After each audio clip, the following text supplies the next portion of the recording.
Chapter 1: The Other Side of Husband. Bang! The white porcelain cup fell on the dark red carpet and made a dull sound. The black coffee drew an elegant parabola from the mouth of the cup, splashing the man's exquisite trousers all over the ground. Jingyan. Wen Xin shrank his hand, glanced at the unlucky cup, and looked at Lu Jingyan timidly. The next second, her trembling wrist was grabbed by the man. He pulled it suddenly, and she fell towards him. The man turned around slightly, and she fell on his lap. When he touched the powerless legs, Wen Xin panicked. "Don't do this, your leg. What's wrong with my leg?" Lu Jingyan rudely interrupted Wen Xin. His arms wrapped around Wen Xin's waist and tied her firmly like an iron lock. His fingertips pressed her waist and almost embedded in her flesh. "Do you think I'm a waste now?" He couldn't stand up since he was 15 years old, and countless people called him a waste behind his back. The mocking tone came to her face like a gloomy wind. Wen Xin shuddered and instinctively hid back, but the man's finger pinched her waist fiercely. Wen Xin took a breath of cold air in pain. "No, don't think nonsense.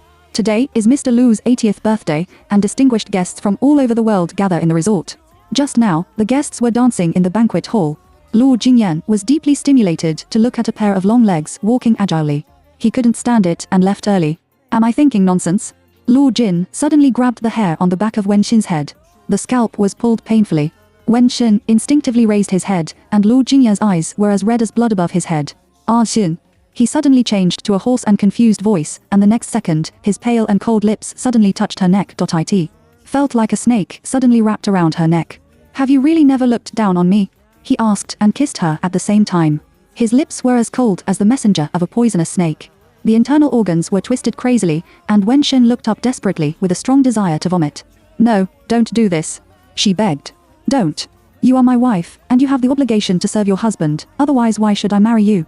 A smile floated on his scarlet eyes. The handsome man looked like a man-eating monster.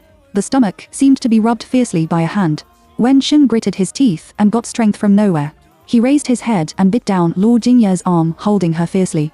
Lu Jingyan was in pain and his hand loosened. Wen Xin hurriedly pushed the wheel of a wheelchair. The wheelchair slipped away with a fierce face, and she quickly climbed up. "Calm down and don't let outsiders read the joke. I'll go out first." She shouted a sentence tremblingly and ran away as if she was running for her life. I ran into the bamboo forest behind the house in one breath. She held a bamboo in her arms and vomited. The situation just now was swaying in her mind, and her internal organs scrambled to run out. Lu Jingyan is the youngest son of Luo Ling, the son of Luo. He is the biological son of his current wife Jia Meiying. He was originally a child who was highly expected. Lu Jingyan himself did not live up to expectations. He was born extremely intelligent and was admitted to a world-famous school in his teens. Luo Ling has expressed his preference for the youngest son in front of the public more than once. But just when everyone thought that the Lu family's family business would bypass Lu Ling's eldest son Lu Yi and fall on his youngest son Lu Jingyan, 15-year-old Lu Jingyan had a car accident. After 10 days of rescue, Xiaoming picked it up, but he could never stand up. After all, a rich family is a rich family. Even if Lu Jingyan is disabled, the Lu family has not given up training him. Therefore, after 10 years, Lu Jingyan, who is now 25 years old, is still a young talent who graduated from a famous school, is gentle and elegant, and has outstanding ability to serve as an executive in Lu's family. It's just that this is the side that outsiders see. He has another side, which only Wen Xin knows. Oh, a light sneer suddenly appeared in his ear, and Wen Xin was shocked. Chapter 2: Pull the woman to block the gun. Suddenly turning around, there was a white shadow in the bamboo forest with the moon shadow floating. He stood there, his fingertips caught a little light of fire, and his face was completely hidden in the darkness. A faint smell of smoke blew with the night wind, and Wen Xin frowned. Did he just come here, or has he been here all the time without her noticing? If it has been all the time, this place happens to be facing the balcony of the guest room, will he see it? The light is not good, so she can't see the man's appearance clearly. But from the tall figure and the undisguised coldness, she knew who it was. Taking a deep breath and suppressing the uncomfort in his stomach, Wen Xin stood up straight. "Little uncle. This is Luo Wei, Luo Jingyan's little uncle." Luo Yu was not born to the deceased Mrs. Luo, but the illegitimate son of the old man of the Lu family. His specific origin is not very clear to Wen Xin, the daughter-in-law who has just married into the Lu family. She only knows that this little uncle, who doesn't show up in the Lu family, is very difficult to mess with. It can be said to be infamous. Like flirting with female stars, racing and beating people, throwing thousands of money in casinos, etc., there are countless. The most recent achievement was last year, when he and the young master of the Shen family, the second richest family in China, fought for a dancer in the nightclub. Although these are all heard from the gossip on the internet and the gossip of the Lu family, I don't know whether it is true or not, but with this sarcasm, he is not a good person. Although she felt offended, she didn't intend to provoke such an evil star. Wen Shen couldn't bear the unhappiness and walked over with low eyebrows, intending to say a few polite words and slip away quickly. Unexpectedly, as soon as she was about to open her mouth, Luo Wei turned around and left.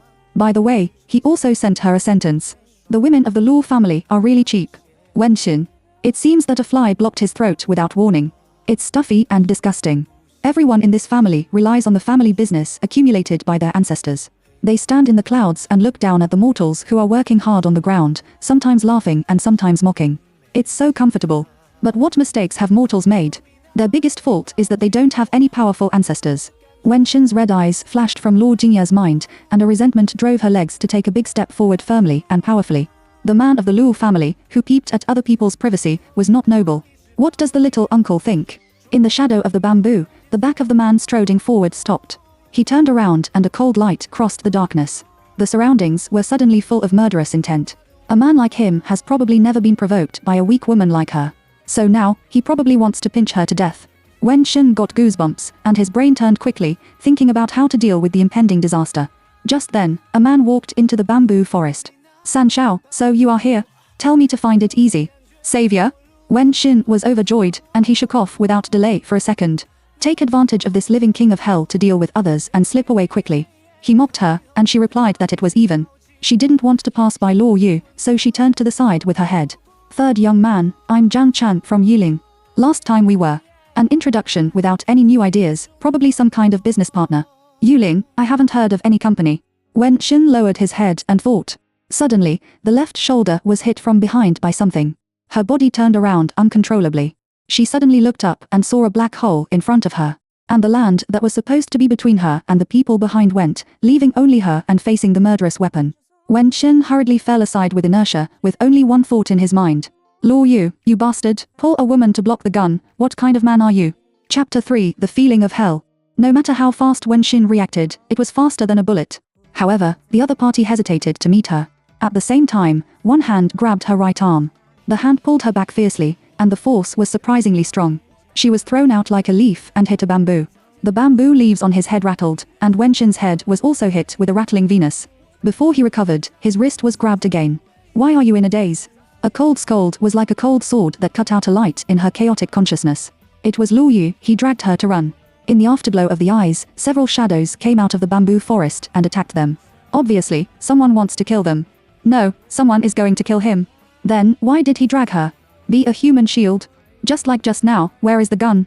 Wen Shen was furious and withdrew his hand desperately. Feeling her resistance, the man in front of him turned around. His hand suddenly shrank back, and he slipped her, who was one step behind, directly to him, and roared viciously, if you want to die, you can stay here. The eyes were glowing red, as fierce as a wolf. Wen Shen was so scared that he suddenly came to his senses. She was the only eyewitness to the assassination. If Luo Yu runs away, she will also be silenced, and she will definitely die to get out of this bamboo forest. This bastard actually found out that he ran away with her. Then you must not let him run away. Little uncle, you can't leave me. She hugged Luo Yu's arm like an octopus. The kind of hug in your arms can't be shaken off. He also said this firmly, as if he left her, he would be extremely guilty and could not live forever. Does he owe her? The man clenched his teeth, and his red eyes just now glowed green again. Angry.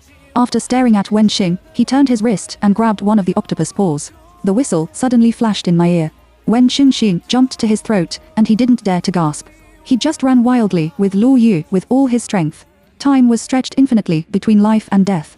Wen Shen was so scared that she didn't know anything. She could only feel that the big hand that had been firmly holding her hand had never let go. I don't know how long it took, but the crisscrossed bamboo shadows in front of me suddenly disappeared. A cold wind blew, and Wen Shen was excited to find that he had arrived at the seaside. The bamboo forest is high, forming a steep cliff by the sea. The sound of the waves hitting the rocks makes Wen Shen's scalp tingle. Little uncle, Before I finished speaking, Luo Yu pulled her into the sea. The fishy sea water swallowed Wen Shen in an instant. She subconsciously hugged the arm in her arms tighter. Before she drowned, she shouted in a panic, "Little uncle, I don't know water," cough. The salty sea water went into her throat. She quickly closed her mouth and received the man's shocked and angry eyes. His disgust was almost engraved on his forehead. Wen Shen didn't care about him. She didn't want to die. She held Luo Yu's arm tightly and held the only life-saving straw. But she never thought that this bastard threw her away fiercely. The arm pulled out of her arms without hesitation, raised an arc in front of her eyes, and cut it heartlessly. A big wave rushed over and pressed her into the cold water in an instant. It's dark, piercing, and endlessly falling. Does this feel like hell? Wenxin, how ridiculous it is. You took a lot of effort to step into the gate of the Luo family. I didn't expect that everything ended so confusedly before it started. Luo Yu, Luo Yu.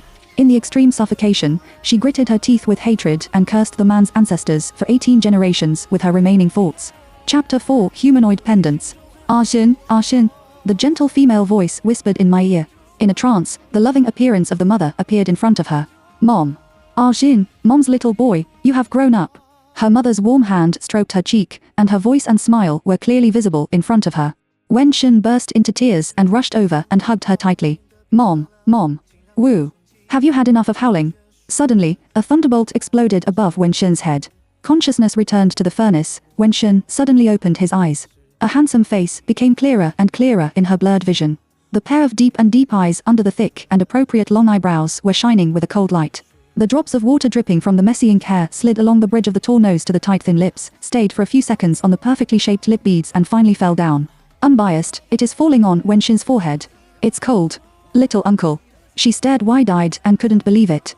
Luo Yu frowned and stared at Wenxin angrily. Don't you let go of your hand. Hand? Wenxin was stunned for a moment, glanced at his hand, and his ears were hot in an instant.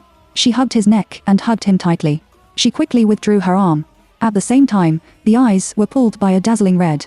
Are you hurt? His right shoulder has been dyed red, and his white shirt has become a red shirt.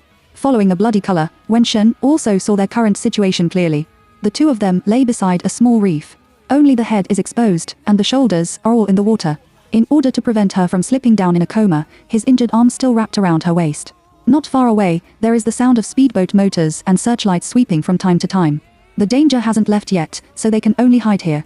Therefore, the man didn't really want to shake her off at that time, but thought that she hugged her too tightly to swim, so he shook her off temporarily. Thinking of this, Wenxin felt a little more comfortable.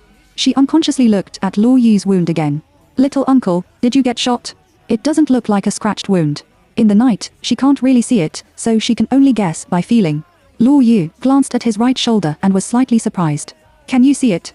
After saying that, he suddenly changed his mouth. I remember that you are a talented student in the Department of Medicine of St. John's University. That's why you married Luo Jinyan. This is one of the top universities in the world. Luo Jinyan is disabled, and the wife of a medical expert is the most suitable for him. Even in this dark sea, the contempt in men's eyes is still so dazzling. Bad words are like an invisible knife. Although there is no blood, stabbing to the sore place also makes people tremble in pain. Wenxin stared at Luo Wei in a daze, and then turned his face. This kind of person cares about him too much. Her silence deepened Luo Yu's eyes, but he didn't say anything. The speedboat not far away is still persistently searching, with the posture of not giving up when it sees the corpse. I don't know when the hand on my waist moved away. Wenxin, who was mixed with the bloody sea breeze, had a headache, and the cold in the sea soaked her bone marrow, and her cold teeth trembled. I don't know when I can climb up, let alone whether she can still see the sun tomorrow. In anxiety, she couldn't help climbing up to find out the surrounding situation. Her head is small, stretching to the left and to the right. It's like a little turtle who has just climbed ashore and is curious about the world. A beam of light suddenly swept over, and the little turtle's head suddenly shrank back. It doesn't matter if you shrink your head, and your hand clinging to the reef also slipped. She slid down like a loach and sank with a thud. It's very funny. Luo Yu couldn't help hooking the corners of his lips. I didn't mean to reach out for rescue. Until, the arm was pulled by someone. Cough. Wenxin pulled Luo Yu's arm and returned to his previous position. The suffocating fear just now scared her again, and this time she didn't dare to let go of Luo Yu's arm. Therefore, rather than lying on the reef, she is hanging on someone's arm. However, it's still the injured arm. Pulling down with severe pain, Luo Yu couldn't help frowning. Don't move if you don't want to die. Sharks can eat you. There was no shark in this area, but his arm was pulled and hurt. He was unhappy, so he mercilessly scared the woman who was trembling. Sure enough, Wenxin's eyes widened. Shark. Her whole body instinctively clung to Luo Yu, and her legs couldn't help climbing on the man's long legs sinking underwater. She is like a vine, very tightly wrapped. Can this woman escape the killing of sharks with such a hit on him? Luo Yu looked at the humanoid pendant and turned his eyebrows into knots. He doesn't like people leaning so close to him. Especially women. Loosen. Luo Yu scolded coldly. Chapter 5 Women are really troublesome. Wenxin's tight string was stabbed by these words. She didn't listen to him, but her hands and feet climbed tighter. I don't. Little uncle, you are injured now, and it must be more difficult to escape. In this case, you will definitely abandon me at the critical moment. I don't know how to water. If you throw me here, you want me to die. I don't want it. Luo Yu. This is simply a scoundrel. Wen Shen bit his lip at Luo Yu's increasingly fierce eyes. Originally, I was just tired of you. You still pull me to block the gun in the forest. If you throw me down again, will you have a good conscience? She rubbed against him again and pulled his wound painfully. Luo Yu shook his arm hard and kicked his leg in pain. Unexpectedly, the octopus was so tight that it didn't shake it off at all. Looking down, those eyes stared at him provocatively. In the middle of the night, the pupils are still shining and full of combat effectiveness. In so many years, this is the first time a woman has looked at him like this. Luo Yu was stunned for a moment. The speedboat suddenly turned this way, so he had to endure it for a while. Wen Shen came over the speedboat and was even more flustered. He didn't dare to move the man next to him. At first, she could persist, but gradually she couldn't stand it. The brain nerves seemed to be unable to feel the existence of limbs, and her consciousness became more and more tranced. Only the feeling of cold was always clear. Little uncle. A soft sound came from the side. Luo Yu lowered his eyebrows slightly. I'm so cold. The little turtle's head drooping. She was scared and cold, and she fainted in high tension. The arms and legs that had just clung to him were loosened. She slid down. Luo Yu looked at the head slowly sinking into the sea, and at first there was a pleasure of revenge. When his head was about to sink into the sea, he finally grabbed her collar. Women are so troublesome. Confused for a long time, Wen Shen felt that someone was moving her. She wanted to open her eyes, but her eyelids sank as if they had been filled with lead. She didn't know what was going on, and only faintly heard a few words. What ring space, what God's spear? In a trance, I don't know what it means. When I opened my eyes again, the sunlight outside the window was already dazzling. She got up with her drowsy head and looked around a little, and her heart fell into her stomach. Is this a ward or a single room? There is a small label with the word Yihe on the bedside table drawer. One of the high-end private hospitals in Yingcheng. It seems that she is not dead. I pressed the bedside pager. And someone came in soon.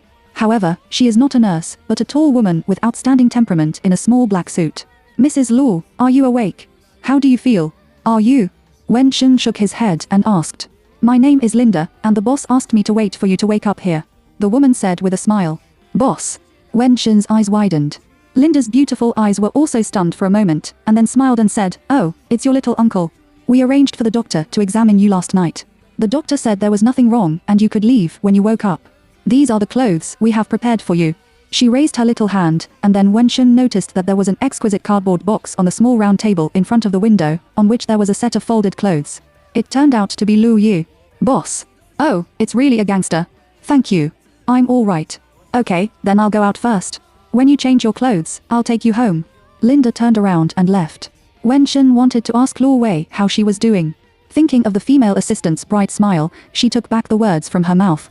Wen Shen now lives in Moonbay, Nanshan district with Luo Jingyan. The old man of the Luo family is a traditional person and likes the feeling of children and grandchildren on their knees. So decades ago, they bought a large piece of land in Moonbay and built several small estates, and now they all live here. Luo Jingyan has been living with his parents because of his disability. The manor they divided into was called Yitingyao. It was past 10 o'clock when they arrived home.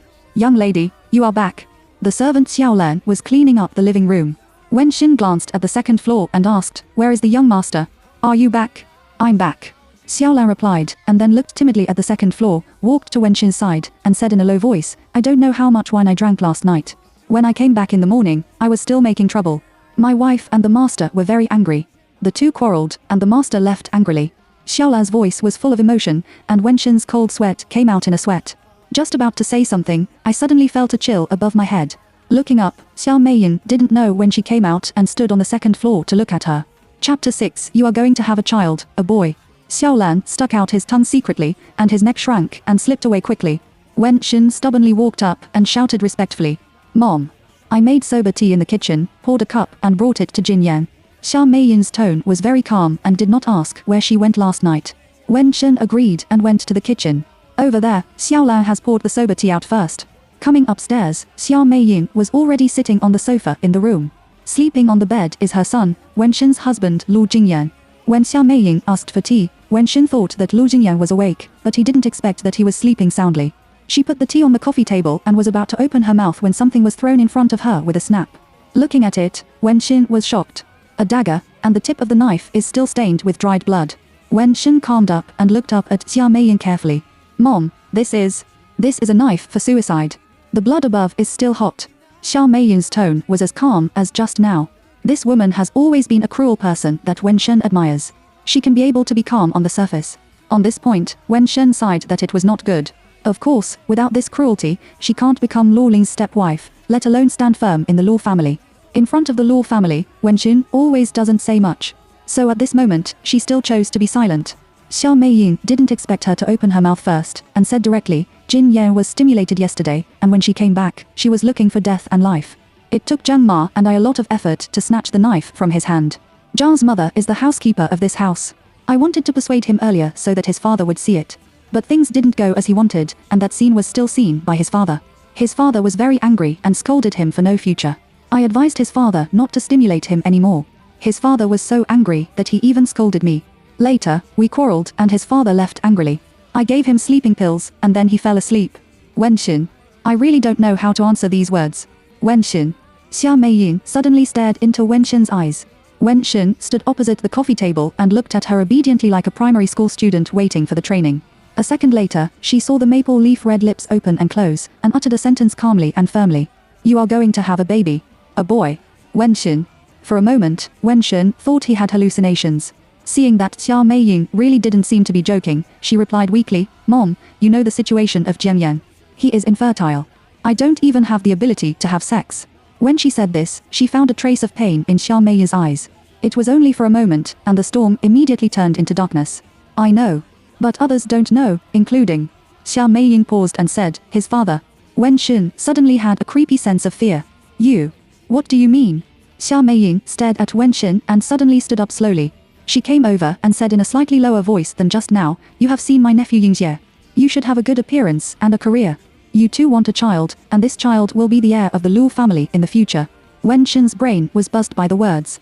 Chapter 7. It's much crazier than she thought. After a few seconds, Wen Shen's back was soaked with cold sweat. She couldn't say anything for a moment, and her dry lips opened without making any sound. Xia Meiying's X-ray sharp eyes saw through Wen Shen's heart at a glance. As soon as her eyelashes drooped, the corners of her mouth raised an arc like lifting weights. Can't accept it?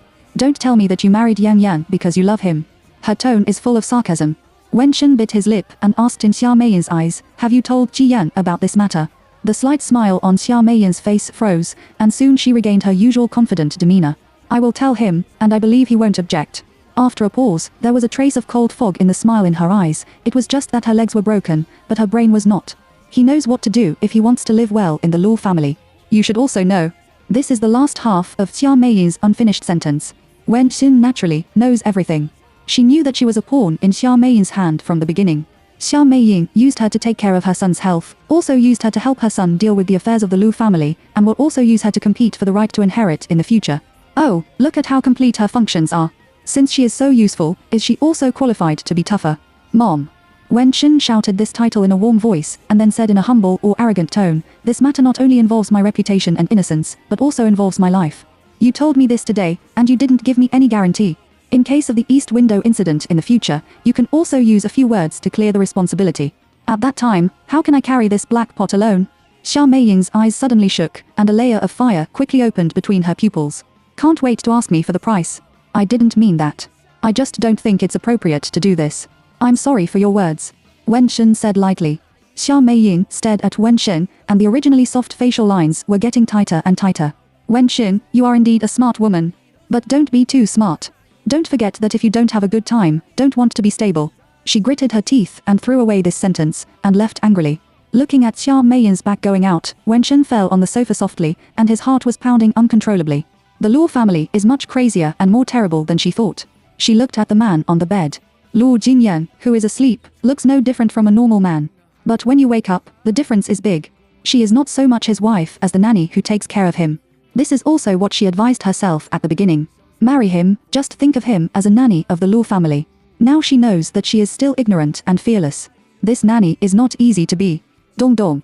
The sudden knock on the door scared Wen Shen. She turned her face and found that it was Lan. Young grandma, the people from the resort sent your bag back. Lan stood there with a small black bag. Okay, thank you. Wen Shen calmed down and got up to take the bag.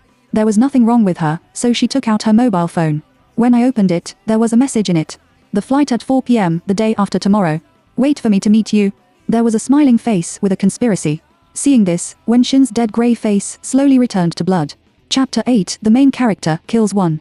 Wen Xin was worried all day, for fear that Lu Jingyan would make trouble after waking up.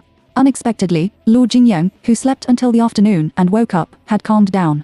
They didn't say much, and both sides were avoiding those unbearable things. At 6 o'clock, Lu Ruisheng, who left home angrily in the morning, called and informed them to go to the old man's place for dinner. He has something to do, so he will delay for a while.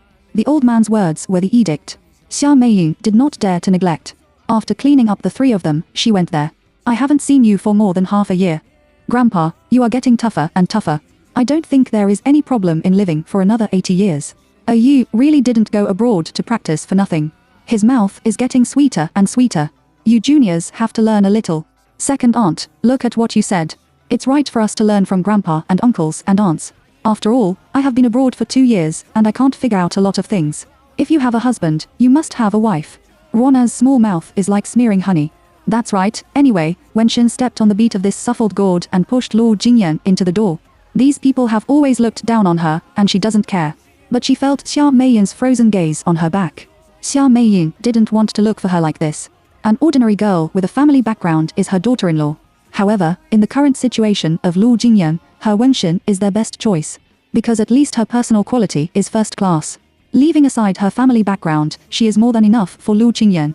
She is Xia Meiying's choice, but Xia Meiying is unwilling, not to mention how depressed she is. Maybe he saw Xia Meiying's black face, and Lu Yi smiled brightly. Aunt Yin, Jinyan, are you here? Lu Yi is the eldest son of Lu Ruisheng. Wen Xin heard Xia Meiying say that Lu Yi treated her and Lu Jingyan like a chicken in the first 15 years, and there was no good face. Since Lu Jingyan had a car accident, he has had a smile on his face. People are so realistic. When his younger brother is disabled, he is happy. Big brother. Lu Jingyan said hello indifferently, and Wen Xin also said hello. Looking around, all the people sitting there were close relatives. Lu Yi and his 3-year-old son Lu Hao, their second uncle Lu Zhaoling and their second aunt Shen Qing, who had just praised their sweet mouth, and Lu Jingya's aunt Lu Karen, the old man's youngest daughter, that is, the one who made fun of her. These people are all bright and beautiful, and anyone is enough for ordinary people to struggle for a lifetime. So it's normal for them to look down on her. After greeting Lu Jingyan, the old man also came down from upstairs. Dad. Xia Meiying greeted him and said respectfully, Ruisheng said that the company had something to do and had to come later. Let's eat first and don't wait for him. The old man didn't answer Xia Meiying's words. He glanced downstairs and glanced out of the door. His face sank. Lu Yu hasn't come yet. Is he here? They don't know that they are so seriously injured. Wen Xin muttered in his heart. Lu Karen snorted coldly, don't you know him yet? When did you pay attention to us? Only Dad, you still think of him. Lu Karen is the eldest daughter with an extraordinary status, and she dares to say anything. After saying that, she didn't ask the old man, but got up and walked to the restaurant. Aunt Wang, let's serve the food. I'm hungry. The old man glanced at his daughter, his eyebrows were knotted, and he didn't say anything more. Everyone sat down at the table. When the dishes were all served, the old man suddenly ordered Lu Zhaoling again, call him and ask him where he is. He really cares about this little son. Would you like to explain for that person? Wen Xin hesitated. As soon as he thought of this, a cold and contemptuous voice floated in. Urge what? I didn't have the next meal if I didn't come. The huge villa suddenly fell silent. Everyone's breathing was held. Isn't this a curse on the person who has just passed his 80th birthday to have today and no tomorrow? The main character is to kill one. Fortunately, I didn't help him talk about love. Wen Xin was secretly happy. Chapter 9 If you don't die of anger, your father will never stop. What did you say? Lu Ke suddenly stood up and stared at Lu Yu. Can you speak? Shut up if you don't know. Are you cursing your father to death? The old man's face was pale after hearing this dead word. Lu Zhaoling and his wife didn't match with the expression of watching the excitement. Xia Meiying looked at Lu Yu and the old man. Lu Jingyan lowered his eyes slightly and looked at his 2 fingers tapping on the armrest of the wheelchair. The mother and son were also watching the play. Fire is splashing everywhere in the air, and it seems to explode in the next second. Grandpa, I think this soup is good today. Please try it first. Lu Yi suddenly picked up the spoon in the appetizer soup with a smile on his face, scooped up half a small bowl of soup and respectfully brought it to the old man. The old man looked at his grandson, and the knife man's eyes softened slightly. Seeing this, Xia Meiying immediately understood the spirit of the old man and knew that he didn't want to make a fuss. In this case, she couldn't let Lu Yi stand up for all the benefits of being flattering, so she immediately pulled Lu Karen next to her. Don't be angry, too. Today's dishes look really good. Eat more. Go to my place later. I just bought a limited edition bag a while ago. See if you like it or not. There was a limited edition of the bag paving the way, and seeing that the old man did not have a seizure, Lu Karen reluctantly held back his breath and went down the donkey. I'm too lazy to argue with you. She glared at Lu Yu fiercely and sat down. Oh. Lu Yu snorted contemptuously, walked to the other end of the dining table and pulled the chair to sit down. He didn't touch anyone's side, and he was just facing the old man. Living is a posture that he will never give up if he doesn't die if he doesn't want to die today. It's really strange. In the Lu family, everyone is trying to please the old man. Why doesn't he? What's the benefit to him if he does it like this? He doesn't look like he has an intellectual disability. Why can't he turn around this point? I really don't understand. Wen Shen's eyes unconsciously aimed at Lu Yu. Before no one shouted the opening of the banquet, he had reached out and pulled over the set of dishes and chopsticks that were originally placed in the empty space at the left end, and started by himself. His right hand was raised very flexibly, and he couldn't see the traces of being shot last night. Doesn't it hurt? Wen Shen couldn't help frowning when he looked at the landing man stretching out his chopsticks to pinch the meat. At this time, Lu Ruishen came in a hurry. I'm sorry, I'm a little late. Lu Ruishen didn't notice the tension in front of him. He sat down and reported to the old man, the power plant project in Country A was signed today and they have just been sent away. Are you all done? The old man raised his eyebrows and looked at his son while slowly drinking the soup handed over by his grandson. It's all done. Don't worry. Lu Ruishen is confident. Lord Zhaoling took over at this time. This project is good. They have a lot of money and don't suppress the price, and they have made a profit of tens of billions. The construction income is still secondary, mainly to get 30% of the shares. This is a continuous stream of benefits, and at the same time, it can also be used as an opportunity to develop that area of electricity market. This is thanks to my father's foresight. If Dad hadn't decided to do this project, the project would have been taken by the Xi family now. Lu Ruishen didn't forget to flatter the old man. Xi's family?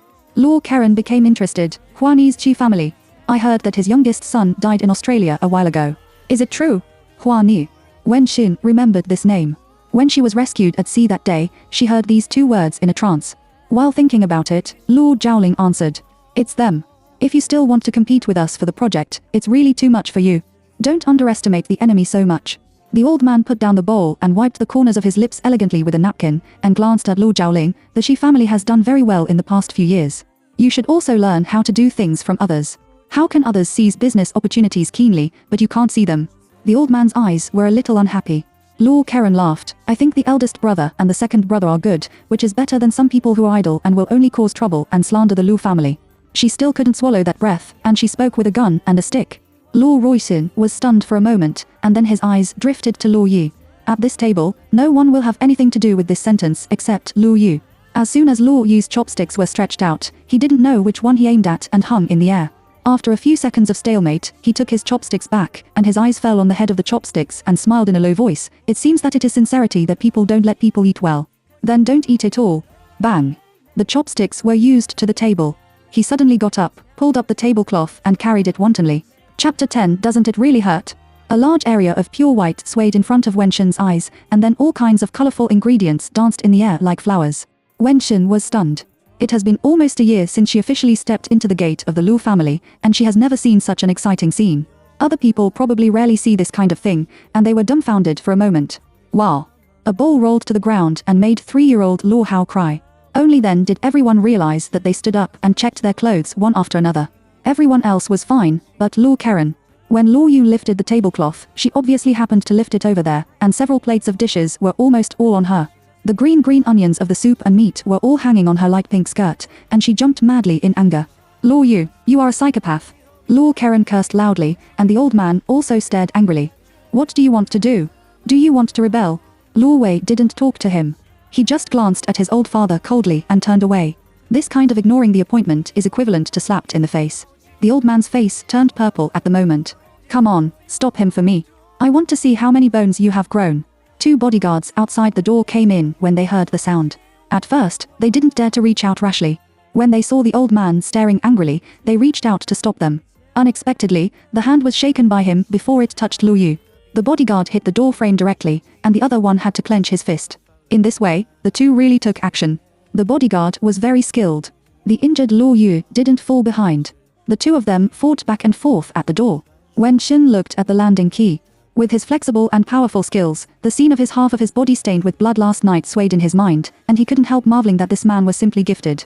Does it really not hurt? After playing for a minute, Lu Ruixin couldn't stand it from the inside of the door to the outside. As it is done. After drinking the bodyguard, he persuaded the old man, Dad, forget it, let him go. Let's talk about anything later. The old man trembled with anger and didn't say anything. The bodyguard withdrew first, and Lu Yu left like this.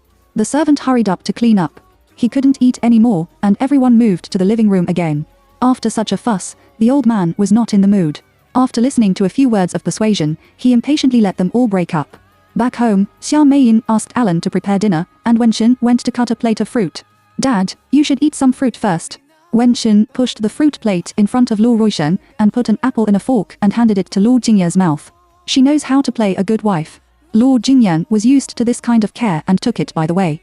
Dad, the boy of the Xu family died like this. The Xu family won't give up like this, will it? Wenxin was stunned and didn't interrupt. He just sat aside and ate the apple quietly. They can't find our heads even if they are good or not. Xia Meiyi came over and said something.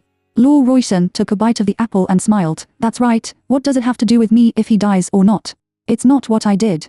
Who made that? Wenxin secretly glanced at Lu Ruishen. Speaking of this, Lu Ruishen's face sank slightly again. Don't talk nonsense outside. The old man is right.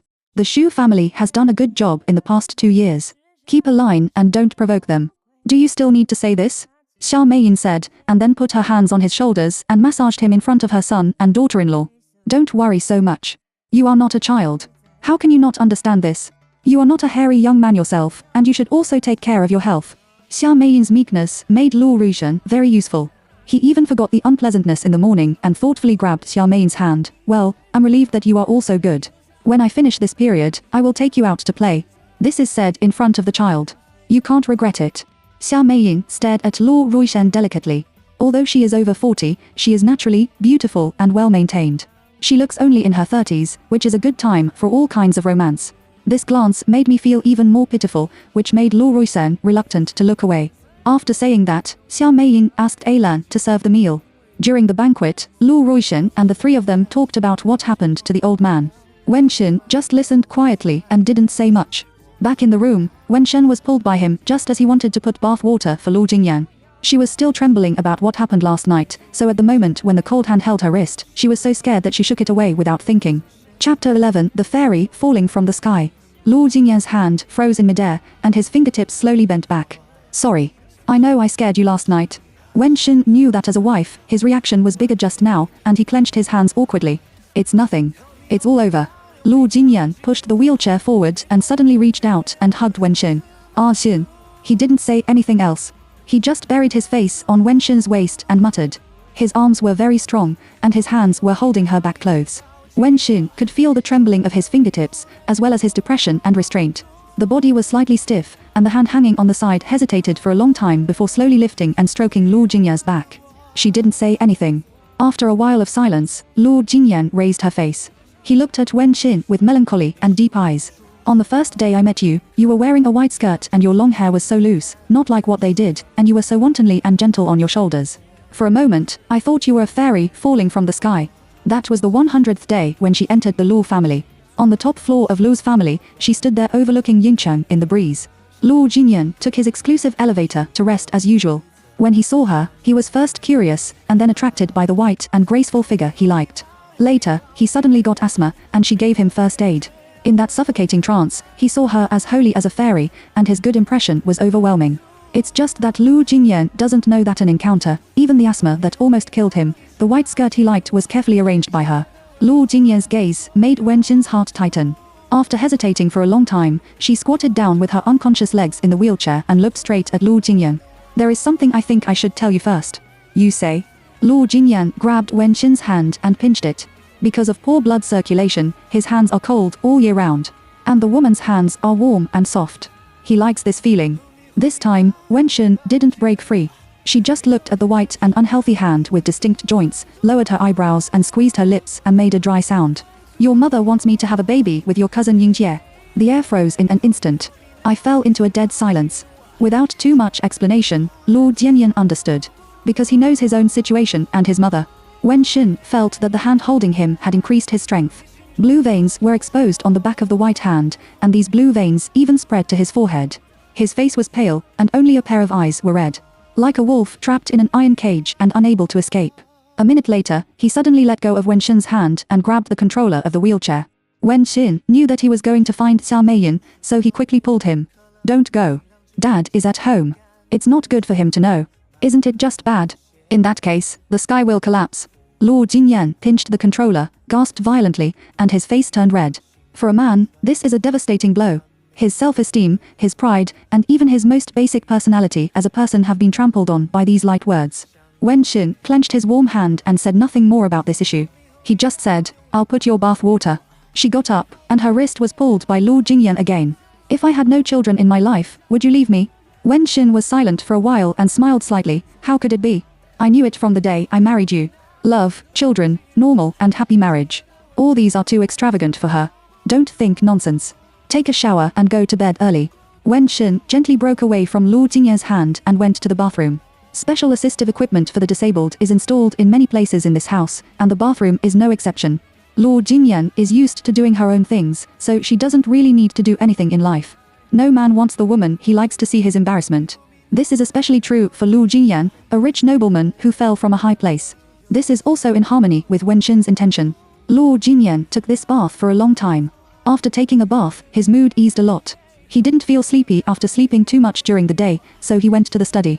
Wen Shin lay down first, but he was not sleepy. He tossed and turned until Luo Jingyan came back from the study in the middle of the night. She calmed down Luo Jingyan before going to sleep again. I don't know how long I slept, and suddenly there was a sad dog barking in my ear. At first, she didn't care, but listening to the dogs barking and wandering in front of their villa, she felt strange and simply turned on the light. As soon as Wen Shin came out, he met Xia Meiyin, who was also awakened by the barking of dogs. Where are the beasts shouting in the middle of the night? Xia Meiyin, who was disturbed by the good dream, was very angry, and Wen Shin took the lead in going downstairs. I'll go and have a look. Chapter 12. He is a gun in the hands of the Luo family. Young lady, don't worry. I'll take a look first. Lang, who lived in the nanny's room on the first floor, was very bold. She was afraid of danger, so she drank Wen Shin and ran to open the door by herself. As soon as the door opened, a big shadow rushed over. Wen Shin was really shocked. She, who had already come down, took 2 steps up. It was Alan, who was so calm that he was not only not scared, but also greeted him. Madam, it's the dog from Naoye. To be precise, this is a Tibetan Mastiff. Naoye. Isn't that the villa where Luo Yu lived? Over there? Xia Meiyin was still a little scared and didn't dare to go down. She only went down to the middle of the stairs. What's the name of it running here at night? No one knows. The Tibetan Mastiff was dark and majestic, and its fur looked very beautiful in the light, but it looked very anxious. It bit Alan's clothes and pulled it out. Madam. Alan doesn't know what to do. Wen Shin thought for a moment and knew it in his heart, so he said, it must be something wrong with Naoye when he ran here at this time. At dinner today, I saw the little uncle's face at the old man's place. He may be sick. She didn't reveal that Luo Yu was shot, but she was a talented student of medical school. No one would doubt who was sick. Xia Meiyin frowned. Won't you make a phone call? Call a dog? After muttering, she looked at Wen Shin again. Take the medicine box and have a look. If you are afraid, let Lan accompany you. Okay. Wen Shin came down and just turned around and came up. Xia Meiyin lowered her voice and said, Lao Si has a strange temper. Be careful and take this opportunity to get closer to him. Wen Shin stared at Xia Meiyin doubtfully. Seeing that she didn't quite understand, Xia Meiyin increased her tone with hatred. He is a gun in the hands of the Luo family. We have to catch him to make good use of it in the future. Do you understand? Wen Shin. I don't know what to say. I just feel cold in my back. Just like soaking in the sea last night, the chill spread all over the limbs. I got it. I'm going. She responded mechanically and didn't want to say anything more. She heard from the old man that the power plant project was snatched by the Luo family from the Shu family. The Shu family's one was 80% killed by Luo Yu, so they asked Luo Yu for revenge last night. Of course, the Shu family knows who the real murderer is, but they dare not fight with the Luo family, so they dare not touch the core figure like Luo Rusheng. They can only find Luo Yu, because they all know that he is just a pawn of the Luo family. He does dangerous and dirty things, and the benefits are obtained by others, and those vested interests also ridicule him at the family banquet. That's why he is so irritable today. He almost died in the sea for family affairs. In the end, he was just a gun in someone else's hands. The relationship between people is sometimes so suffocating. Even if it's father and son, brother. Wen Shin didn't ask A Lan to accompany her. This place was originally the private territory of the Luo family, and there was a Tibetan Mastiff next to her. She was not afraid, and there was no need to drag others to sleep well. The layout of Namyang is much simpler than that of Yiyang. There is almost no unnecessary decoration in the room, and there are no unnecessary people, so if he is in trouble, only this Tibetan Mastiff can run for him. When I went up to the second floor, I smelled a smell of alcohol before I entered the room, and after entering, I smelled the bloody smell mixed in the smell of alcohol. Chapter 13. Isn't it just a touch? Luo Yu lay on the bar, and the empty wine bottle was scattered from the bar to the carpet. He was still wearing a black shirt when he met at night. Except for a drunken look, he couldn't see anything for the time being. The gun didn't kill him, but the wine could drown him. Wen Xin frowned and hurried over. Before she arrived, the Tibetan Mastiff ran over first and rushed to the bar, raising its claws and pointing straight to the right shoulder of the landlock. As she thought, the wound was cracked. "Little uncle." As she shouted, she opened the medicine box and took out the scissors. Luo Yu didn't respond, and Wen Xin carefully pinched his shirt. The wetness of her fingertips made her bite her lips. When she cut it open, the flesh and blood inside were blurred. The stitched thread had completely collapsed because of the fight in the evening. The blood soaked the shirt and dripped on the carpet, which also wet a large area of the camel-colored carpet. This person really doesn't care about himself at all. She no longer tried to wake up Luo Yu, and immediately got busy with her hands and feet. This medicine box was prepared by herself, so the commonly used equipment was complete. In a few minutes, she cleaned up and sutured the wound again. After finishing her work, she pushed Luo Yu's left shoulder again. "Little uncle, little uncle." The Tibetan Mastiff also called out several times, but still didn't wake up Luo Yu. "This is because I lost too much blood and fainted." How could she put such a big man into bed? Forget it, just let him lie on his stomach like this. Wen Xin looked at the landing and unconsciously stopped his eyes. Since she entered the Luo family, she has only seen Luo Yu at the banquet yesterday. Because at first glance, she felt that there was an evil spirit on this person's body. In addition to some previous rumors, she stayed away from him and didn't pay much attention to him. Later, they ran away together. Although she was very close to him, her life was at stake and she was not in the mood to think about anything else. It was not until now that she took a closer look and found that this face was so beautiful. Unlike Luo Jingye's handsomeness, Luo Yu's good looks are feminine and charming. The folds of the double eyelids under the thick and appropriate long eyebrows are slightly visible, and the tail of the eyes upturned, a strange arc is outlined, and the curled long eyelashes are like a small fan hanging over the bridge of the tall nose. These facial features seem to be drawn in a two-dimensional comics. His eyes covered his usual sharp eyes, and too much blood loss made his cold and thin lips a little more helpless and pale. When silent, this face looks harmless and beautiful, which is dazzling. Is he still frowning? There is a ravine between the two long eyebrows flying obliquely. It's not good-looking and uncomfortable to look at. Wen Shengoi stretched out his finger and stroked the ravine between Luo Yu's eyebrows. Wow! The Tibetan Mastiff suddenly rushed to Wen Shen's side and stared at her fiercely. Wen Shen shuddered and quickly retracted his finger. Through the operation just now, she knew that this thing was very humane, so she was not afraid of it. "What's your name?" She looked back angrily, turned around and boldly strangled the Tibetan Mastiff's neck. "But just touch it. Are you afraid that I will take advantage of him?" Humph. This thing exhaled his nostrils, hummed, and his head turned aside. This Wen Shen made me laugh. "Are you going to become a sperm? He can understand everything and is quite arrogant." All right, I won't touch it." Wen Xin rubbed the head of the Tibetan Mastiff, glanced at Lu Wei and got up to clean up the mess on the ground. She definitely can't leave before he wakes up, so help him clean up. It's a mess. Wen Xin squatted on the ground and picked up the wine bottles. First, he picked up and threw away the few in the distance, folded them back and picked up the nearby ones. As soon as my hand touched the wine bottle, the light in front of me suddenly dimmed. Chapter 14. Don't get used to him. Looking up, Wen Xin stood up in a hurry. "Are you awake?" Luo Yu has stood up and is looking at her. "Little uncle." Wen Xin shouted again.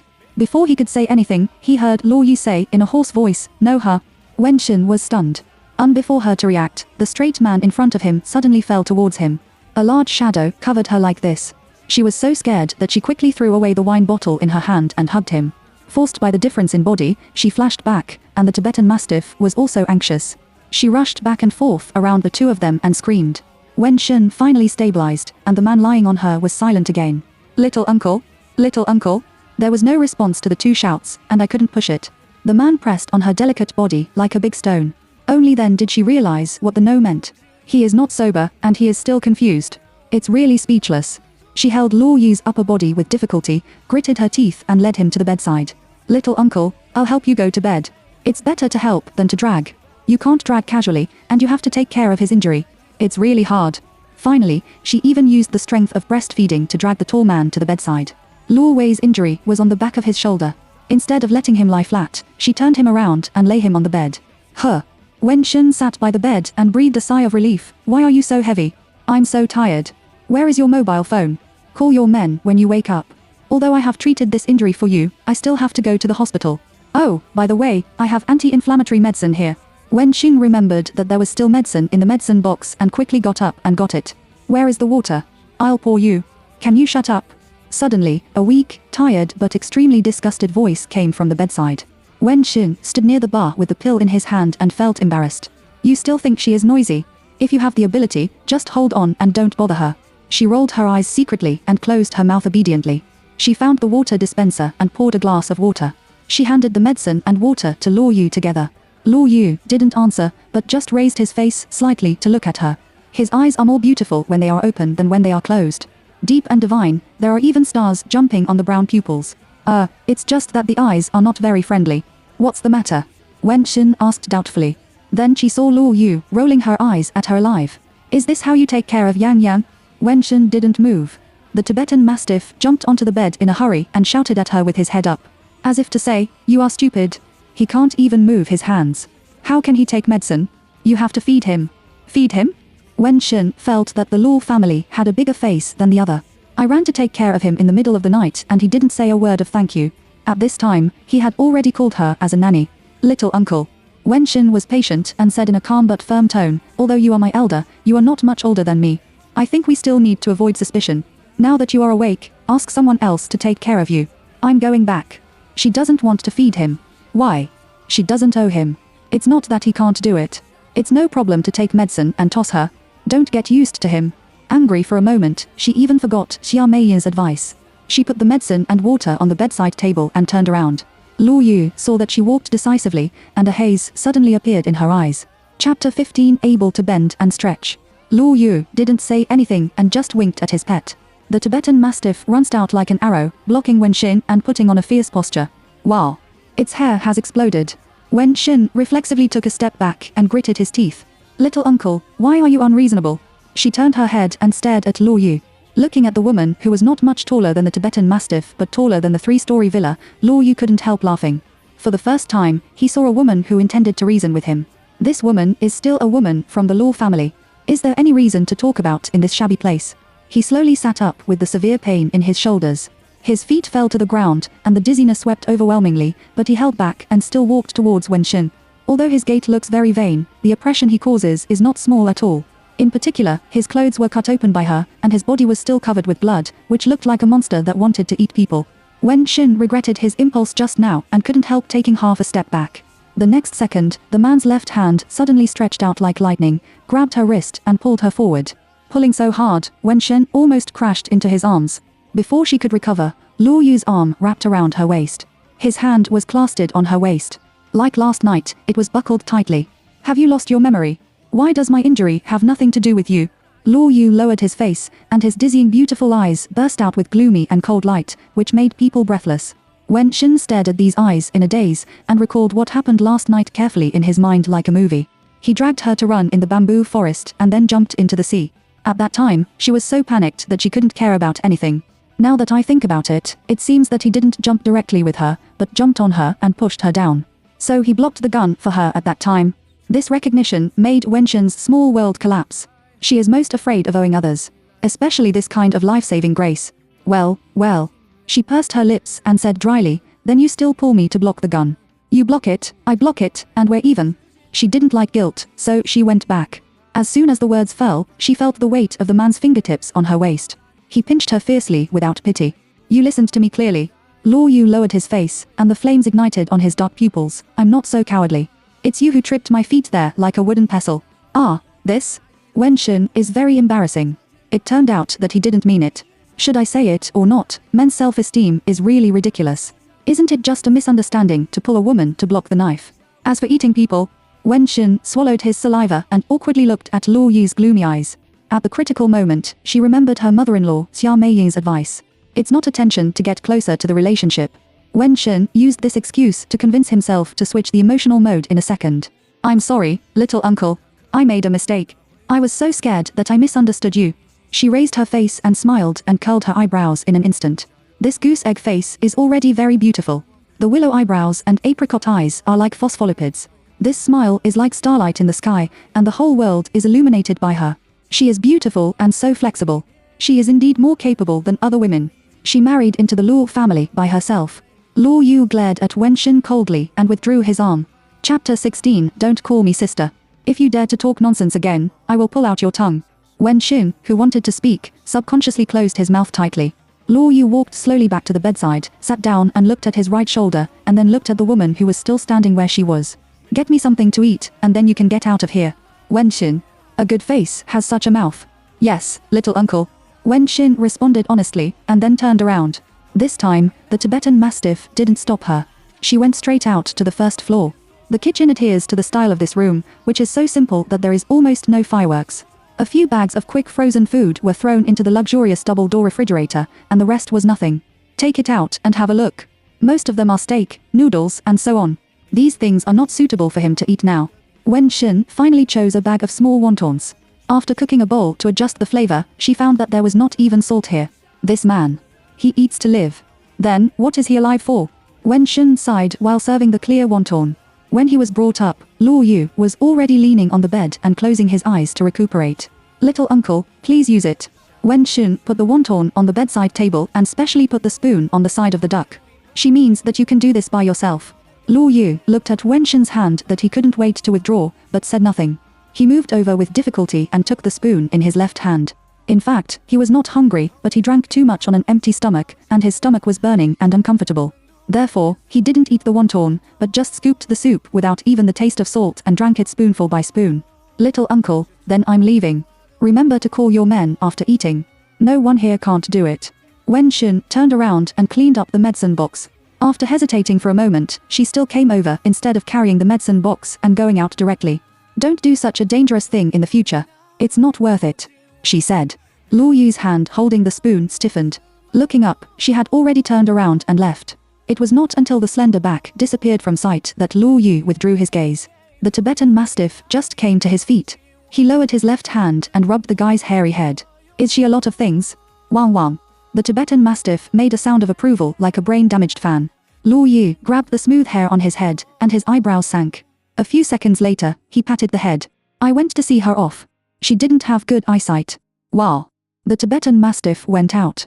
Before Wen Xin arrived at the gate of the villa, the Tibetan Mastiff caught up with him. Why are you here? Although this guy is huge, he is handsome and cute when he is not fierce. Wang wang. It called twice, then jumped forward and looked back at Wen Xin. Are you going to show me the way? Wen Xin was able to follow the pace. Did the little uncle send you here? She denied it herself before the dog responded. Definitely not. I was busy all night and he didn't even thank him. How could his conscience find out that he would send you to see me off? Then you are really a good child, much better than your master. She smiled and praised a pet that was stronger than its owner. But I didn't know that the pet rolled its dog's eyes at the night ahead. The master is right. Her eyes are not good. When Wen Xin got home, Xiao Meiyin and others were not awake. They don't care about Luo Yu's health. Naturally, they won't be disturbed by the beautiful dream. Afraid of disturbing Lu Jingyan, she went to the guest room. There was nothing to say all night. At breakfast the next day, she reported the general situation of Luo Yu to Xiao Meiyin. Of course, she skipped the section of being shot and only said that Luo Yu was drunk and had a fever and so on. Xiao Meiyin and others didn't think much about it. This one was overturned. The next day happened to be Saturday, and Wen Xin went to the airport early in the morning. More than half an hour later, a delicate and lively figure dragged out a half-person high box. When the man saw Wen Xin, he threw away the box and directly opened his arms and rushed towards her. Sister, I miss you so much. The girl rubbed her fair and delicate little face straight to Wen Xin's face. Wen Xin pulled away her two arms that were tightly attached to her neck. Don't call me sister in this city. There was a trace of seriousness in her smiling eyes. Chapter 17. You really look like a mother. The girl's name is Yang Xiao. Of course, this is her current identity and name. 18 years ago, her name was Wen Xi. She is Wen Xin's own sister. The kind of the same father and mother. She was only 4 years old and Wen Xin was 8 years old when her parents passed away. Because their relatives did not want to take care of them, they went to the orphanage. 2 years later, Wen Xi was adopted by a Chinese couple in the United States, and she followed her adoptive parents to the United States. After another 3 years, Wen Xin was adopted by his adoptive parents in China. Wen Xin finished high school with the support of her adoptive parents. Because she wanted to find her sister, she applied to a foreign university. Abroad, she worked and studied while looking for Wen Xi. After a year, she finally found Wen Xi with the help of the dean of the orphanage. Fortunately, Wen Zai's adoptive parents were very famous and very nice in the local area. Seeing her excellent grades, they helped her apply for Harvard. In this way, she became today's Wen Xin. Wen Xi has also become Yang Xi today. Yang Xi immediately raised his lips when he heard this. You must not want me. You set rules for me as soon as you come. Yang Xi was well taken care of by her adoptive parents, so she was raised like a little princess and was very delicate. Wen Xin went over and took her box. When he came back, he took her hand like when he was a child. The Luo family is not like other families. This is Yingcheng, their base camp. Be careful in everything. Yang Xi looked around and smiled inadvertently. What if he was not careful? They can still eat me. She didn't look at her, but only admired the people coming and going at the airport. Wen Xin frowned helplessly and pulled the little white hand hard. When Yang Xi turned his face, Wen Xin stopped. She stared at Yang Xi and said word by word, they can. Yang Xi was stunned, and his clear and simple big eyes looked at Wen Xin and smiled and said, okay, I know. Don't worry, no matter who asks in the future, I will say that we met in the United States and are good friends. Is it all right? Good boy. Wen Xin smiled spoiledly like when he was a child. After leaving the airport, she took Yang Xi to a high-end residential community. It's good that it's close to Yingda. Yang Xi came to Yingda to study. She is not as eager to study as Wen Xin, so her grades are average, but she has a high artistic talent, so she majored in art. She came to Yingcheng to continue her study, firstly because Wen Xin is here, and secondly, because her adoptive father has done business in China over the years, and her brother is now in Yingcheng to take good care of her. This apartment was bought for her by her brother Yao Yi. Wen Xin also bought her daily necessities and moved them down together when she got out of the car. Entering the door, Wen Xin cooked some noodles for Yang Xi first. After Yang Xi ate the noodles, she was busy cleaning the house. Yang Xi sat on the bar in the middle of the dining room and picked up noodles while watching her sister run around the room like a little bee. Sister. Yang Xi couldn't help shouting these two words, you really look like your mother. When I was a child, I always saw her so busy at home. Wen Xin's hand on the sofa suddenly stiffened. She stared at the milky white leather sofa and was silent for a moment, and a layer of hatred that no one could see suddenly appeared in her eyes. I won't be like her. I don't want to imagine her either. What's so good about that poor woman? Wen Xin closed his eyes and hid the moisture in his eyes. Looking back, she couldn't see any negative emotions on her face. Eat quickly. Have a good sleep after eating. In the afternoon, I will accompany you to Yingda to familiarize yourself with the environment. Can you accompany me all day? Don't you have to go home to take care of your brother-in-law? Yang Xi couldn't believe it. Wen Xin smiled. No, I told him in the morning. Her smile did not comfort Yang Xi. Yang Xi put down his chopsticks and came over. Sister, to be honest, isn't your life in the Luo family hard? If so, is it okay to get a divorce? Don't blame everything on yourself. I believe that mom and dad only want you to live a happy life. Chapter 18 Power Outage. Wen Xin looked at his sister and was silent for a long time. She loosened the towel in her hand and slowly hugged Yang Xi. I didn't have a hard time. Luo Jingyan said that She pursed her lips, he is a very good person. Settled down Yang Xiwen and went home. Because she told Luo Jiangyan in the morning that she was going to pick up a friend from abroad, when she came back, Luo Jiangyan asked a few words of concern and enthusiastically invited Yang Xi to visit. Wen Xin didn't want the Luo family to know her relationship with Yang Xi, so he found an excuse to refuse. Fortunately, Luo Jingyan didn't care too much. Monday is the busiest day of the week for all migrant workers. Wen Xin is naturally no exception. She was in Luo's investment department. At first, she was just a small employee at the grassroots level. Later, Zhang Hua, the minister with excellent work, wanted to promote her. However, at that time, she knew Luo Jingyang. She didn't want to be promoted at that forefront, so the matter was put down. It was not until recently that Zhang Hua mentioned it again that she was promoted from an ordinary employee to an assistant minister. The work of ministerial assistants has naturally increased a lot. When she was about to get off work, she remembered a piece of information that needed to be found and went to the data room. Warm. Someone whispered to her without looking at her for a while. When she first entered the company, her colleagues called her that. Later, she married Luo Jingyan.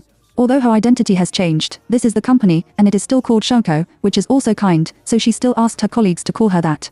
Sister Zhang? This man's name is Zhang Fan. He is in the same office as her, and he is older than her. There will be a power outage today. Don't be too late and leave early. Power outage. Wen Xin was stunned for a moment. Zhang Fan was also stunned, and then smiled. Don't you know? It is said that there is a line failure, and the power outage on the 1st to 20th floors after 7 p.m. We're fine, but there are dark lights below. How can you go down? This is the 46th floor. Okay, I got it. Thank you, Sister Zhang. Then I'll go first. Hurry up and don't miss it. It's already 6:30. Zhang Fan left after saying that. Wen Xin didn't want to go down to the 20th floor in the dark, so he immediately put the information back into the information cabinet. But she never thought that the door of the data room could not be opened in just 2 or 3 minutes before and after. The door of the data room was a thick, anti-theft door. At first, Wenxin thought it was because he didn't pull it open. He pulled it hard a few times before she realized the reality. The door is indeed locked from the outside. The data room is so big that there are only her and Zhang Fan. Zhang Fan just reminded her, how could the door be locked? Did Zhang Fan accidentally bring it? Or did someone do it deliberately? Wenxin didn't know. She only knows that her mobile phone is still on the desk, and she can't get out now. She bit her lip and stared at the indestructible door in front of her, which was a little discouraged. Forget it, let's settle for it. At worst, just sleep here for one night. Explain it to the family tomorrow. Thinking of this, she went back to the bookcase and took out the information just now. As soon as she got into the black and white words, she was distracted again, and it was late at night unconsciously. What she didn't expect was that just as she was about to turn over the material and put it back, the light in the data room suddenly went out. The sudden darkness made her nerves tense immediately, and a sense of fear emerged from the bottom of her heart in an instant, and even the hair on her body stood up one by one.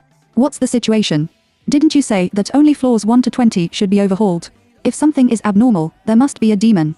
Wenxin felt that the power outage was strange. It's just that she doesn't know who did it. Does this man simply want to trap her here for one night, or do he have other intentions? She didn't know, and at the same time, she couldn't help sweating coldly. I thought her battlefield was still in the Lu family, but I didn't expect it to extend to the workplace so quickly. As time passed, the information room was quiet, and even the rustling sound of the second hand moving could be heard. Wenxin couldn't see the numbers on the wall clock, and time was pulled for infinitely long in the darkness where he couldn't see 5 fingers. She had no choice but to hold the pile of documents and look at the dark data room. I don't know how long it took, but suddenly there was a click in my ear. Someone. Who is it? Wenxin hurriedly asked. But the night was so quiet that she could hear the shallow footsteps, but she didn't hear the answer. Her heart suddenly rose to her throat, holding the folder and holding her breath to the door. Chapter 19. The feeling of being relied on. Bypassing a file cabinet, she saw a figure. She didn't respond to the shout. She was sneaky. What are you trying to do to her? No matter what this person does to her, this is the only chance for her to escape at present. After all, the door is open. Wenxin squeezed the folder tightly and clenched his teeth without alarming the figure.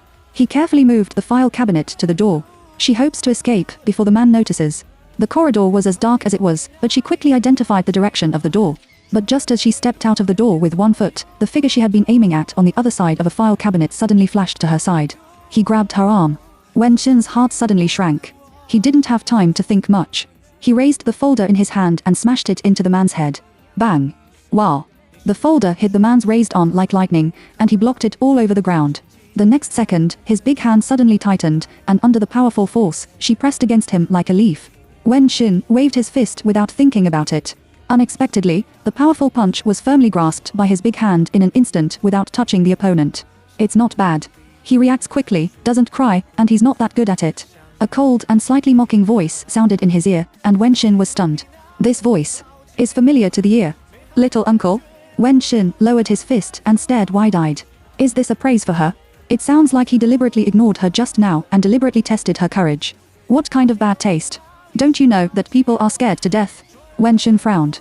The fingertip of the man's hand was pressing on the pulse of her wrist, and a burst of crisp numbness ran through her whole body, and the other hand tightly wrapped her hand, and the burning of the palm of her hand roasted the back of her hand.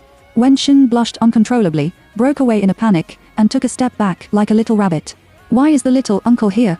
Wenxin asked while stretching his head and looking out. It was pitch black, quiet, and he was alone. Lu Yu lowered his eyebrows and glanced at the swaying head, put his hands in his pockets, raised his legs and stepped out of her eyes. It's time for you to change my medicine. I called you, but no one answered. Wenxin. She looked at the straight back in a daze, and waited for him to take a few steps before she realized and caught up with him in a hurry. Did I say I would change your medicine? It seems that I haven't left you a number either, and... Lu Yu suddenly turned around and Wenxin, who was busy putting on his doubts, plunged into his arms without guard. The reckless force was not small, and Lu Yu felt a slight pain in his heart. He raised his hand and took advantage of his height to directly hold down the head that hit him. With his fingertips wrapped around a touch of hair and pulled back slightly, Wenxin's head was forced to rise. She looked at Lu Yu awkwardly. Lu Yu frowned slightly. If you don't change it for me, who will change it for me? You should be responsible for the disaster you caused to the end. Suddenly, there is a feeling of being relied on. Wenxin shook his head and saw that Lu Yu didn't mean to let go, so he had to raise his hand and push Lu Yu's hand to signal him to let go. I don't know if he did it on purpose or not. When Wenxin felt his hand move away from her head, the strand of hair was pulled hard, and her scalp hurt. She rubbed her head and couldn't help complaining. Little uncle, let me remind you that it is someone else who wants to kill you, and I will be tired of you first. I haven't told you yet, but you blame me. Really? Luo Yu continued to move forward, paying attention to the people behind him. An unreasonable look. Wen Xun rolled his eyes at the back of the landing duck. I trotted to the office to get my mobile phone and bag back. Looking at the time on her mobile phone, she took a breath of cold air. 3 o'clock in the morning. This point is not terrible. What's terrible is that this person can come here at this point just because she needs to change her medicine. He should not have specially left her number, checked the number, and then found her location through some methods. It took a lot of effort to come from home, and this 46th floor. Won't climb to the 46th floor. This cruelty. If you offend him in the future, you will definitely chase her to the ends of the world to seek revenge. Wen Xin thought that a cold sweat was about to come down. Chapter 20. Who do you want to touch? At this moment, the eyes suddenly lit up. Is there a call? She didn't dare to delay and ran out quickly. Luo Yu has already stood at the elevator entrance. Little uncle. Don't be verbose and leave quickly. Luo Yu stepped into the elevator and didn't even look at Wen Xin. This man is really rude. Wen Xin grabbed the bag and hurried in. She thought that the power had been repaired, so she glanced at the control board before she was stunned. To 20?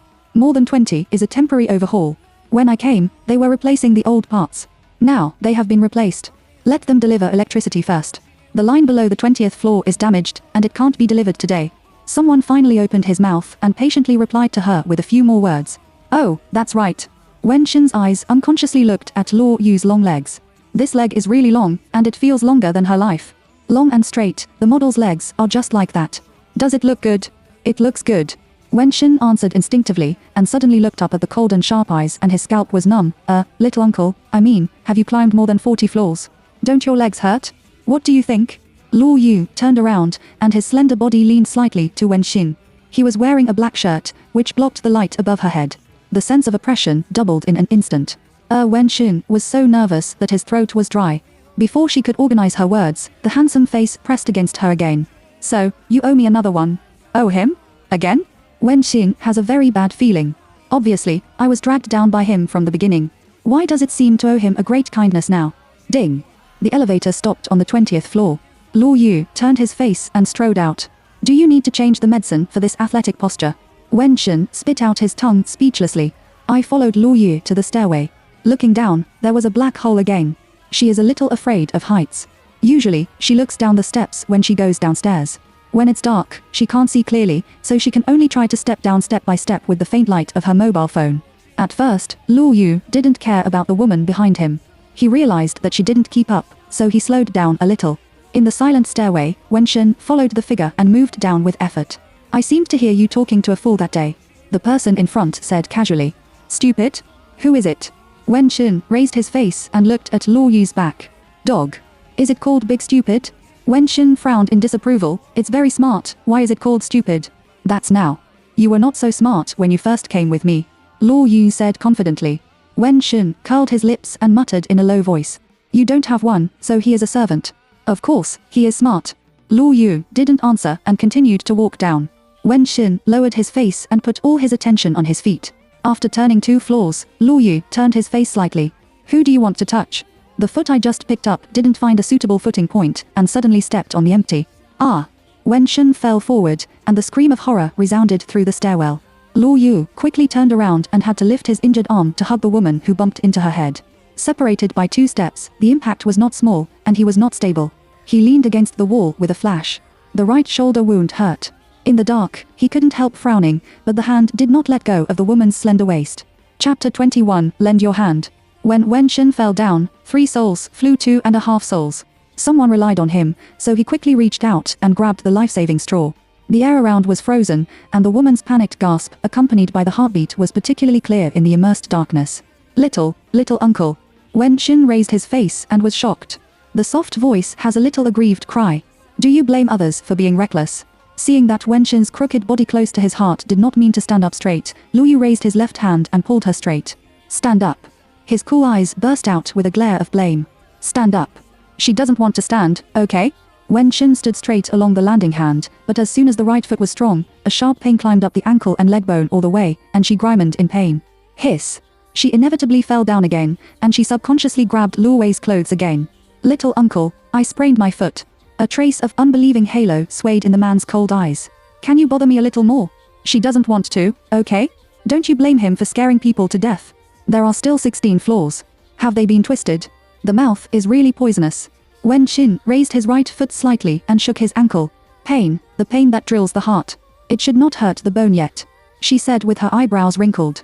That's good. Go by yourself. Don't expect me to hold you. The cold and resolute voice was overwhelmingly thrown over.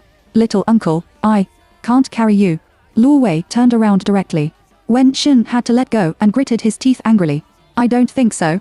I just want to say that I dare not bother you. That's just right. Let's go. Luo Yu said concisely, but his foot went down a step and stopped. Wen Xin hasn't moved yet. I don't know what he is going to do. A few seconds later, Luo Yu turned around slightly and stretched out his hand to her.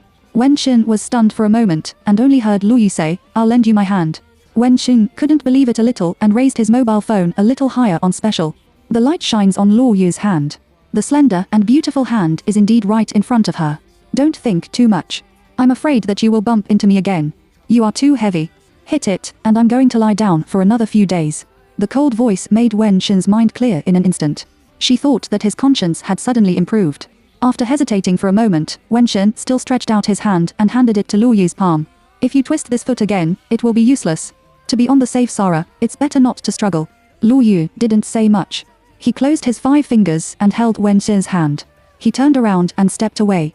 Wen Xin didn't dare to let his right foot use more force. He could only click on the ground with the sole of his foot, stabilized his body and quickly stepped down with his left foot. She stopped next, and Luo Yu could only stop step by step. Wen Xin thought that he would be impatient if he didn't take a few steps so slowly.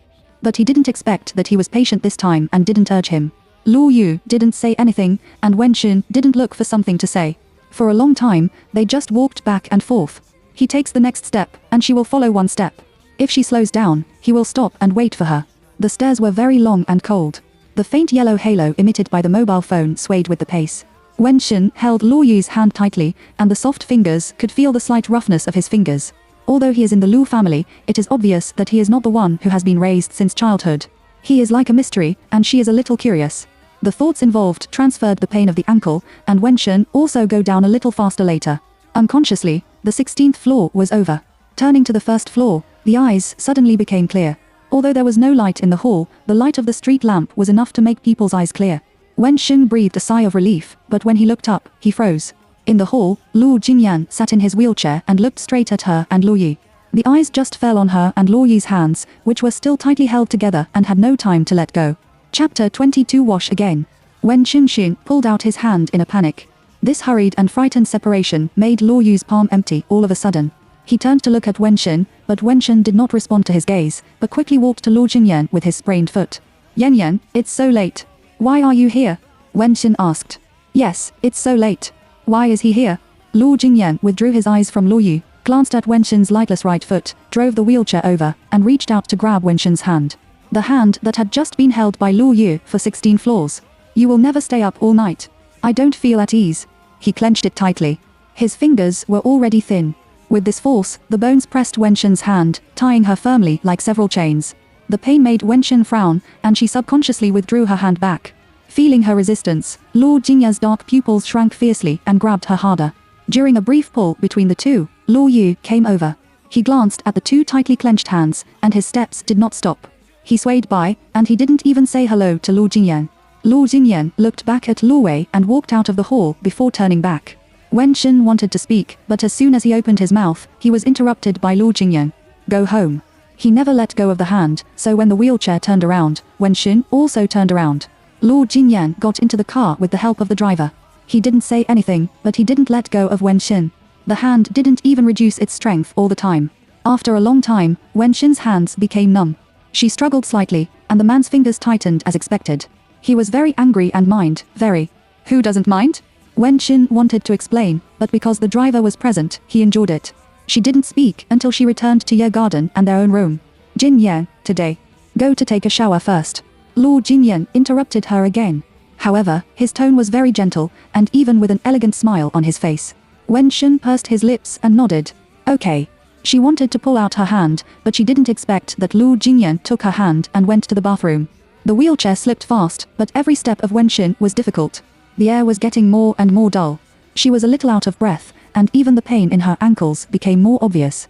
Finally, she walked to the door of the bathroom. All right, Yang Yan, you go to rest first. I'll be out soon. Wenxin looked at Lu Jingyan nervously. But he still didn't let go. The chill from the finger bone directly soaked into Wenxin's heart. Yang Yan. She couldn't help opening her mouth, but she didn't expect that Lu Yangyan would let go at this time. Go ahead. Lu Jingyan said with a smile. Wenxin breathed a sigh of relief. But the next second, her heart was raised again. She thought that Lu Jingyan would dodge, but she didn't expect that he pushed in a wheelchair. I watched you wash. Lu Jingyan seemed to see what she was thinking and said directly without waiting for her to ask. There is still a light and gentle smile on his face. The smile gave Wenxin goosebumps. Yang Yan. Don't be afraid, just watch you wash your hands. This is the third time he interrupted her. Wenxin has not studied psychology, but she also knows that when people are angry, the calmer they are on the surface, the more stormy they are inside. After thinking about it, she was not in a hurry to defend herself, but just followed Lu Jingyan's intention to open the water. Wet your hands, apply hand sanitizer, rub and rinse. After washing, she stretched out her hand to dry her mobile phone. When her fingertips first touched the warm wind, she heard Lu Jin say gently, wash again. Chapter 23 Adhere to the Way of Women. Wenxin's outstretched fingertips stiffened. When the warm wind falls on the fingertips, I can only feel the chill. After a moment of silence, she slowly withdrew her hand, turned around again, and repeated the process of washing her hands. Once, twice, 3 times. Lu Jingyan didn't stop, and she didn't stop. I don't know how many times I washed it, but the delicate skin has been washed out of white folds by the water. Wenxin felt that her patience had been washed to the limit by the current. Taking a deep breath, she suddenly raised her hand and turned it into the faucet. She turned around and leaned her back against the washstand. Things are not what you think. I was trapped in the data room. The little uncle did come to me, but he also came to me because I treated his wound 2 days ago and now no one has changed his medicine. When I went downstairs, the stairwell was so dark that I twisted my foot again, and he pulled me. Wenxin finished speaking in one breath, and his heart was pounding. Lu Jingyan drove the wheelchair and slowly approached. He raised his face and stared at Wenxin's face for a while, and then slowly looked at her hand, which had just been washed countless times. He reached out and grabbed her hand. This time, he didn't use as much force as before, but he also held it firmly and gave her no room to escape. Then you said that there are so many hospitals in Yingcheng, and the Lu family also has a special medical team. Why doesn't he look for anyone and still look for you in the middle of the night? This is a good question, and Wenxin also wants to know. But she can't answer Lu Jingyan like this. He may think it's not a glorious thing and don't want to alarm others. She found a reason for Lu Yi. This reason is still very convincing at other times of the day. But at 3 o'clock in the middle of the night, the persuasiveness was greatly reduced. Lu Jingyan stared at Wenxin, and his eyes were as quiet as a deep well that had not seen the sun for thousands of years. Suddenly, he turned the wheelchair like lightning fast, grabbed Wenxin's hand and pulled her to the washstand next to her. That's for him, according to his height setting. He rudely pulled Wenxin's hand to the faucet. The cold water poured down in an instant and soaked Wenxin's skin. Wenxin suddenly became excited and couldn't help resisting. He struggled twice, but he didn't break free from Lu Jingyan's seemingly weak hands. Lu Jingyan, what are you doing? Let go of me. Wenxin couldn't stand it. What am I doing? What do you think I do? I just don't want my wife's hands to smell like other men. What's wrong with me? Lu Jingyan gritted his teeth and desperately pulled Wenxin's arm under the faucet. The woman's tender arms rubbed the washstand fiercely, and the man's hand tied her like an iron cable. She struggled too hard, and Lu Jingyan's cold eyes flashed fiercely. Suddenly, she freed up one hand and grabbed Wenxin's messy long hair. Ah! Wenxin screamed in pain. Lu Jingyan came over with an angry face, and his red eyes stared at her. Ah Xin, didn't anyone teach you to stick to the woman's way when you get married? Do you know that I can only touch your hand? Do you know? Lu Jingyan with a suppressed roar, her fingertips crushed Wenxin's wrist, and her nails cut a deep blood stain on her skin. Wenxin bit his lip and couldn't stand the man's anger anymore. He took a deep breath, and then the afterglow in the corner of his eyes suddenly raised the hand that was not confined and fanned Lu Jingyan's face. Bang! The air fell into death-like suffocation. Chapter 24 A Xin. Wenxin has never touched Lu Jingyan. I have never even refuted him loudly. She knew how much she had, and she also knew that if she wanted to gain a foothold in the Lu family, she had to rely on Lu Jingyan. So she soon regretted it after the slap was thrown out. Time seemed to be forbidden in her heavy and panicked gasp. She looked at each other. She saw a sleepy beast that was about to break out in Lu Jingyan's eyes, and she also saw herself who didn't know which direction to escape. Lu Jingyan stared at Wenxin, and clearly visible blue veins burst out on his pale forehead. The storm is about to break out. But just then, there was a sudden knock on the door. Dong dong. The slightly rushed sound made the almost frozen sound in the room slightly shake. Luo Jingyan was stunned for a moment, and Wen Xin took the opportunity to break free from his hand. After tidying up her messy hair, she quickly left the bathroom. When I opened the door, it turned out to be Xia Meiying in pajamas. What are you doing in the middle of the night? Xia Meiying looked unhappy. Her X-ray-like eyes immediately caught the abnormality and looked at Wen Xin. Wen Xin looked at the clothes on his body that he hadn't had time to change. I'm sorry to bother you, Mom. I worked overtime too late. I just came back to pick you up. Overtime? Xia Meiying's face softened a little. The harder the daughter-in-law works, the sooner she can help her son. Then you go to bed early. You don't have to get up early tomorrow morning. Take a rest for a while. Xia Meiying explained thoughtfully, and when she was leaving, her eyes fell down and glanced at Wen Xin's wrist. A red mark had just been erased there, and Wen Xin subconsciously turned his wrist. She didn't know whether Xia Meiying saw it or not. Anyway, Xia Meiying didn't say much. Close the door and turn around. Luo Jingyan is right in front of you. Wen Xin put his hand behind his back against the door, lowered his eyebrows and was silent for a while, and then said, Jin, I know that the eldest brother is back. You are under a lot of pressure, but I hope you can restrain your emotions. At least, don't vent this emotion on me. Wen Xin pursed his lips, touched the door with his fingers, straightened up and walked to Luo Jingyan. She stood in front of him, not at the height of him. She stood straight and stared at the man who had scared her just now, and her eyes had returned to calm. We are husband and wife, and we should be consistent with the outside world. His eyes stayed on Luo Jingyan's face for a few seconds and then moved away. She went to the sofa and picked up the bag that had just been thrown there. You are also tired. I won't bother you. I'll go to the guest room to sleep. Wen Xin walked out of the bedroom without looking back. Luo Jingyan stayed where he was, staring at Wen Xin's back, and did not take it back until the figure disappeared completely. Although he is a cripple, there are not many women who want to climb into his bed and become Mrs. Law, but he doesn't like those women. They are like dummy in his eyes. They only compete for fame and fortune, and have no soul. Wen Xin is different. She will take care of him meticulously, and she will also express her dissatisfaction and be angry as she does now. It seems that she is willing to marry him, but he knows that there is a place in her heart that he has not touched. She is not the woman who submits to him. On the contrary, she is the woman standing there waiting for him to conquer completely. She gave him a sense of reality. Her appearance was like a stone thrown into his heart after more than 10 years of death, which aroused his interest and awakened his heart. Azun, Ashun. Luo Jiyan muttered these two words, and the scene he saw in Lu's building came to his mind, and his thin fingers and hands were tightly grasped. Chapter 25 Peeping. Wen Xin locked the door of the guest room when he entered the guest room. Although she knew that Luo Jingyan would not come in, this unnecessary action made her feel at ease. Hearing the slight sound of falling locks, her tense heart relaxed. She leaned against the door in a daze. The pain in her ankles and the weakness after the shock made her unable to move a step. She stood for a while, and then slid down the door. Looking up, there was a light in the distance in the direction of her. That's Nan Yan. Nan Yan. On the day of the wound on his shoulder, Wen Xin sutured him with a layer of anti-inflammatory ointment, and then wrapped 2 layers with a bandage. At that time, she told Qianming that she was going to the hospital for formal treatment. He didn't go, and now he doesn't want to go. After returning from Lu's, he took a shower, and then simply tore off the gauze, wiped the wound a little and left it. Sitting at the bar and drinking a glass of wine, he was going to sleep, but his eyes stopped when he caught the light across the street. The wine glass was empty, and he didn't renew it. He only turned the empty glass slowly with his slender fingers. I don't know how long it took, but suddenly something rubbed against his leg. Luo Yu lowered his head and saw the big fool waging his tail at him with something in his hand.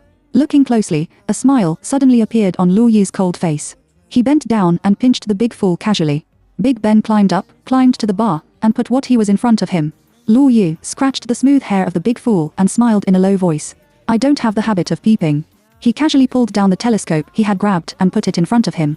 The big fool looked at his master and grinned. There are more layers of lenses, and the opposite side is suddenly clear. Sure enough, it's her. She actually sat on the ground. He put his hands on his knees and buried his head between his legs. He sat there, motionless like a sculpture. On this side of the lens, the man's eyes are as dark as the night outside. Wen Xin was not sleepy and sat by the door for the middle of the night. In the morning, looking at the morning sun outside the window, she raised her numb arm and took out the mobile phone in her bag. 6:30. There are still a few mobile phones in the mobile phone that I didn't have time to see yesterday. Some colleagues asked about work affairs, Yang Shi asked for greeting, and another one was asked by a college classmate. This person's name is Ji Yanli. It's her senior in medicine. They are also Chinese. Ji Yanli took good care of her when she was in school, so they knew each other very well. Ji Yanli is now an external expert in Yuncheng Hospital. He is a well-known young talent in the medical department. He came to her for nothing else, just asked her to have a meal together. After thinking about it, Wen Xin dialed the phone back. Brother, I'm sorry to bother you. She apologized with a smile and said after receiving a reply, I want to ask you a favor. After making a phone call, Wen Xin stood up slowly with the door and moved to the bedside with his feet on it. After sitting for a while, she went back to the bedroom. When he entered the door, Luo Jingyan was tidying up his tie. When he saw Wen Xin, he drove the wheelchair around. I called Ling Xin and told him that you sprained your foot and needed to rest for a day. Wen Xin was stunned for a moment and nodded without refusing his kindness. Okay. She went to the bathroom on top of her feet, took a shower and went to the cloakroom to take out the medicine box. I'll do it.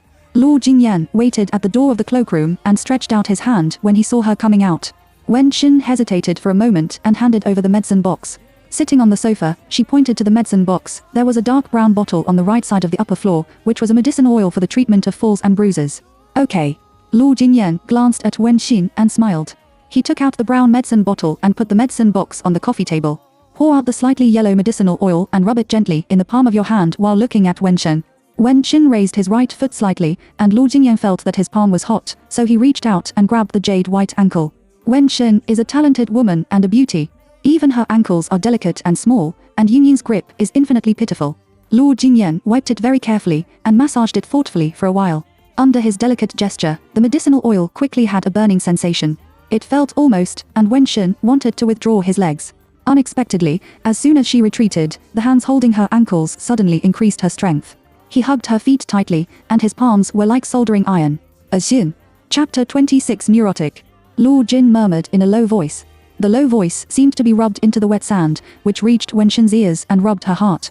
Her heart tightened, and a layer of goosebumps appeared on her back. I know, I shouldn't have treated you like that. The man opposite didn't seem to dare to look at her. He lowered his face and looked at the red and swollen ankle. But I couldn't help it. I know you too won't have anything. I believe you. At this point, Luo Jingyan suddenly raised his face. He stared at Wen Xin and repeated it seriously, I believe you. After saying this, a trace of pain immediately appeared in his eyes. I just can't stand other men touching you, I can't stand it. He lowered his face, his hands holding her ankles increased their strength, and muttered, I can't stand it. I can't stand it. He held her feet like crazy, his fingers deeply pressed her nerves, and even his body trembled slightly with excitement. The fear of last night climbed into Wen Shen's heart in an instant, and she couldn't help pulling her feet back. But at this moment, she felt a heat in her ankle. A tear fell on her ankle. She raised her eyes in shock and bumped into Luo Jingyan's wet and painful eyes. In an instant, her fear was mixed with other emotions. People who study medicine are more sympathetic than ordinary people. So she can understand Luo Jingyan's pain. He is an eagle who should have spread his wings and soar. But fate made a mess, and his wings were broken before they were fully grown. From then on, he could only stay in the nest and watch his peers enjoy themselves in the blue sky and white clouds. And his peers will turn around and laugh at him from time to time. He endures these despairs and ridicules. He must also welcome people with a smile and make a positive and hard-working appearance. After more than 10 years of disguise, he did not dare to relax for a moment. Perhaps even his closest mother thought that he had accepted the reality and got used to this disguise in the past 10 years. No one knows that his heart has not actually become stronger because of these more than 10 years of training. On the contrary, he is more sensitive, more fragile, and more neurotic. As a doctor, Wen Shen looked at Luo Jingyan at this moment with some sympathy. Instead of pulling out her legs, she leaned over and stretched out her hand to Luo Jingyan. Luo Jingyan's tearful eyes stared at the hand for a while, and his trembling body gradually calmed down. He slowly loosened Wen Shen's ankle and responded to her. Wen Shen clenched the hand stained with medicinal oil. I have sent your case to my mentor. He has a wide network, and there must be a way to make you stand up. Her mentor is the top medical expert in the world. In his circle, there are many experts and scholars who don't bend their waists for money. This is also the reason why his parents agreed to marry her into the Luo family. Marrying her may not help his career, but it must be of great benefit to his health. But what he wants is more than that. Xin. The hand held Wen Xin's 5 fingers and said in a wet but firm tone, I want you. Nangyang. Luo Yu is a lonely person, but there is always someone to clean such a big place as Nangyang, so the servants here are not 24 hours a day. They are part-time workers. They come every morning and leave after work. This morning, as soon as Mrs. Jin finished trimming the flowers and plants in the yard, the doorbell rang. A few minutes later, she came to Luo Yi. Sir, someone is looking for you outside the door. It is said that the young lady from the other side of Yi Yang called him. Chapter 27 She is a genius. When Ji Yanli came in, Luo Yi was lying in the sun on the lazy sofa by the bedroom window. Because of the injury on his shoulder, he hasn't had a good rest these days. Under the faint morning sun, his face was obviously tired. These tiredness did not cover up this man. His outstanding appearance covered his face, which was carved by an art knife, with a layer of untamed decadence. I have to say that the live-action version of Luo Jiasan Shao is completely different from Luo San Shao in the gossip news. Mr. Luo Ji Yanli stood in front of Luo Yu and greeted him politely. My name is Ji Yanli, and I am Wenxin's senior brother. Now I work in Yancheng Hospital. She told me that your wound needs to be treated. Let me have a look. Don't worry, I know the rules. I'm just doing her a favor. I won't say a word. He knows the rules very well. Or that woman knows the rules very well, which was explained in advance. Didn't you sit by the door all night last night? Are you still in the mood to think about him? A trace of floating light flashed through Luo Yu's deep eyes. Okay. He sat up lazily. Then there is Mr. Lao Ji. Luo Yu sat on the sofa, and Ji Yanli opened the medicine box he brought with him. After checking, he said, the wound is really not well healed. But it doesn't matter. Ah Xin said hello to me, and I brought all the medicine. I'll apply it to you. Ah Xin called quite kindly. Luo Yu looked sideways slightly. Mr. Ji and her are college classmates, so they must be very familiar. Ji Yanli took out the special ointment made by Yincheng Hospital and smiled. I am 1 year taller than her, and she is not a person who doesn't do much time in the department, so she doesn't have much time to get along with her. Don't do your job. Luo Yu was a little surprised. Ji Yanli glanced at him. Mr. Luo should know that she also majored in economics. So I often go there for classes. Ji Yanli applied the ointment evenly to Luo Yu's wound. After saying that, she took another look at Luo Yu and said in a heavier tone, Ah Xin is a medical genius. She only took half of the time to finish all the courses I learned. Genius? I can't swim, I'm afraid of the dark, and I can twist my feet when I go downstairs. If I'm wronged, I sit at the door all night and punish myself. Oh, what a genius. All right, Mr. Luo, the medicine is ready. There is no major problem with the wound at present, but it is still recommended that you rest more later, so that you can get better quickly. Ji Yanli carefully and thoughtfully pulled up Luo Yu's clothes, and then cleaned up the medicine box. Luo Yu sat there without moving. He just raised his eyebrows lazily and looked at Ji Yanli's busy hands. Since you like economics so much, why not major in economics? Ji Yanli didn't react for a moment. He was stunned for a moment, and then said, Are you talking about A Xin? I also asked her, and she only said that she had more skills and no pressure. Speaking of this, he smiled. She has a lot of ideas in her mind, which are difficult for ordinary people to guess. Really? Luo Yu narrowed his eyes slightly. Mr. Luo Ji Yanli cleans up the good medicine box, stood up, casually took out a business card in his pocket and handed it over. Today is fine, this is my contact information. If you have any discomfort, please call me at any time. He is really responsible for being entrusted and loyal to others. Luo Yu took the business card and took a look. After a few seconds of silence, he suddenly raised his eyes and said something. Chapter 28. It seems that I have cried. I happen to be short of a family doctor. Is Mr. Ji interested? The sudden invitation made Ji Yanli's brain stuck. He widened his eyes slightly, and before he could speak, a greater shock was thrown over. The annual salary is 2 million. You don't need to come here often. You can come when I need it. Ji Yanli. 3 million. He was not allowed to have time to doubt and think at all. The pie smashed his head dizzy. Is this the legendary richest man's house? Is it so arrogant to throw money? Mr. Luo. Ji Yanli felt that he should at least think about it, so he wanted to buy some time. However, he had just wondered that in those few seconds, Luo Yu pulled out the hidden drawer of the coffee table and took something out. I can pay you 1 million in advance. If you are not satisfied with the annual salary, Mr. Ji can ask for it. How about it? Luo Yu raised his hand, and a piece of paper was sandwiched between his slender fingers. A check. Ji Yanli was dumbfounded. That's why they became a rich family, right? First-class execution. Mr. Luo, is this too hasty? I don't even know much about your physical condition. I am in good health and have no difficult diseases. You can accept a physical examination. The finger holding the check was not taken back. He didn't talk nonsense either. That's a crisp one. 3 million, you don't need to follow all the time, just be on call. It's too easy to earn this money. Okay. I promised. Ji Yanli was cheerful, but he didn't take the check. Seeing that Luo Wei glanced at the check to signal him, he smiled and said, the hospital's salary can only be received after work. Luo Yu looked at him and put down the check. Happy cooperation. After saying that, he looked aside. Send Mr. Ji out. The big fool who was lying there immediately got up energetically, ran over and wagged his tail at Ji Yanli. Then I'll go first. I'll wait for Mr. Luo's employment contract. Okay. Luo Yu didn't see each other off. Ji Yanli followed the big fool out. When he walked out of the door, he looked back at the exquisite but monotonous villa in front of him and couldn't help muttering, it's really interesting. Wenxin sprained his foot and didn't go downstairs. Luo Jingyan went down by himself. Luo Ruixin went to have breakfast with the old man, and Xia Meiying was the only one here. The servant just set up breakfast. Well, Xia Meiying thought that Wenxin didn't plan to call her when he came back, so she just greeted Luo Jingyan, "Come and have dinner soon." "Mom, you eat first. Xin's foot is sprained. I'll send it to her." Luo Jingyan directly pushed the wheelchair to the table, picked up the tableware and took food for Wen. He didn't even look at Xia Meiying, but focused on taking the meal. Xia Meiying didn't say anything, but just looked at him.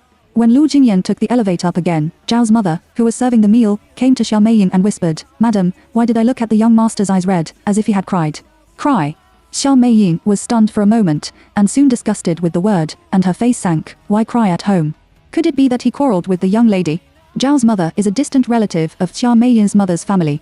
In the Luo family, there is no helper around, so Xia Meiying specially let her brother look for a brain at the relatives in his hometown. After listening to Zhao's mother's words, Xia Meiying looked at the second floor. Zhang Ma's eyes turned and she muttered, "I always feel that this young lady is just meek. In fact, you are very stunning. Madam, you have to remind the young master not to be too sentimental." Hearing this, Xia Meiying's eyebrows were locked in an instant. Chapter 29. The cat watching the play. After a day off, Wenxin felt that his feet were much better and went to work. During the lunch break, she went to the monitoring room. Although the position of the surveillance camera on the 46th floor is not aimed at the data room, it still took a picture of a person. There is a girl named Hu Xiaoxing in their office. The Luo family is large-scale and has many people in each department, so each department has its own logistics clerks. Hu Xiaoqing is a logistics clerk of the investment department. Judging from the video, she didn't stay at the door of the data room. She just passed by and took a look, and then locked it. This doesn't explain anything. She was originally in charge of the chores of the whole floor of the top floor.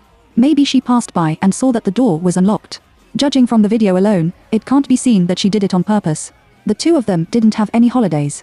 Wenxin thought that she was probably unintended. When the matter was investigated, Wenxin stopped. She doesn't want to waste time on this kind of thing. At present, the most important thing for her is to gain a foothold in Luo's, and then find a way to get one step closer and enter the core circle of Luo's group. In the richest family, she is an outsider. If she wants to enter, it's not enough to fight at home. That requires real ability. Wenxin returned to the office without saying a word, not saying anything in advance. As soon as she got off work, her mobile phone rang. It was Luo Jingyan who called and said he would wait for her downstairs. After packing up and getting off, Luo Jingyan held her hand as soon as she got on the bus. "There is a social gathering in the evening. Come with me."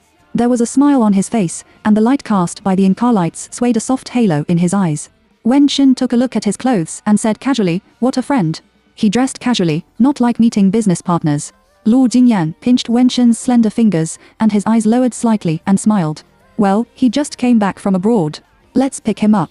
Oh, Wenxin didn't ask any more questions. The venue of the party is a clubhouse called Tanghui Official Residence. The moment the graceful welcoming lady pushed the door open, Wenxin was choked by the smell of cigarettes inside. The smell of smoke is not strong, but she is very sensitive to the smell and feels a little uncomfortable. There were several people sitting in the box, and one of them stood up and waved to them. It was a tour of Zhou's family in Beicheng. She saw it at her wedding with Luo Jingyan. However, as far as she knows, Zhou Yu doesn't have a good relationship with Luo Jingyan. Why is he still there? Wenxin pushed Luo Jingyan in and swept his eyes to the others in the box. All of a sudden, her eyes were pulled by a shadow in the corner. He leaned on the chair, crossed his legs, and held a cigarette in his right hand. The light flashed at his fingertips. That posture is very lazy, like a cat curled up and watching a play. Of course, he is not a cat. He is Luo Yu. Why did Luo Yu appear here? Wenxin was stunned. Before her eyes were withdrawn, Luo Jingyan suddenly called her. "Ah Xin, you have seen all these. Uncle is over there." Luo Jingyan drove the wheelchair to turn in the direction of Luo Yu. Wenxin's feet seemed to be nailed to the ground. The man sitting in the wheelchair seemed to have eyes behind him. She just hesitated for a moment, and then he turned around. "Ah Xin." There was obviously a chill in his eyes. Wenxin bit his lip and followed him. Luo Jingyan grabbed her hand and turned to Luo Yu with a gentle and humble smile on his face. "Uncle, I didn't pick you up when you came back a while ago. I just have time to get together today. I also picked up the wind for you." Oh, Luo Yu's hand holding the cigarette stroked forward, and the flashing fire made the sarcasm in his eyes more obvious. "Why did you bring her here?" Chapter 30. Hand over a glass of wine. This room is full of men, and only Wenxin stands here out of style. But why is she standing here? Doesn't he know? Luo Jingyan said that he pulled her to act, and he was the target audience. A man wants to show his ownership to another man. Then what is she? A burst of nausea surged in Wenxin's heart. But she didn't show it, because she knew that the angrier she was at this time, the more she seemed to have a ghost in her heart. In this case, it's better to follow Lu Jingyan's mind to make him feel at ease and free himself from embarrassment. We didn't wait for Lu Jingyan to open his mouth, when Shen took over with a smile. Don't be surprised, little uncle. I'm coming by myself. Jin Yan said that he would go out for dinner in the evening. I was angry that he didn't go home to accompany me and asked him to take me with him. Who knew that he invited you to dinner? If I had known, I wouldn't have spoiled your fun. She looked down at Lu Jingyan affectionately. The words he said according to his heart really made him very useful, and he also looked back at her with the same affection. Whoever reads this, they are both a loving couple. Oh, hello. Zhou Yu shouted exaggeratedly. No wonder Jin Yan has rarely come out to play with us since he got married. It turned out that he was entangled by the family. Can you speak? Han Shuo next to him laughed. What do you mean by entanglement? Look at the worthless appearance of Yang Yan, which is obviously as sweet as a candy. Several men burst into laughter. Lu Yu also smiled and took a cigarette while laughing. The rising mist at his fingertips covered his eyes like a piece of tulle, which made people unable to see his mood. Wen Xin secretly bit his back teeth and enjoyed the mood of being treated as a monkey by a group of men. Lu Jingyan pulled her aside in their laughter. Enough, you guys. My wife is thin-skinned. Whoever scares her will treat her tonight. Under Lu Jin's laughter and scolding, those people finally calmed down. Soon, a table of mountain delicacies and seafood came up. With Wen Xin, the woman present, the men's gossip also converged a lot, and there was no uncomfortable scene during the banquet. After 3 rounds of wine, Wen Xin, who drank a small glass of red wine, also became slightly drunk on his cheeks. She was very quiet all night. Except for a few words of occasional reply, she almost didn't open her mouth. Of course, her eyes did not turn in the direction she shouldn't go. Lu Jingyan suddenly picked up his wine glass and turned to Wen Xin beside him. Ah Xin, come on, let's have a drink. Wen Xin, who was holding a knife and fork to deal with a shrimp, was stunned for a moment. When I raised my eyes, I was looking at Lu Jingyan's slightly drunken eyes. Before she could speak, Han Shuo next to her suddenly laughed. Drink a glass of wine. Yes, yes, yes, hand over a glass of wine. Others followed closely and coaxed. Wen Xin's face suddenly turned red. She endured and reluctantly smiled at Lu Jingyan. Jingyan, you drank too much. There is no. Lu Jingyan waved his hand while he was a little drunk, and his eyes were firmly locked on her face. Ah Xin, you don't know that this kind of wine actually doesn't taste good. Its best drinking temperature is 18 degrees, and the temperature is the most suitable for a while in your mouth. Shall I feed you? He raised his other hand and grabbed Wen Xin's arm and pulled it hard. The wheelchair had been adjusted to the appropriate height, and Wen Xin leaned over and almost threw himself directly into his arms. The arm shook, and the wine in the glass spilled out a few points, falling on the pure white tablecloth, and the color was enchanting and strange. Chapter 31. Draw a clear line. Only then did Wen Xin realize that he underestimated Lu Jingyan's mind. He actually asked her to kiss in public. She can't accept it. She is not that kind of unrestrained personality, especially now she knows Lu Jingyan's intentions very well. She is willing to cooperate with him to show his love and satisfy his self-esteem. But now it's too much. He is insulting her. Wen Xin raised his hand and gently pushed Lu Jingyan's heart. Stop it. So many people are watching. She euphemistically expressed her resistance, hoping that Lu Jingyan would let her go. But Lu Jingyan didn't. Instead, he held her wrist tightly and pushed him. What are you afraid of? You are my wife. Not yet. When the sound fell, he raised the wine glass and took a sip. With the other hand, he directly wrapped around Wen Xin's neck and put his face up. There was a burst of laughter around. Wen Xin bowed, hooked his neck, and endured the laughter of these men in an extremely embarrassing posture. She was so angry that she wanted to push Lu Jingyan away and slap him. But in the end, reason still prevailed. Now, she still has to rely on Lu Jingyan to gain a foothold in the Lu family. She can't anger Lu Jingyan. Wen Xin lowered his eyes and let go of his clenched teeth. But just as she was about to open her mouth to drink the wine in such a humiliating way, a bang suddenly sounded in her ear. Everyone who laughed was stunned. Lu Jingyan, who hugged her and asked for a kiss, was also stunned. Wen Xin took the opportunity to break free. Looking up, he saw that Lu Yi had stood up, and the chair he was sitting on was kicked to the wall by him. He put his hand. The cigarette was pressed to death in the exquisite crystal ashtray, raising his eyebrows and looking at her with a smile. Didn't you say to pick up the wind for me? I think you are very cheerful. He turned around and left. Several people stared at each other. Zhou Yu turned around and shouted, San Shao, where are you going? Although Lu Yu is Lu Jingyan's uncle, they are actually not a few years older, so the name is relatively casual. Lu Yu put his hands in his pockets and did not look back. Go to find a woman to vent your anger. The air was quiet for a few seconds, and soon burst into laughter. How long has it been since you touched a woman, San Shao? Can't help this small scene. Luo Yu had already left, and Wen Xin's face turned red as a soldering iron in the colorful laughter. But she didn't leave the table or say anything. She just sat up straight and wiped her hands with a napkin with her face down. Luo Jingyan swallowed the sip of wine, which had already exceeded 18 degrees, turned his eyes to the door, and the corners of his lips slightly curved. It took more than half an hour for the banquet to break up. Luo Jingyan drank a lot and closed his eyes dizzy before he got out of the box. Zhou Yu and others still had night work, so Wen Xin pushed Luo Jingyan out first. After calling the driver, they waited at the door of the clubhouse for the driver to drive over. Unexpectedly, before her driver could wait, she heard someone behind her shouting in a sweet and greasy voice, "San Shao, do you have to leave? Can't you stay with me?" Wen Xin turned around and saw that Luo Yu had just come out of the clubhouse, and he was accompanied by a plump and enchanting woman. He also saw them and ignored the woman and came straight over. "Drunk?" He glanced at Luo Jingyan and said indifferently. Maybe it was the nature of a doctor. Wen Xin always thought about the wounds of the man in front of him. But as soon as she thought of his injury, she immediately felt that she was thinking too much. She doesn't care about herself. What does she care about? She didn't answer Luo Yu's words, but only glanced at the woman who followed her. A red skirt with exposed shoulders and narrow buttocks, heavy makeup, is a special worker in this place at first glance. Wen Xin withdrew his gaze and smiled at Luo Yu. Yes, words can't beat the power of alcohol. How can the little uncle have such good physical strength?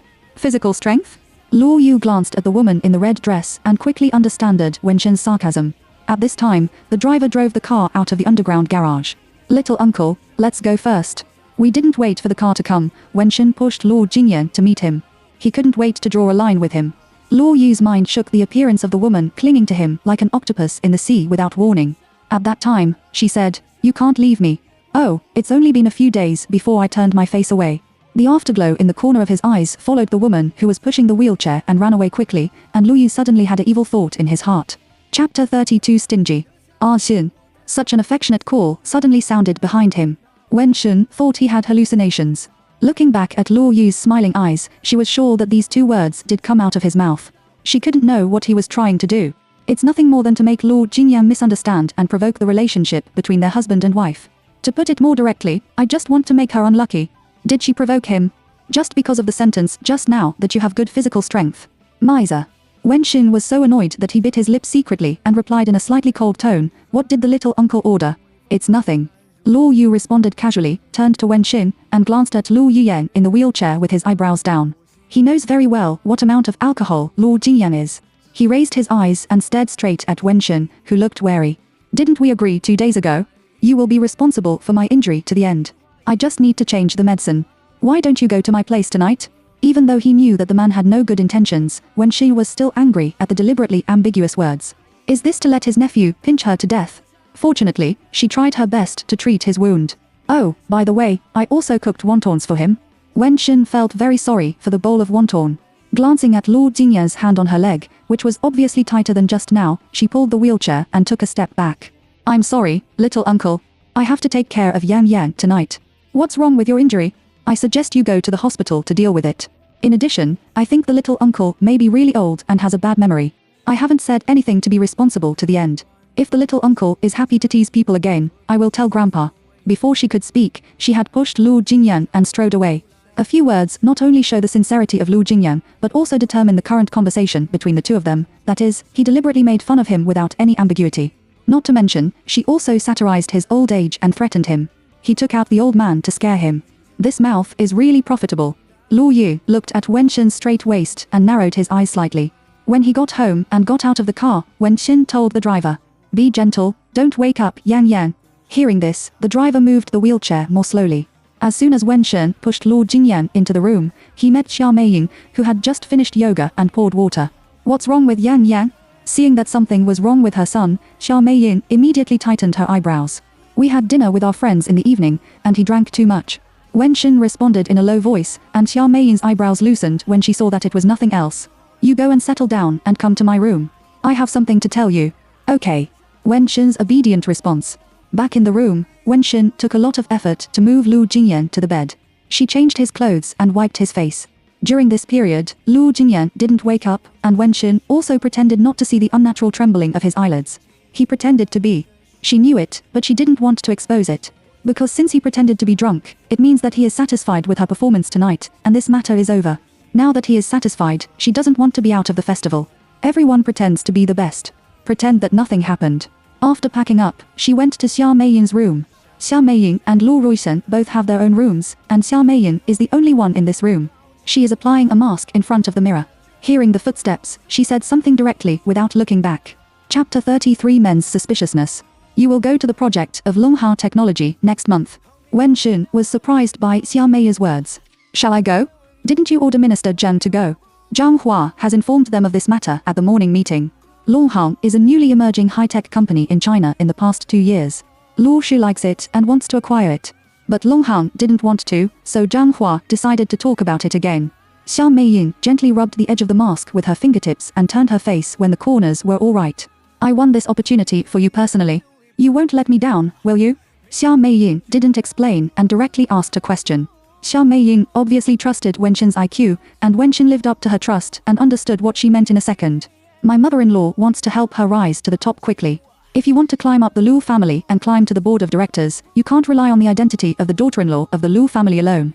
After all, what flows in your body is not the blood of the Lu family, and your identity is of little use. Then we need performance, which makes everyone amazed. Xia Meiyin is handing her a ladder. Although the mother-in-law's original intention was for her son. But this also helped her directly. So Wen Xin said sincerely, "Thank you, Mom, I understand."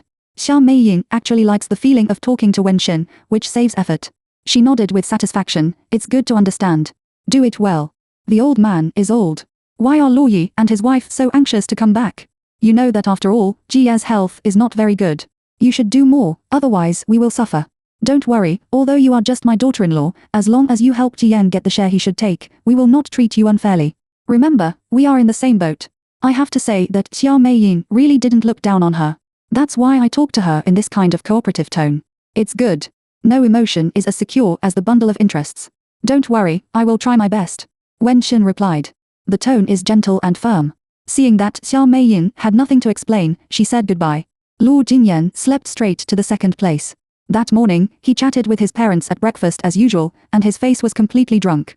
He didn't go to the company for other things, but sent Wen Xin to the door. When Wen Xin was about to go down the stairs, he took her hand. Ah Xin. Wen Xin looked sideways and saw Lu Jingyan frowning slightly and said with a puzzled expression, I drank too much last night, and I was a little dizzy. I vaguely remembered that they seemed to be coaxing. Later, my uncle also left. I didn't do anything, did I? Look at how thoroughly he forgets. No, you just wanted to have a drink with me. The uncle said he would talk to the girl in the clubhouse and left first. Nothing else.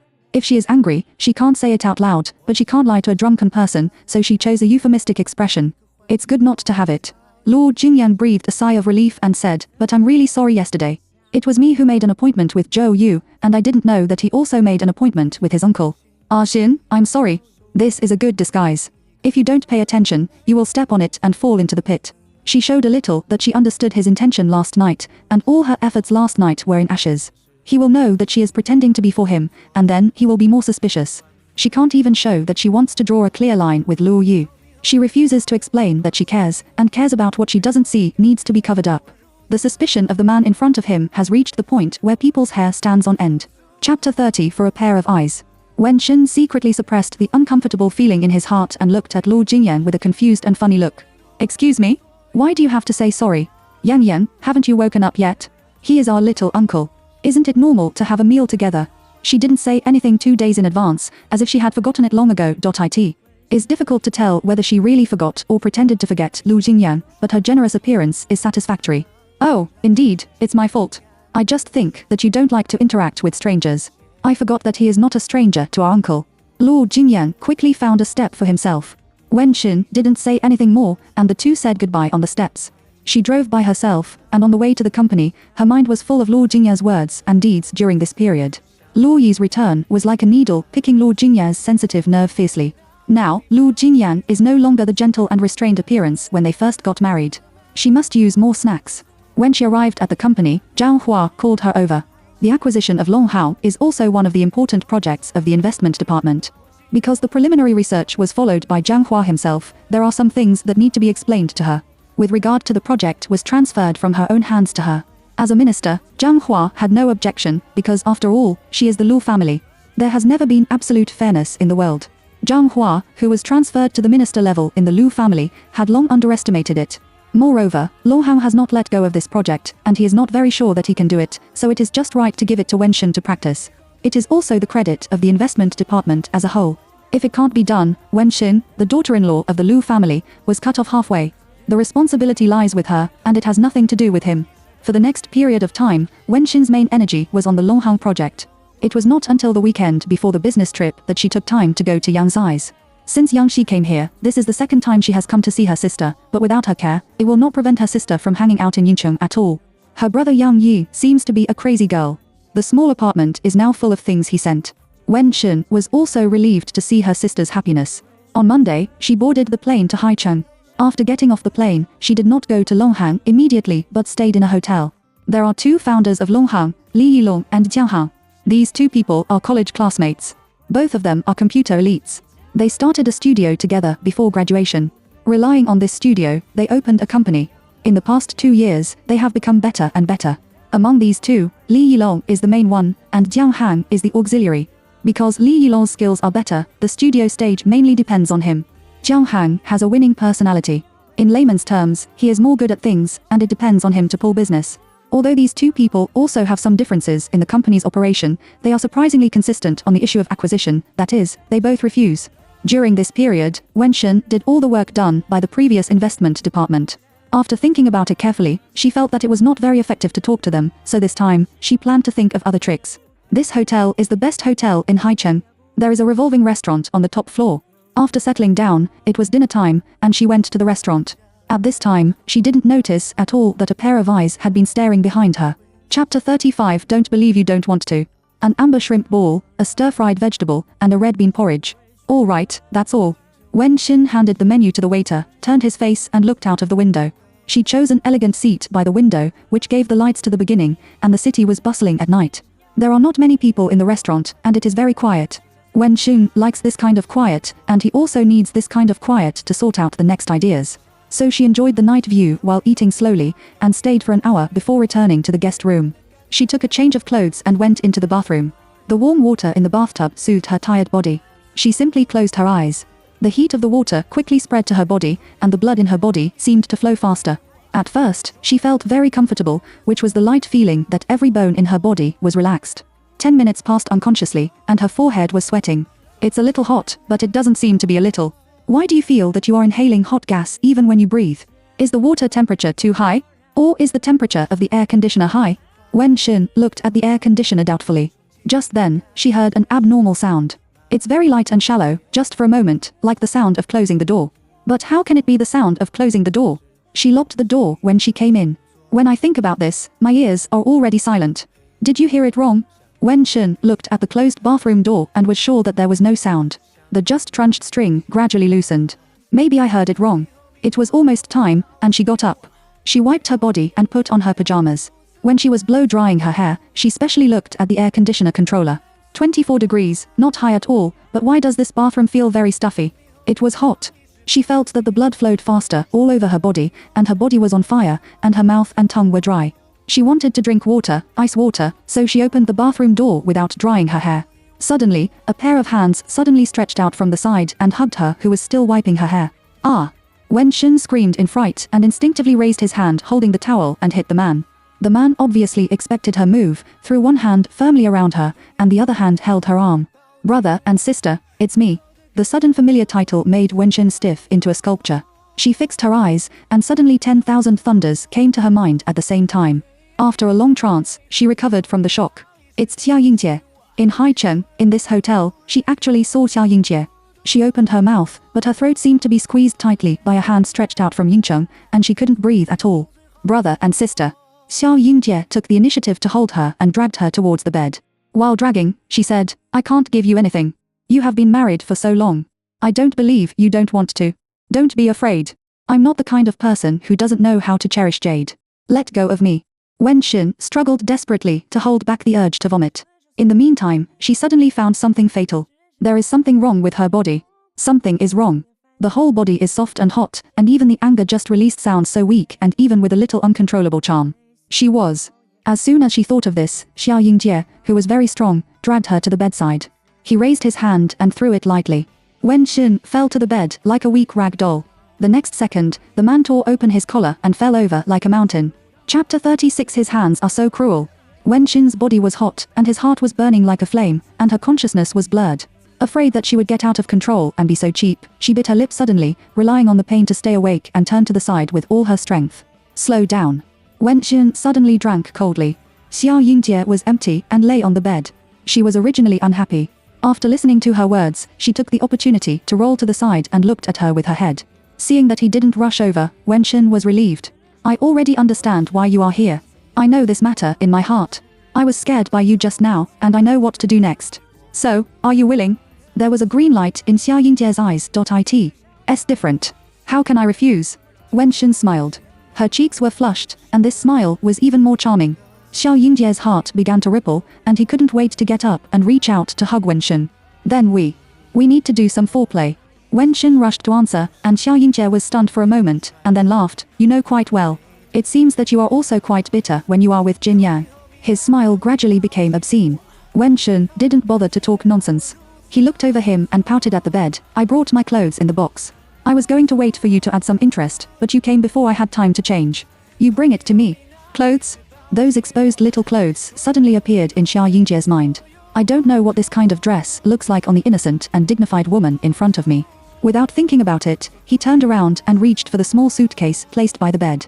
Taking advantage of this opportunity, Wen Qin suddenly gritted his teeth and casually picked up the ashtray from the bedside table here and smashed it towards the back of Xiao Yingjie's head. Bang! It's crisp and neat, without hesitation. Xiao Yingjie, who was having a sweet dream, smashed his head on the bed without even humming. Seeing that he was unconscious, Wen Qin suddenly fell down and sat on the bed. At this moment, the door suddenly opened again. With a click, Wen Qin bounced up in fright. She never expected that it was him. Luo Yu, who pushed the door in. Little uncle? She let go of her guard, and the unspeakable heat and dizziness swept over her again. She couldn't stand still and fell back to the bedside. When Luo Yu saw her standing, Xiao Yingjie was stunned for a moment.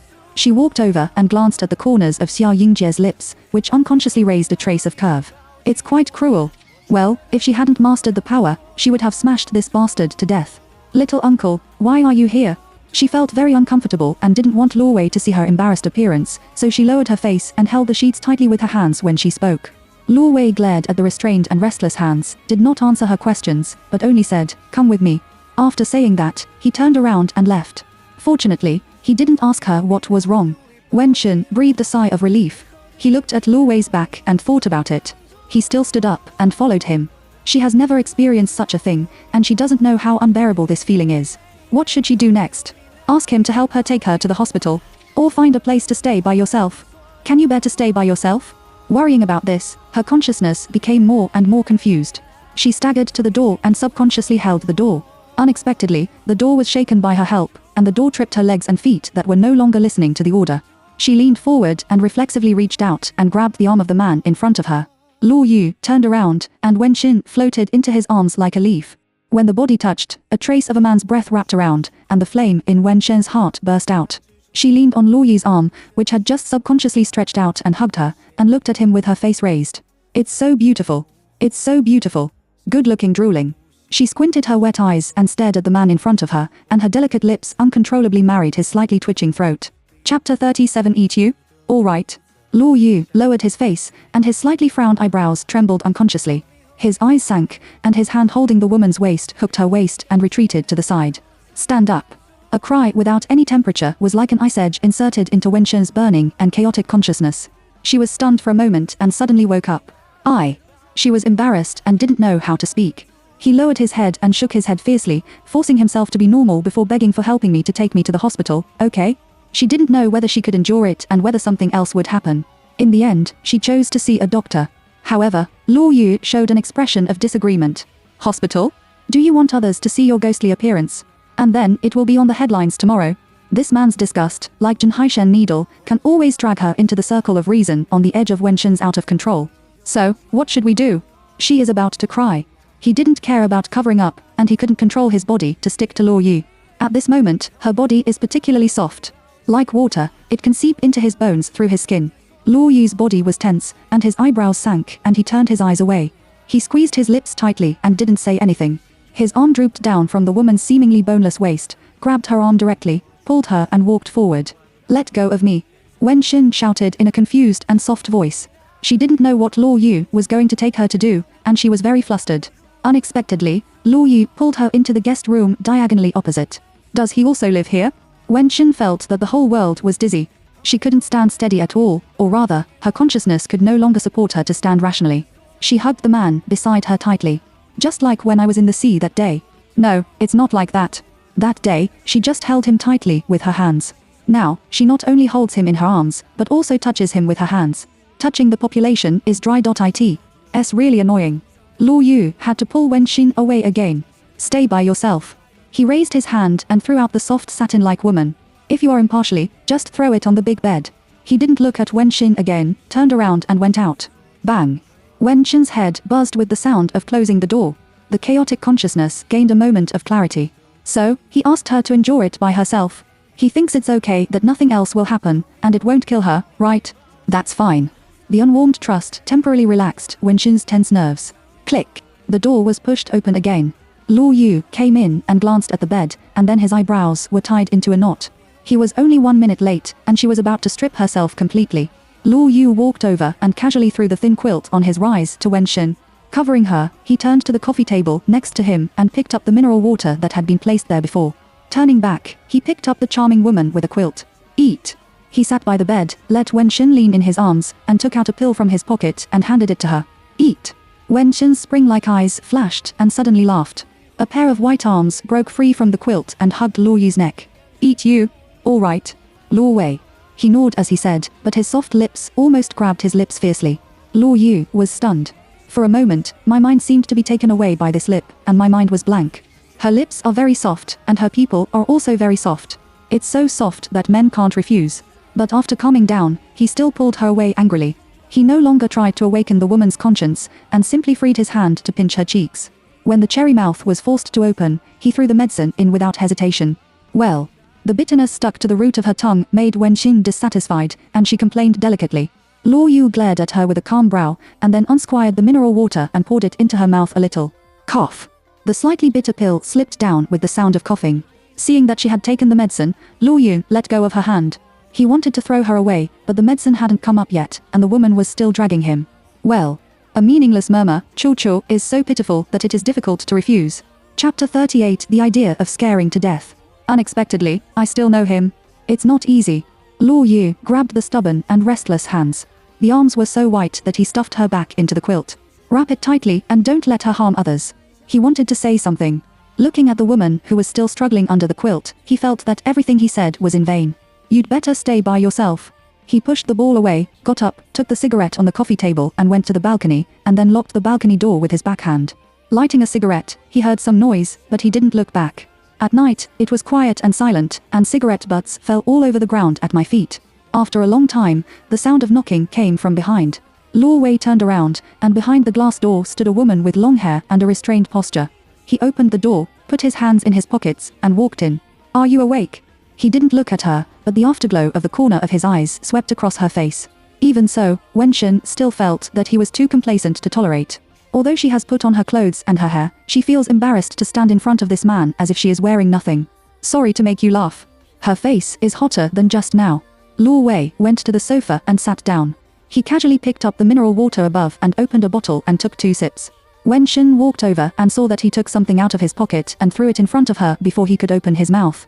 A small brown bottle. What is this? She picked it up and asked doubtfully. Luo Yu raised his eyebrows and looked at her. This thing is colorless and tasteless. They put it in your porridge. Wen Xin's brain was buzzing. She was thinking about which link went wrong. It turned out to be the bowl of porridge. But how did he know? How did he appear here? She bit her lip, temporarily abandoned the embarrassment, sat on the other side and stared straight at Luo Yu. What's going on? Why are you here? I happened to be at the airport and saw someone following you. I came on the same flight as you. Luo Yu said bluntly. What? Wen Xin's eyes widened in disbelief. Before his thoughts were clear, the man opposite suddenly hooked the corners of his lips coldly. You are lucky to meet me, and I happen to be in a good mood today, and I am willing to care about your bad things. Wen Xin. It's true, she was so lucky. This can be met by chance. She didn't say anything. She looked at Luo Yu, and then at the bottle the size of a thumb in her hand. In silence, all the clues gathered, and the whole thing became clear. Previously, she refused Xia Meiying's absurd proposal. Xia Meiyin couldn't wait. It was false to promote her, and it was true that she deliberately created an opportunity for her to be with Xia Yingjie. Yingcheng had too many acquaintances, so he found a way to spend her. In order to ensure that nothing went wrong this time, Xia Meiyin sent someone to follow her from Yingcheng to Haicheng. She bought the hotel to provide all the conveniences for Xia Yingjie. And there is also a reason why Xia Meiyin borrowed the Longhang project, because the time when Zhao Hua originally scheduled to come to Haicheng, that is, these days, is the dangerous period of her physiological period. The probability of pregnancy in the same room is very high these days. Her mother-in-law not only knows the company's arrangement, but also knows her health very well. How terrible it is. I even know her physiological period. Layers of cold sweat oozed from Wen Shen's back, and his fingertips pinched the bottle, almost crushing it. What do you want to do next? Suddenly, there was a sound of inquiry in my ear. Wen Shen raised his face and looked over. Looking at this overly handsome face, an idea that almost scared herself to death suddenly popped up in her mind. What should I do? Wen Shen repeated a sentence and looked at the door. Uncle, could you please take a look at Xia Yingjie? She requested. Xia Yingjie is also a big and small celebrity in Yingcheng. Luo Yu must know her, and she did not hide her identity. Luo Yu didn't move. He just followed her line of sight and glanced at the door. Why should I go? This man is very strange. Sometimes he takes the initiative to make people lick their tongues, and sometimes he is too lazy to lift his legs. Wen Shen turned his face, looked at him timidly, and whispered, I'm afraid. After 2 seconds of silence, Luo Yu laughed. Oh, are you afraid? The bloody ashtray is still sleeping on Xia Yingjie's head. I'm really scared. Wen Shen frowned and emphasized, I'm afraid he will climb up and catch me again. Not to that point. It's good to be alive and work so hard. Although he said so, Luo Yu's legs stood up. And then what? It depends on his death or not. Then. Wen Shen bit the corner of his lip, then I don't know for the time being. Let's see if he's alright first. He can't kill people. She raised her face, and her eyes were innocent and weak, which was completely different from the charm just now. Now, she is like a poor kitten. Petite and soft small animals always make it difficult for people to resist. Luo Yu didn't say anything more, nodded and went out. What he didn't know was that the moment the door closed, the kitten behind him changed color.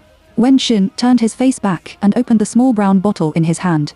The medicine inside is not used up, and you can still see some powder swaying in it through the bottle. She grabbed the bottle of mineral water that had just been taken 2 sips by the man and unsqueezed the bottle. A few minutes later, Luo Yu came back. It's not a big deal. You can't die. He brought the news of Xia Yingjie. Wen Shen breathed a sigh of relief. Xia Yingjie is really hateful, but she really doesn't want to cause a life lawsuit. Will he wake up for a while? Wen Shen asked. I can't wake up for a while. Luo Yu replied. He went back to his position and sat down, picking up the bottle of mineral water that he had not finished drinking. That's good. I'm relieved. My things are all over there. I'm going to pack them up. Tonight. Before she finished speaking, Luo Yu, who finished drinking water, said, I've wrapped this floor. You can sleep as you like. The room card is over there. Also, if you want to clean up, he will clean up. I have asked them to turn off the surveillance on this floor. He glanced at the porch cabinet at the entrance door. Wen Shen was dumbfounded. She didn't even notice that there was a stack of room cards on it. I have to say that I am really cautious in doing things. Then thank you, little uncle. Politely saying goodbye, she went to the porch and took away the stack of cards. Luo Yu ignored this. When the door was closed, he got up and went to the bathroom.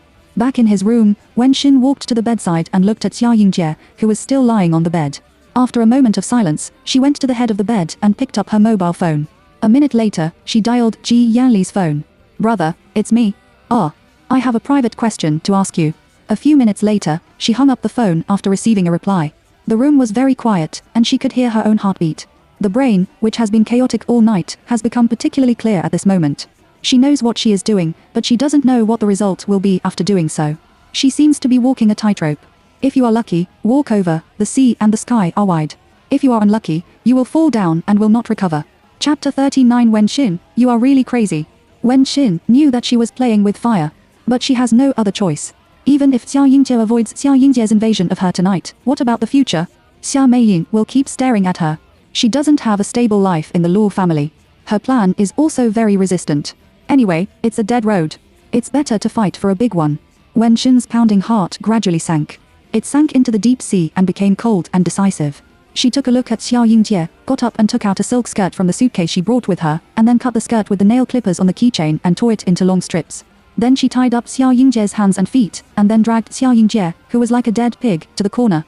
And then, she picked up the mineral water provided by the hotel on the coffee table, unsquired it, poured out more than half of it, and poured all the rest of the things in the brown bottle into it. She pinched Xiao Yingjie's mouth and poured water into it. Not a drop is left. Finally, she gagged Xiao Yingjie's mouth with a towel. After finishing this, she went back to the bedside and took out a small paper bag from the pocket of her pajamas. That's the pill that Lu Yu gave her. After feeding her, he threw the rest on the bedside table. She brought it.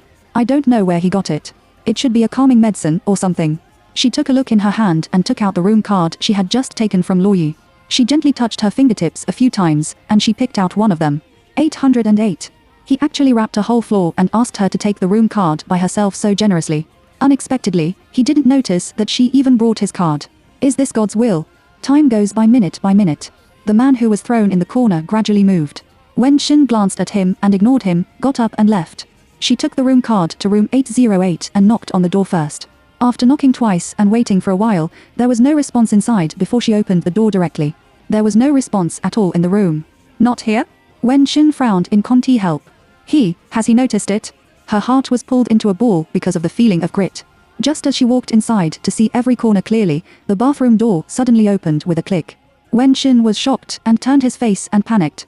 As soon as Lu Yu took a shower, his hair was not dried, and even the belt of his bathrobe was not fastened. He just put it around his waist, and his upper body was looming. It's not terrible. The terrible thing is that he looks sober. Could it be ineffective for him? Wen Xin was confused. What she didn't know was that Lu Yu was stunned the moment he saw her. The feeling of dryness and heat, which was finally suppressed with cold water, rose again the moment this woman came out. And it spread in his body at an extremely terrible speed. Destroyed and decayed, he was defeated in an instant, so much so that he forgot what to say. The two looked at each other for more than 10 seconds, and finally Lu Yu turned his eyes away. His consciousness is so confused that he can't figure out some things. Therefore, he didn't say anything and went straight to the bedroom. What does this mean? Wen Xin was puzzled. She looked at the room card in her hand. She calmed down and followed her. Sorry, I just took away your room card. Are you going to have a rest? Then I put it here for you. Her voice is very sweet and delicate. Like an invisible hand, it teases fragile reason. Just give it to me. Lu Yu just wanted her to get out of his sight quickly. Therefore, he didn't want to wait for her to put herself on the bedside table and turned around directly. But he only knew that the woman followed him, but he didn't expect her to be so close. As soon as she turned around, she bumped into his arms without warning. Well, Wen Xin let out a soft cry like a cat. She didn't expect that Lu Yu would turn around and hit a solid knot. The warm and soft jade was in his arms, and the man's breathing became heavy. His arm hugged her uncontrollably, and his slightly red eyes stared at her. Some confusion appeared in his mind, and before he could figure it out, he was overwhelmed by the mountain and sea of desire. Wen Xin trembled nervously. What's wrong with you? She asked knowingly and didn't struggle. She just raised her hand and pushed Lu Yu. This push without any effort did not play a role in stopping the man, but became the last straw to crush him. He threw away all his restraints, suddenly turned around and pressed her on the bed. The room card slipped to the ground, and the light pink pajamas also floated down like fallen leaves. The night was instantly full of melancholy. I don't know how long it took for the man's ear to gradually calm down. He still hugged her, his face pressed against her ear, and his wet ink hair was next to her cheek, which was indescribably sticky. After tossing and turning for too long, he was too tired. Coupled with the effect of the medicine, he fell asleep. Wen Xin gently pushed Lu Yu away and sat up with his sore waist. Quickly getting dressed, she walked to the coffee table with her lead-like legs. There is still a little water left in that bottle. She took the bottle to the bathroom, poured water into it, rinsed the bottle again, and then put it back in place. When she was about to leave the box, her eyes were pulled by a bright red on the sheets again. On the white sheets, such a color is very dazzling. This is her first time. After a few seconds of silence, she looked at the small wine cabinet next to her, equipped with high-end sweets in the hotel. She took out a bottle of red wine from it, opened it, and then poured the wine on the sheet to cover the red. Finally, she put the wine bottle on the ground like this. The red wine wetted the carpet in an instant. Back to her room, she heard a whimpering sound as soon as she entered the door. Xiao Yingjie woke up. She glanced at the time, and it was already 3:30 a.m. Ignoring Xiao Yingjie, she went straight to the bathroom. When the cold water fell on her skin, she sneered. The scenes just now began to be replayed, and her mind was full of Lu Yu's confused face. Wen Xin, you are really crazy, she said to herself. She didn't adjust the water temperature, so she just took a cold shower. At first, she trembled in the cold water, and then she gradually got used to it. After more than 10 minutes, she turned off the shower, put on the pink pajamas again, and she came out. Xiao Yingjie's eyes widened as soon as he saw Wen Xin.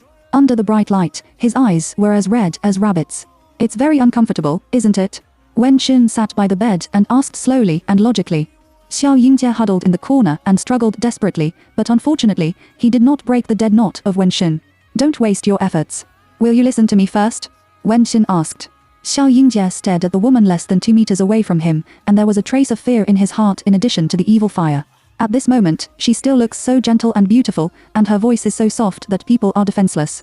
But this is an illusion, this woman's hands are terribly black. Chapter 41 Night of Spring. Xiao Yingjie's eyes widened with nowhere to vent his hatred, and the whites of his eyes were full of red blood. Wenxin blinked his eyes, and then said in a low and gentle voice, "In fact, my mother-in-law has already told me about today. At that time, I clearly rejected her.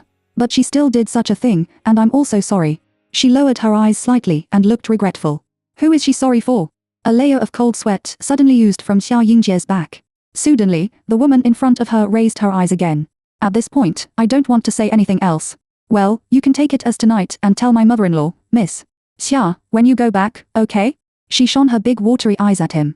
A sincere face, a simple face. But Xiao Yingjie thought that this woman was 80% crazy. What kind of dream are you dreaming about? You don't want to, do you? Wenxin suddenly got up, walked over with well-proportioned legs, and squatted in front of Xiao Yingjie. If possible, at this moment, Xiao Yingjie wants to pounce on it and bite to death. But he couldn't do it.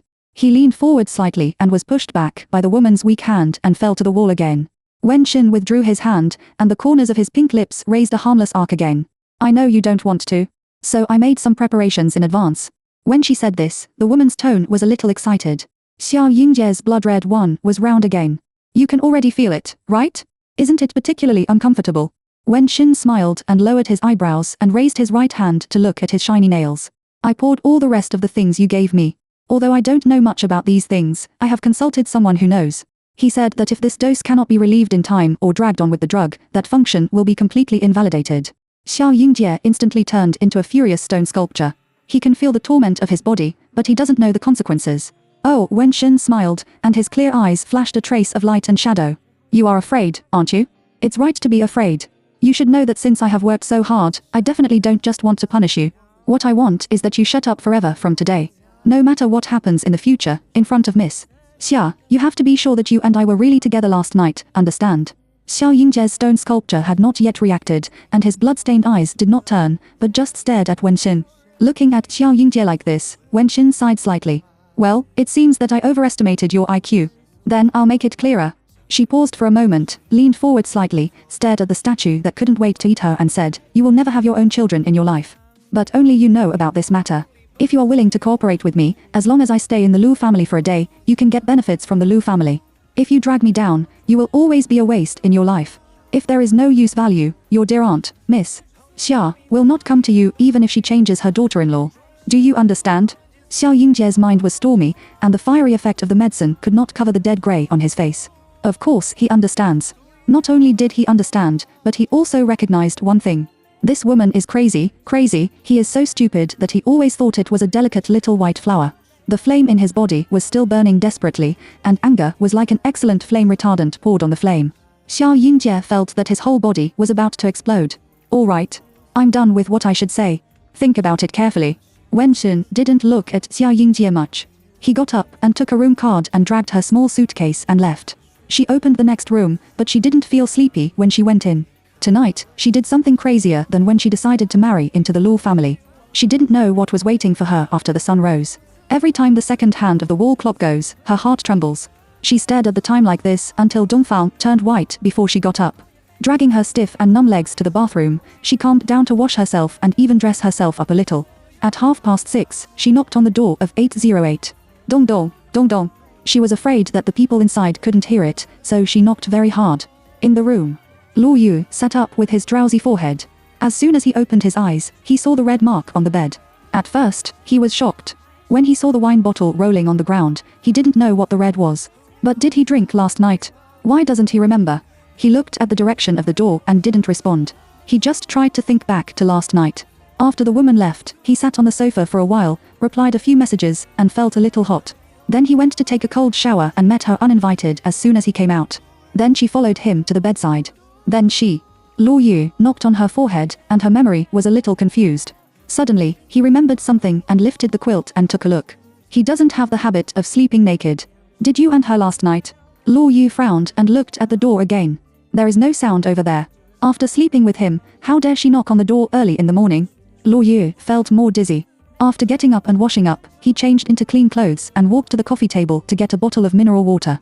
I looked at it, put it down again, and finally left the guest room. Luo Yu thought that Wenxin had left, but he didn't expect that as soon as he opened the door, he saw the woman standing crampedly at the door like an angry little daughter-in-law. She changed into last night's pink pajamas and put on a small pure white suit. Her long hair had a simple ball head. Her face seemed to be lightly made up, and her pink lips looked very good and normal. So last night, the waves in Luo Yu's eyes sank. He didn't take the initiative to speak, but just stared at Wenxin like this. His eyes were fierce and sharp, and just a slight touch made people feel guilty. Wenxin looked up at him and lowered his eyes. Are you all right? She didn't dare to look at him. Did she feel guilty? He must be fine, but she may not. Come in. Luo Yu ordered in a cold voice. The sound poked Wenxin, and when he looked up, the man had already turned around and entered. She didn't dare to delay, so she had to follow in obediently. Unexpectedly, as soon as she took a step in, the man who had just moved forward suddenly turned around and grabbed her arm. Bang! Wenxin couldn't help shivering at the sound of closing the door. When she raised her eyes, she had been pressed against the wall by Luo Yu. She was panicked, like a little cute pet who suffered innocently. Luo Yu lowered his eyebrows and hooked the corners of his lips. He held her on the wall with one hand to imprison her, and the other hand raised and pinched her pink face angrily. You used tricks on me, one night, you did a beautiful job. Chapter 41, The Bluffing Paper Tiger. Luo Yu's words were like a bolt from the blue, which suddenly stunned Wenxin. That thing, she has tried it with her body. She still remembers the feeling of confusion vividly. In that case, people can't remember anything so clearly except wanting to ask for love. What she can recall now is what happened after Xia Yingjie and Luo Yu woke her up with a sedative. As for the middle part, she can't remember the details at all. How can he remember so clearly? Have you used this kind of thing before and developed immunity? She doesn't know what the situation is, but no matter what the situation is, she can't admit it. At least, it can't be admitted so easily. I can't hide it. After making up his mind, Wenxin calmed down and showed an innocent and embarrassed expression. You can't make such a joke if you like to tease people, can you? Last night, something happened last night, but that's your problem. What does it have to do with me? Finally, her expression was frozen into a slight anger. This righteous face and words are the same as the real thing. Luo Yu was silent for a few seconds, and his fingertips suddenly increased his strength, pulling Wenxin's soft cheeks. Small situation? What kind of small situation?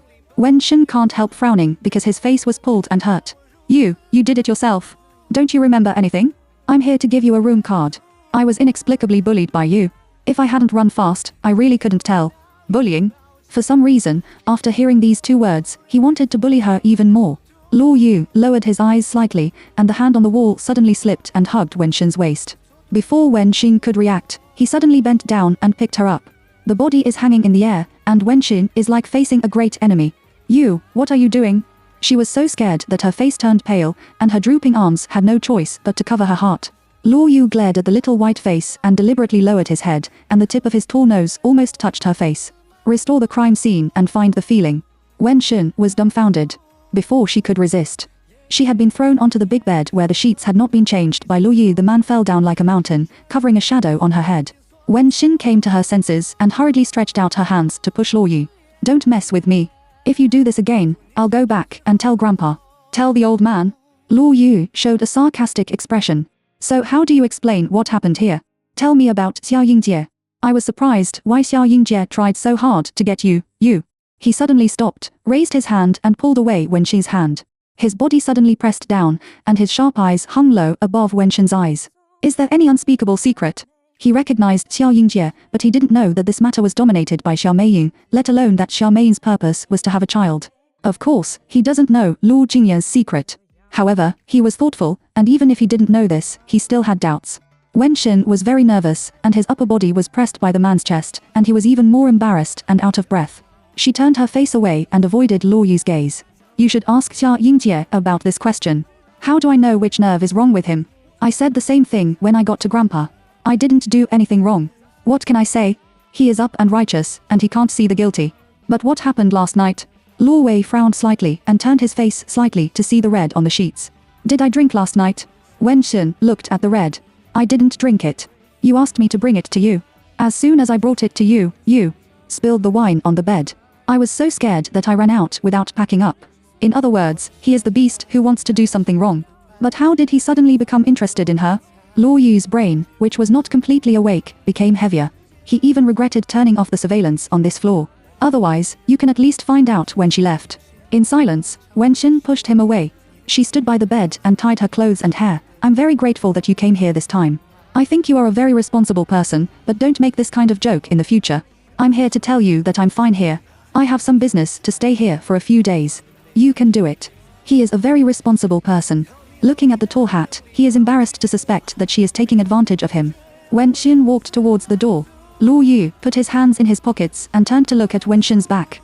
At the moment when Wenxin grabbed the doorknob, he suddenly opened his mouth. You'd better not play tricks on me. There is no otherwise at the end of this sentence. But there is a sinisterness in this calm voice. Wenxin turned around and asked knowingly, what do you mean? It's not interesting. Luo Yu walked towards the coffee table and stopped looking at Wenxin. Wenxin frowned without a trace, turned his face and pulled the door out. He closed the door before looking back at the closed door. It turned out that he was just testing her. The bluffing paper tiger. She muttered, and when she thought of the last words, she couldn't help but feel a cold sweat on her back. I hope there will be no terrible day.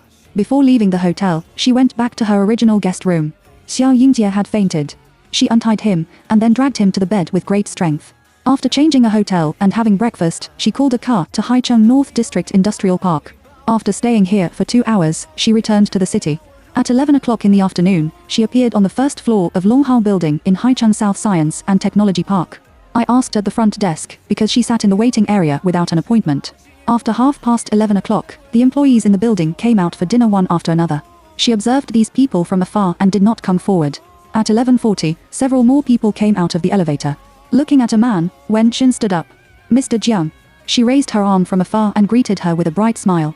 The sweet voice suddenly sounded in the hall and naturally attracted all the attention. All the people over there looked over. Wenxin is a beauty who can shine in the crowd. Therefore, those eyes were pulled over and did not rush to move away. Especially for men, it's almost eye-catching. Jiang Han was no exception. He looked at Wenxin, who came from, and tried his best to think about where this beauty came from. Mr. Jiang. When he came forward, Wenxin called out sweetly again. Are you?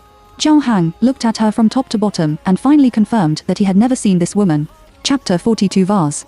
Mr. Jiang is really a nobleman who forgets a lot of things. Wenxin smiled, but did not explain her origin. He just said in a flash of her eyes, it's time to eat. Let's not stand here and talk. Let's eat. Jiang Han was puzzled by her familiar tone. Seeing that Jiang Han didn't move, Wenxin directly reached out and pulled his arm. Let's go. Almost no man can resist the temptation of a beautiful woman. Jiang Hao's leg stepped away unconsciously. There were many people watching in the hall, and Jiang Han was not easy to get to the bottom of it. It was not until he went out that he asked, who is the miss? Wenxin let go of his hand and said with a smile, does Mr. Jiao have to stand here and talk? Or is it that Mr. Jiang, a big man, doesn't even have the courage to have a meal with me, a little woman? Are you afraid that I will eat you? Jiang Han. The method of excitation is old-fashioned but useful. Jiang Han smiled, well, where do you want to eat? I stole a private room in a French restaurant in front of me. Wenxin paused after saying that, and then curled his lips playfully, but I don't have a car. She raised her hand to signal. Jiang Han immediately understood what she meant and raised his hand towards the parking lot. The restaurant is away from Longhang Building. Wenxin didn't say anything along the way. Her silence made Jiang Hao's curiosity increase. It was hard to get to the restaurant. As soon as he sat down, he couldn't wait to open his mouth. Miss, now it's time to tell me who you are, right? Hearing the words, Wenxin burst into laughter. Mr. Jiang, are you too careful? Look, the sun is so big outside, in the daylight, what can I do to you? Her smile is beautiful, as bright as the sunshine outside the glass window. The waiter brought tea. Jiang Han took it and poured a cup to Wenxin first and handed it to him. Look at what you said. No matter how wary I am of people, I can't be wary of a beautiful woman like you. I'm just curious. Wenxin took the tea and did not drink it. He just pinched the crystal clear glass and turned it twice in his hand. Well, then I won't care about it. My name is Wenxin, and I'm from Lu's investment department. Mr. Lord Jiang Han was surprised and immediately understood everything, and the smile on his face was not as beautiful as just now. Isn't Zhang Hua talking to us all the time? Why did you change people? There are many people in the investment department. Now that Minister Jiang has something to do, the case has been transferred to me, so naturally, it's up to me. Mr. Jiang won't doubt that I'm not from the law family, will he? Wenxin smiled. Jiang Han waved his hand. This is not true. At first glance, your temperament comes from a big company. I believe you. But we have made this matter clear to Zhang Hua before. The company does not sell and does not intend to absorb foreign capital injections. Miss Wen, don't work in vain. It's not very polite in the end. The dishes ordered in advance came up one after another. Wen Xin glanced at the white porcelain plate with gold edges, raised his eyes slightly and said with a smile, "Who said I came to you to persuade you to sell the company? Can't we change the way of cooperation?" Change the way of cooperation. Jiang Hang was a little surprised. "Mr. Jiang, I understand your decision that you are unwilling to sell or let Lu's shares. Because once Lu is allowed to come in, Long Hang will inevitably use Lu's financial resources if he wants to be bigger and stronger. In the long run, you will lose the ultimate control. You are still young. It's a good time to struggle. How can you be willing to be a wedding dress for others?" In Wen Xin's words, Jiang Hao's eyebrows sank and said. Wen Xin glanced at him and continued, "Because I understand, I thought of a compromise." "What method?" Jiang Hao's curiosity was aroused again. "I saw the corner of the lips of the beauty opposite. You leave Long Hang and cooperate with Lu to form a separate company." The air fell into silence. It took a full minute for Jiang Hang to laugh out loud. "Miss Wen, I thought that a beautiful woman like you could work in the investment department of an enterprise like Lu's. That must be outstanding, and she can't compare with those vases outside. Why are you in a hurry to prove to me that I think too much now? Mr. Jiang, don't be so weird." Wen Xin showed the usual strange expression of the little woman, and then his eyes flashed, "Although Longhao was founded by you and Mr. Li, because the technology is mainly responsible for Mr. Li, the actual controller of the company from the beginning is Mr. Li, am I right?" "So what? We have the same shares," Jiang Hang emphasized. Wen Xin lowered his eyes slightly, "But you two don't get along well." The words thrown out suddenly made Jiang Hao's face change, and anger quickly climbed into his pupils. "Don't be in a hurry to get angry." Wen Xin opened his mouth first, and the gentle tone made it difficult for people to pat the table. "This is normal. Jiao is always an exquisite person on all sides, and Mr. Li is upright and likes to drill into the horns of everything. At the beginning of entrepreneurship, you can say anything if you are passionate. When your career is gradually on the right track, contradictions will break out, which is inevitable." Her voice is very calm and calm. He was so calm that Jiang Hang felt that his initial impression was right again. She is not a vase if she can enter Lu's investment department. It doesn't matter if there is a contradiction, right? Which company is single-minded? Don't tell me that the Lu family's high-level people are very popular. Oh, Wen Xin bowed his head and smiled. "I dare not say this. As we all know, the struggle of Lu's high-ranking officials is the bloodiest." Her jokes made the atmosphere between the two a little friendlier. "Miss Wen is so humorous." Jiang Hang smiled and didn't say much. He lowered his head and ate 2 mouthfuls of food before connecting. "Miss Wen, you are very talkative. But it's useless to just talk about this kind of thing. Mr. Li and I are college classmates, and I won't leave him. And..." He raised his face and smiled. "As you just said, he is mainly responsible for the technology, and I am responsible for the marketing. What you want is still technology. It's useless for you to come to me." "Why is it useless?" Wen Xing raised his eyebrows and leaned forward slightly. "As far as I know, you didn't sign a competition agreement with Long Hang." The knife and fork in Jiang Hao's hand suddenly froze. Seeing that he was touched, Wen Xin sat up straight again and smiled. "Mr. Jiang, don't look like this. Since we want to acquire it, we must have made great efforts. The employees have signed the competition agreement normally, but you and Mr. Li did not sign it. Because this company is for you too. Founded together, we may not expect these, or we may trust each other very much. Of course, we may also keep an eye on each other. I don't know what kind of situation you are, but I know you didn't sign it. Since there is no signature, there is no legal constraint for you to change jobs and set up another portal. Although you are in charge of the market, I believe you can do it in technology. Even if you can't, you have a way. After all, there are also your confidants among those in the technical department." She obviously has a light smile, and her voice is like the sound of heaven, but it makes people's hair stand on end. Especially that sentence, "Maybe we have a heart for each other." Chapter 43, Who Sent It to You? Jiang Hang couldn't help but think of the scene 3 years ago. At that time, the company was gradually in a good situation, and a new personnel system required all employees to re-sign employment contracts and competition agreements. The new contract was brought to him after all the employees signed the personnel contract. At that time, Li Yilong happened to be in his office. Li Yilong was looking at an order to be signed. He didn't pay attention to the contract, so he glanced at the competition agreement. The above stipulates that employees above the company's department manager who leave Longhang shall not engage in relevant industries within 5 years. Employees in technical positions are not allowed to engage within 10 years. For 5 years, the yellow cauliflower has been cold. He didn't plan to set up another door at that time, but when he saw such words, he instinctively resisted, so he said in a half-joking tone, "Why do Mr. Li and I still need to sign this thing?" He also specifically asked Li Yilong. Li Yilong was busy looking at the order and didn't think much about it. He casually said, "That's right, it's an extra move." In this way, he didn't sign anything. This is what Wen Xin said. He was careful 3 years ago. For more than 3 years, does Li Yilong also have a heart now? Jiang Hao's thoughts drifted far away. Wen Xin knew that her words had some effect, so he did not continue to lobby, but just ate quietly. She was silent. Jiang Hang, who came back to her senses, realized that she had lost her posture and was a little embarrassed, so she adjusted her expression and smiled. Miss Wen is really clever, but let's forget about it. At least, I really don't mean to leave for the time being. It's not urgent. Mr. Jiang will think about it first. You can call me when you figure it out. With that, Wen Xin handed over his mobile phone. Jiang Hang was stunned for a moment and looked down at a string of numbers. Wen Xin immediately smiled and said, "Leave a contact number. This is etiquette." Jiang Hang immediately put down the tableware and took out his mobile phone. After leaving the phone number, the two did not continue to talk deeply, but only said something irrelevant in an understatement. After a meal, Jiang Hang wanted to send Wen to the hotel, and Wen Xin did not refuse. "Mr. Jiang, thank you for sending me off. Call me directly if you have any ideas in the future." Standing at the door of the hotel, Wen Xin's little white hand made a phone call gesture. This time, Jiang Hang didn't refuse, but nodded perfunctorily, "Okay." After greeting Jiang Hao, he turned around and left. Walking to the side of the car, he turned around again. "Will Miss Wen leave tomorrow?" "No, Haichen is so beautiful that I have to play here for a few more days." Wen Xin responded with a smile. Jiang Hang was waiting for her to take the initiative to ask him to take the opportunity to make an appointment. Unexpectedly, she kept her mouth shut. He was embarrassed and didn't know what to say. Finally, he talked nonsense. Yes, Haicheng is fun, and Miss Wen is having fun. I'll go back first." When he sat in the car and fastened his seat belt, Jiang Hang looked at Wen Xin through the window. The figure is not very tall, but it is better in a well-proportioned proportion. Where it should be fat, it is fat, and where it should be thin, it is fat. And that small face is no worse than that of a star. But how can the star have this smell on her body? After fastening his seat belt and stopping for a long time, Jiang Hang reluctantly withdrew his eyes. On the way back, Jiang Hao's shadow swayed in his mind. Just as he was thinking in a daze, he looked up and saw a man sitting at his desk. "Brother Long, are you there?" He and Li Yilong are classmates, and in private, he also follows the name of his student days. But as soon as he finished this warm greeting, he found something wrong. Li Yilong is rummaging through his drawer. "Brother Long, what are you doing?" Although Jiang Hang had a smile on his face, he had scolded his mother in his heart.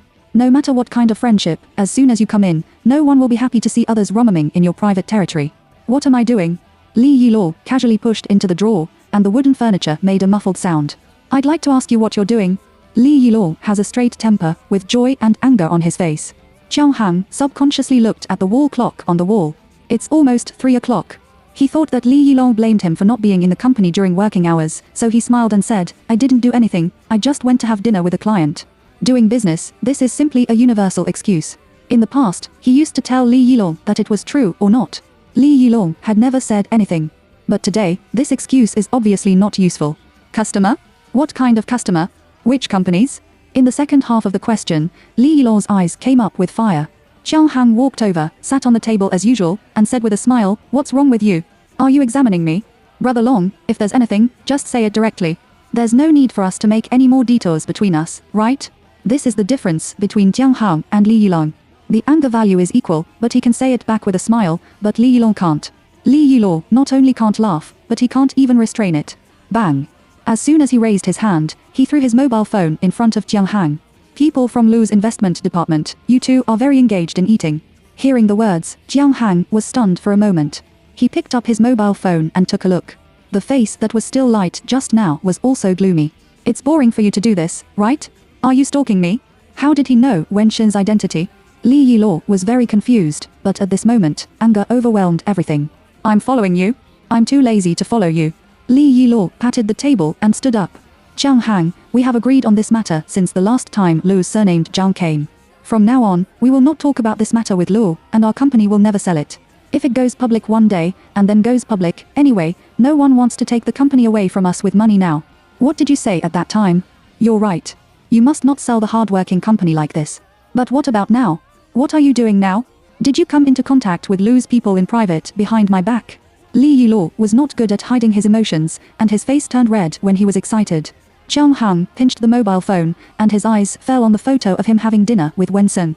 He smiled coldly. "Even if I don't admit it now, you won't believe it. Then I want to ask you, why do you know so well what I'm doing? We have been working together for so many years, and you are so worried about me." He was angry because he was being watched. This person is still Li Yilong. In the eyes of Jiang Hang, Li Yilong is an old-fashioned programmer. Don't look at him as a general manager, which can't save his emotional intelligence. He is straight and easy to control. It is also because of this that I don't care whether I am a first hand or a second hand. Anyway, one hand has no heart and can only do technology, so isn't this company still under the control of his two hands? But now, this handle is actually long-sighted. Unexpectedly. This thought came up and was used on myself. How can this make him not angry? As soon as Li Yilong heard Jiang Hao's words, he came around here again. He clenched his fist and smashed the table angrily. You can see clearly that it was sent to me by someone. Jiang Hang was stunned for a moment, picked up his mobile phone and looked at it again. Who? Who sent it to you? Chapter 44. I don't know if she has a boyfriend. Jiang Hang stared at the photo and couldn't see who the sender was for a long time. But Li Yilong smiled coldly. Don't you know better than me who you provoked? What do you say now? Seeing that you two talked so happily, it should be a good deal, right? This strange appearance was like a burning fire, which suddenly ignited Jiang Hao's emotions. He squeezed the mobile phone so hard that he almost hit Li Yilong's face. Thinking that it was in the company, he held back. With a snap, he threw his mobile phone back on the table, jumped down, and said coldly, "Okay, I can see it. You just don't believe me? Then whatever I say is superfluous. What do you want to do? I went against your will, Mr. Li, and you just fired me." This is not an attitude of apologizing and admitting mistakes, or even an attitude of wanting to explain clearly. Li Yilong is not good at quarreling, especially not good at facing this kind of posture of not being afraid of boiling water. For a moment, he blushed and gritted his teeth, but he didn't know what to say. In the end, he could only point to Li Yilong, grabbed his mobile phone and threw his sleeves angrily. Jiang Hang was so angry that he stared at Li Yilong's leaving back for a long time. As soon as he turned around, he heard someone knocking on the door behind him. "Come in." He didn't have a good order. "Boss." A young man came in carefully. "What's the matter?" Jiang Hang was so angry that he didn't even look at anyone. "This guy is his assistant, his name is Li Ye." "Boss, did you quarrel with Mr. Li?" The person brought out by Jiang Hang is like an exquisite master on all sides. The office is not completely soundproof, and the argument just now can be heard outside normally. It's unreasonable. Jiang Hang glanced at the door with bulging and sat in his seat. Irritable, he pulled open the drawer and wanted to find a cigarette to smoke. As soon as he saw that the drawer was messed up by Li Yilong, he was even more angry. Bang! He pushed the drawer up again. Li Ye's eyelids were lively, and he hurriedly took out a cigarette and a lighter from his pocket. Click on it, hand it over, and smile, "Mr. Li is really, at least you two have been working hard together since college. Why don't you have any trust at all now?" The more he heard this, the angrier he became. Jiang Hang took the cigarette and took a deep breath without saying anything. "Boss." Li Yu came over and whispered, "Are you really chatting with Lu in private? What are you talking about?" Jiang Hang glared at him, thought about it, and said, "It's really strange. Who is so cheap to follow me? I just knew that woman was from the Law family. Why do they all know her?" Jiang Hang couldn't figure it out. Li Yu turned his eyes and sneered, "Loss, you are so kind. Think about it, how can we know people you don't even know? In this company, besides you, who else knows Lu?" Jiang Hang was stunned for a moment, and then stared wide-eyed as if he had been stunned. "You mean he directed and acted by himself?" "I can't say that." Li Yu smiled and said, "But it's weird. OSS, you are so popular in the company. Who can hurt you? Who can be if it's not a company person? Who made you do what? After thinking about it, there is only one person. I'm afraid I want to take the opportunity to beat you up and make you listen to me." Jiang Hang listened to this, sweating layer after layer on his back. As the company's business increases, there are occasional disagreements between him and Li Yilong, so he wants to occupy the moral high ground through this matter to firmly suppress himself. Damn. Jiang Hang crushed the 2 puffs of the cigarette in the ashtray. "Boss, don't be angry." Li Yu quickly persuaded. "I'll guess. Don't take it seriously either. Maybe it's not like that." After saying that, he looked at Jiang Hang, who was blushing and sighed again. "Well, a capable person like you, if he listens to you in everything, our company will probably go public in 2 or 3 years. Yes, if a company says it itself, how can there be such nonsense?" Jiang Hang didn't say a memorandum of understanding, and Wenshin's beautiful face suddenly flashed in his mind. Realizing that Li Ye was still in front of him, he quickly came to his senses. "What's the matter with me?" "Oh, this is the contract we negotiated last month. I've checked it. You can see if there is any problem." Li Yu handed over the folder in his hand. Jiang Hang is so annoyed that he still wants to see this. Then he waved his hand. "Just take a look for yourself." "Well, I'll check if there's no problem and send it to them. Then I'll go." "The boss, you calm down. In the evening, let's go to Dian to relax. I'll treat you." Dian is a well-known nightclub in Haicheng. Li Yu didn't graduate from a famous school, but he has one good thing, that is, he is very good at doing things, and he is the most suitable assistant. Li Yuren left the cigarette there. Jiang Han lit a cigarette again, picked up his mobile phone, and unconsciously clicked into the address book. Staring at the latest number for a while, the finger clicked to send the message. Wen Xin, who returned to the hotel, took a shower, ate something and climbed into bed. There is nothing wrong in the afternoon, and she doesn't plan to do anything. She just wants to have a good sleep. After all, last night was too chaotic and too tired. But to her surprise, as soon as she lay down, the mobile phone rang. Miss Wen, are you free tomorrow? The number I just added is still hot. Wen Xin pinched his mobile phone and raised the corners of his lips slightly. She didn't reply, threw it aside, then covered herself with a thin quilt and closed her eyes. It was already dark when I woke up. There was a message from Lu Jingyan in her mobile phone. She called him back and briefly talked about what happened in Haicheng these 2 days. Of course, I didn't say a word that shouldn't be said. Dian. Boss, what do you always watch with your mobile phone? What's the matter? Li Yu hugged a woman in sexy clothes, glanced at the absent-minded Jiang Han, and asked with a smile. Jiang Han was a little embarrassed. He put down his mobile phone and picked up the wine glass. It's all right. Li Yu moved to his side. Boss, the girl from Lu is the one who came to our company today, right? Hearing the words, Jiang Han was stunned and looked at Li Yu. Did you see it? I didn't. Li Yu laughed. I heard about it. As soon as I came back from lunch, I heard that a very beautiful woman came to you at noon. Don't you know that the gang of our company? How can you hide the fact that there are beautiful women? Indeed, such a woman is the focus of any stop. Boss, do you want to? Li Ye's smile gradually became obscene. Jiang Han glared at him angrily. What are you thinking about? She is a serious female elite. Don't think wrong. Yes, I shouldn't think wrongly. How dare I? The boss, you are a gentleman. Li Ye laughed with her, and at the end, she couldn't help muttering, I don't know if she has a boyfriend. If not, it's okay to make an appointment to play. Chapter 45 Miss Wen, you are drunk. Li Ye's words reminded Jiang Han of the message sent at noon. The woman hasn't returned until now. All afternoon, this message has been scratching his heart like a cat's claw, making him unable to calm down. I just thought of this when my mobile phone rang. Jiang Han smiled at Li Ye, grabbed his mobile phone lazily, and his eyes lit up at a glance. It's really what you want. Click it quickly, and there is an extremely simple word in it. No, the kitten's claws scratched him and shrunk again. At least ask him what's the matter. In this way, he can take advantage of the situation to invite him. Jiang Han couldn't help frowning again. He was still staring at the word Li Yu sensed something was wrong and deliberately hooked his head over to see. What's wrong, boss? It's nothing. Jiang Han quickly took down his mobile phone and then stood up. I'm going to the bathroom. After saying that, he left the box. Li Yu looked at his hurried back and smiled. At this time, the girl just now snuggled up to Li Yu again. Mr. Li, what's wrong with Mr. Jiang? I think he was a little absent-minded all night. How can I know what's wrong with him? Li Yu hugged the girl and gently hooked her chin. Maybe you miss a beautiful woman. Outside the box. After Jiang Han came out, he found a secluded place and picked up his mobile phone. After hesitating for a moment, he adjusted his mood and dialed that number. Hello, Miss Wen. Mr. Jiang, what's the matter? Wen Xin on the other side of the phone seemed to have forgotten about that message. Hearing what the person over there said in a slightly flattering voice, she smiled and said, well, I'm worried that no one will guide me. That's it. I'll wait for you tomorrow. Wen Xin hung up the phone. Things went better than she expected, and she was in a good mood, so she left the things that made her anxious behind for the time being. After a night's rest, I felt much better the next day. The appointment with Jiang Han was for dinner. At 5 o'clock in the afternoon, she put on a light makeup, changed into a royal blue sleeveless skirt, and went out with a small bag. Jiang Han chose a seaside resort. The restaurant was outdoors, and the sea breeze was slightly cool. After drinking 2 glasses of red wine, his body did not warm up. Wen Xin unconsciously stroked his arm. It's quite cold at night. She looked at the banana tree in the distance and said casually. Seeing this, Jiang Han quickly took off his coat, got up and walked over. Miss Wen doesn't know the climate in Haicheng. There is a big temperature difference between morning and evening here. The coat carrying the smell of a man was covered without saying hello.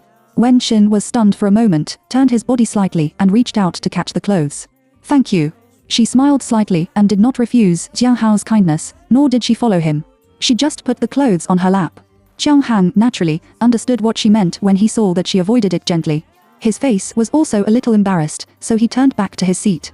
Wen Xin glanced at him and said with a smile, Mr. Jiang, we have talked a lot. Have you really thought about it? I will go back to the company to apply for funds, and it will take time to register the company. If I don't finish it at that time, you regret it again, so how can I explain it to my superiors? After 2 glasses of red wine, Jiang Han has clearly expressed his will. Since I quarreled with Li Yilong yesterday, I have been thinking a lot. After thinking about it, I still have to stand on my own. Although this is a little immoral, is Li Yilaw's indiscriminate accusation yesterday very moral? If he can treat himself like this now, he may look like something in the future. So many startups go their separate ways in the end, and they are probably no exception. Anyway, there will always be such a day, so it's better to plan for yourself as soon as possible. Jiang Han is a very executive person. Once he makes up his mind, he will implement it immediately. Miss Wen wants me to swear to you. He smiled at Wen Xin. Wen Xin glanced at him and said nothing. He turned around and took something out of his bag. I have drafted an agreement. How about Mr. Jiang sign it? Handing over the white paper and black words, Jiang Han was really stunned. He took a look and laughed. Miss Wen is really... He may not have thought of a suitable adjective for a moment, so he could only smile helplessly and shake his head. Wen Xin handed over the pen and said in a pitiful and innocent tone, "What can I do as a part-timer? Shang wants to acquire Longhang. Now I ask you to cooperate with us to open a new company. It is already difficult to convince Shang. If things can't be done, what should I do?" Jiang Han looked at the pen and looked back at Wen Xin's face. This woman looks better when she is spoiled. Looking down, he picked up the pen cheerfully and turned to the signature page. I understand. You are not afraid that it will be difficult to explain, but that you are afraid that I will run away. Don't worry, I'm a trustworthy person. Lu's seal was stamped on the agreement, and Wen Xin's name was also signed, so he did not doubt Wen Xin's identity at all. Besides, hasn't this identity been authenticated by Li Yilaw? Thinking of this, Jiang Hao's signature was more refreshing. Mr. Jiang, come and give a toast to our upcoming cooperation. Wen Shi took back the agreement and raised his glass happily. Cheers. Jiang Han raised his glass. After drinking a cup and chatting for a while, Wen Xin looked at the time. It's not early, Mr. Jiang, it's time for me to go back. I may have to go back tomorrow. I will contact you when I finish the company's procedures. What should you do? I believe Mr. Jiang doesn't need my prompt. Collect technical information of Longhao, secretly communicate with people in the technical department who are willing to go with him, etc. Jiang Han didn't say anything and just nodded. When he went out, he saw that Wen Xin picked up his mobile phone and was about to call a car. Jiang Han said, "What else do you call the car? I'll send you." No, Mr. Jiang also has a lot of work, and it's very convenient for me to take a taxi. Wen Xin drank too much tonight and was a little drunk, so he didn't want to sit in this unfamiliar man's car like this. But this is her woman's idea, and the man's idea is just the opposite. Miss Wen, didn't you draw a line with me as soon as you signed the contract? Jiang Han smiled. In the night, his eyes turned and suddenly he dared to pull Wen Xi's white and clean arm. Let's go, let's go. We're so familiar with each other. What else do we see? Wen Xin didn't expect that he was so bold, and he was wearing thin-heeled shoes. He was pulled by him and fell directly on him. Wingxiang's soft jade came over, and Jiang Han took the opportunity to put his arms around her. Miss Wen, I think you seem to be a little drunk, so I'll see you off, otherwise how can I rest assured that you take a taxi back alone? Jiang Han walked towards the parking lot with Wen Xin in his arms. Just as Wen Xin was struggling to refuse, a black car drove over from the parking lot. The speed was very fast and rushed directly to them. Chapter 46, She Has a Man. With a swip, the car blocked their way like lightning. Jiang Han and Wen Xin were both shocked. Jiang Han instinctively avoided, and the hand did not leave Wen Xin's slender waist. Wen Xin also didn't care to break free in panic. Then, the door of the car in front of him opened and a person came down from the back seat. The moment he saw the long legs stepping down, Wen Xin was a little dazed and felt like he was dreaming. Why is he everywhere? Luo Yu's face was very ugly. His feet fell to the ground. Before he could stand up straight, he stretched out his hand and grabbed Wen Xin's other arm and pulled her over. The strong force made Wen Xin fall headlong into his arms. His arm took the opportunity to tightly put his arms around her waist, and his cold eyes swept to Jiang Han at the same time. Did she tell you that she has a man? Jiang Han. Wen Xin. The man's hand tightly clasped around his waist expressed his anger. Jiang Han didn't know who the person was, but he was frightened by this noble and sinister man. Hearing this, he was even more shocked. Does she have a man? The one in front of you? Jiang Hao's face turned pig's liver. He didn't know what to say. Even the arm was still in a posture of holding his waist. His whole body stiffened into a wooden sculpture. Luo Wei didn't bother to look at him more, so he turned around and pushed Wen Xin into the car. The sound of slamming the car and slamming the door scared away Wen Xin's drunkenness. Why are you still here? What's the matter? Shouldn't I ruin your good things here? Luo Yu was very angry, and the fire in the eyes in the dark carriage was hot and scary. Drive. He said coldly and turned his face forward. You don't even want to talk to her. As for, she didn't do anything, did she? Wen Xin secretly curled her lips and looked at the night view outside the car window. She turned her face back and secretly glanced at Luo Yu. I'm really angry. I'm so angry. She bit the corner of her lip, lowered her eyebrows and explained in a low voice, I drank a few drinks, but my mind was still clear. When I left, I said I wanted to take a taxi. He wanted to see me off out of politeness. I refused, and he came to pull me enthusiastically. Then you came. We were scared by your car and almost fell down. This became what you saw. 2 sentences explained the ambiguous posture clearly. Oh, you can really speak. You can pretend. Luo Yu looked sideways at the innocent and pitiful woman with a low face and wringing her hands, and her heart was a little more vigorous. Who is Jiang Hang? Do you need me to tell you again? He is a famous Trey boy in the science and technology circle. Don't tell me that you didn't notice this when you met a beautiful woman. It's worthy of Luo Yu, nothing can escape his magic eye. This. Wen Xin was embarrassed, I know, but I'm going to sign a contract with him, not for anything else. Little uncle, can you think of people in a sunny place? Don't be so dark. Am I dark? Luo Yu had an impulse to strangle the woman to death. No, he didn't want to, he couldn't help implementing it. He suddenly reached out and grabbed Wen Xin's arm and pulled her over. At the same time, he turned his head and shouted coldly in front of him, pull over and go down. The driver in front obviously didn't expect this. His hand shook, and the car also shook. Wen Xin fell on Luo Yu, his face close to his arm. When he heard him ask the driver to get out of the car, he panicked to death. You, what are you going to do? She asked timidly and tried to break free from his shackles. The driver quickly parked the car and waited for the idle people to avoid it.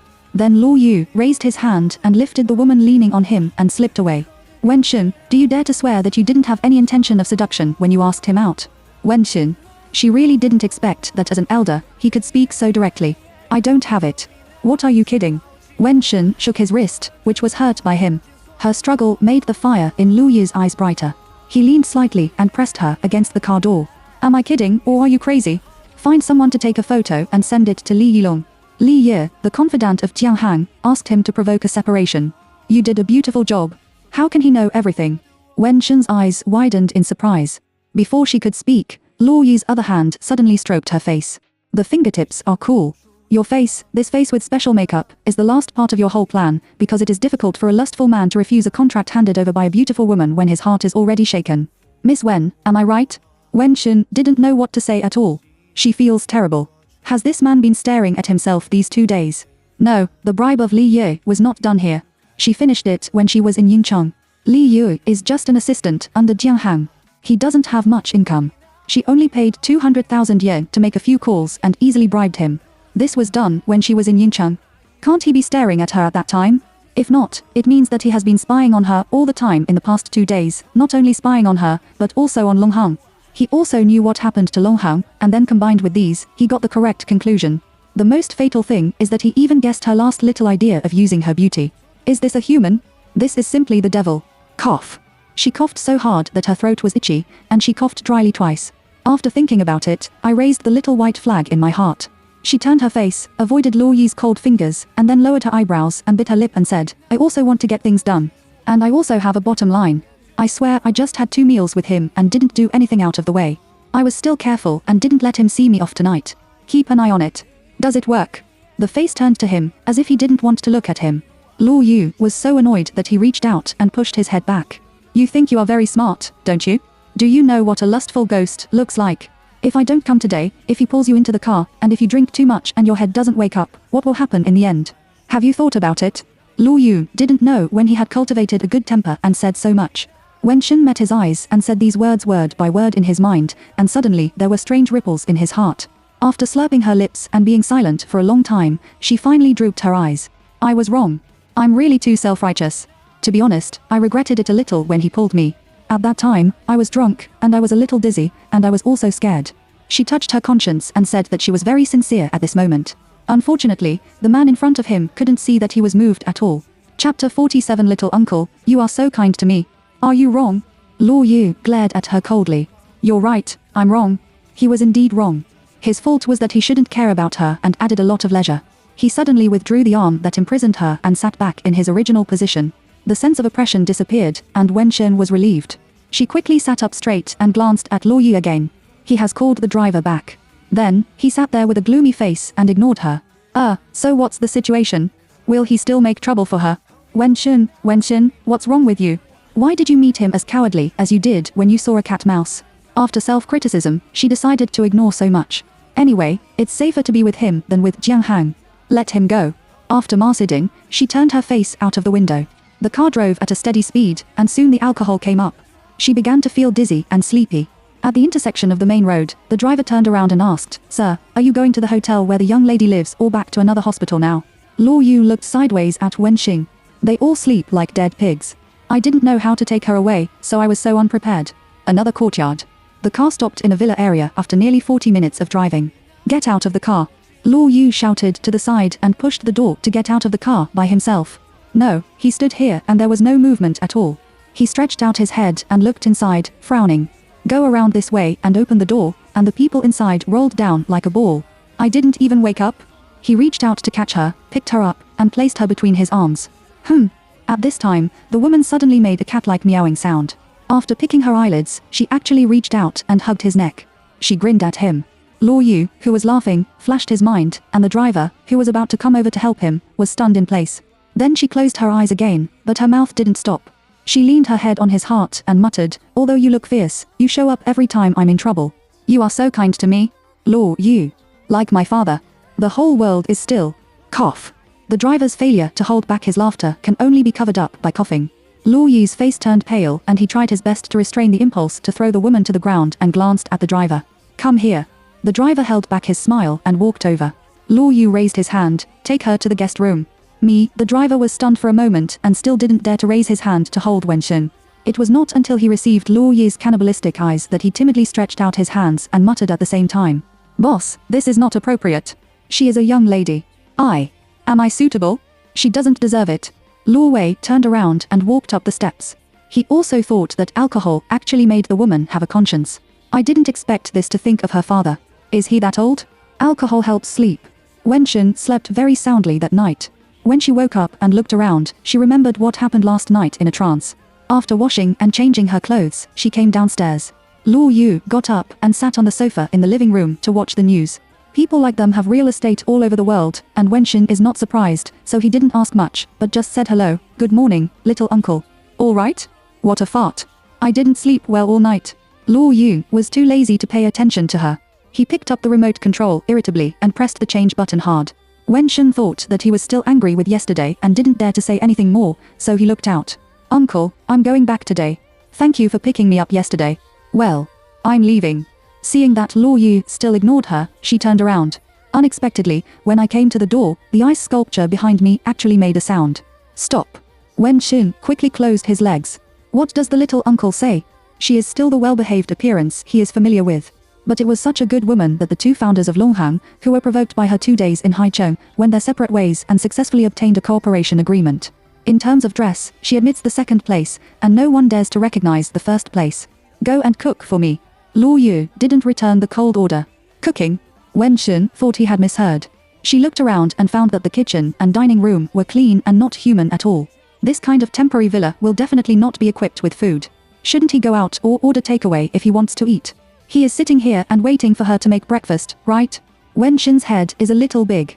But she didn't dare to disobey the man's orders. After thinking about it, she took out her mobile phone. Just about to say that she ordered a takeaway, the man who didn't look back seemed to open his eyes and gave a cold warning. "Don't fool me with those junk food." Wenxin. She had to close the app she just opened. She didn't say anything. She went to the kitchen to confirm it first. "Sure enough, there is nothing. But you have nothing here. What should I do?" "That's your business. You can solve it by yourself. I spent 3 days in this shabby place for you. Shouldn't you thank me?" Luo Yu still didn't look back, as if he had dropped the price at a glance at her. For her? Wenxin felt that this was strange. But she didn't dare to say anything more, because her tone was resentful. She was afraid that she would be verbose again. He wanted to catch her to continue cooking lunch and dinner, so don't leave today. "Well, I'll go out to buy it. What do you want to eat?" She just observed that this place is not remote and there should be a supermarket not far away, so she chose to save time by herself. "Whatever." Luo Yu lost 2 words, and Wenxin didn't ask any more questions. Outside, just like she thought, there is a big supermarket outside this villa area. There were a lot of things in it. Wenxin walked around, bought some toast, milk, bacon, etc. and came back. "Little uncle, I still have to catch the plane, so I'll do it for you." When she entered the door, she chatted and reported, but she was stunned again when she looked forward. The man who was sitting on the sofa was already there. The long legs were on the sofa and his arms were on his forehead, looking like he was asleep. "There are so many rooms upstairs that you don't want to sleep here. Today is a cloudy day and the temperature is low in the morning. The key is that the door is open and the wind blows indirectly, and there is no fear of catching a cold." Wen Shen frowned, put down his things and walked over. She wanted to wake Luo Yu up and let him go upstairs to sleep.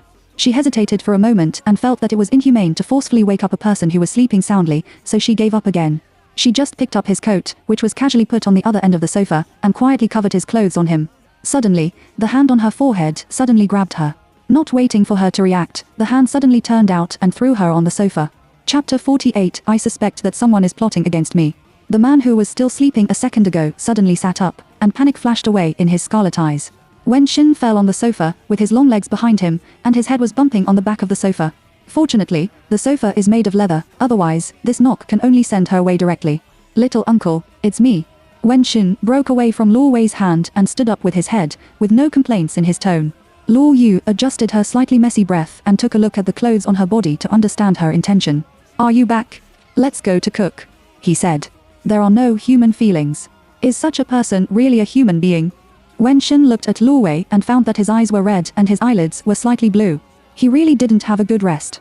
Then I'm going to cook. If you don't go back today, have a good rest after dinner. She politely persuaded her to turn around and leave.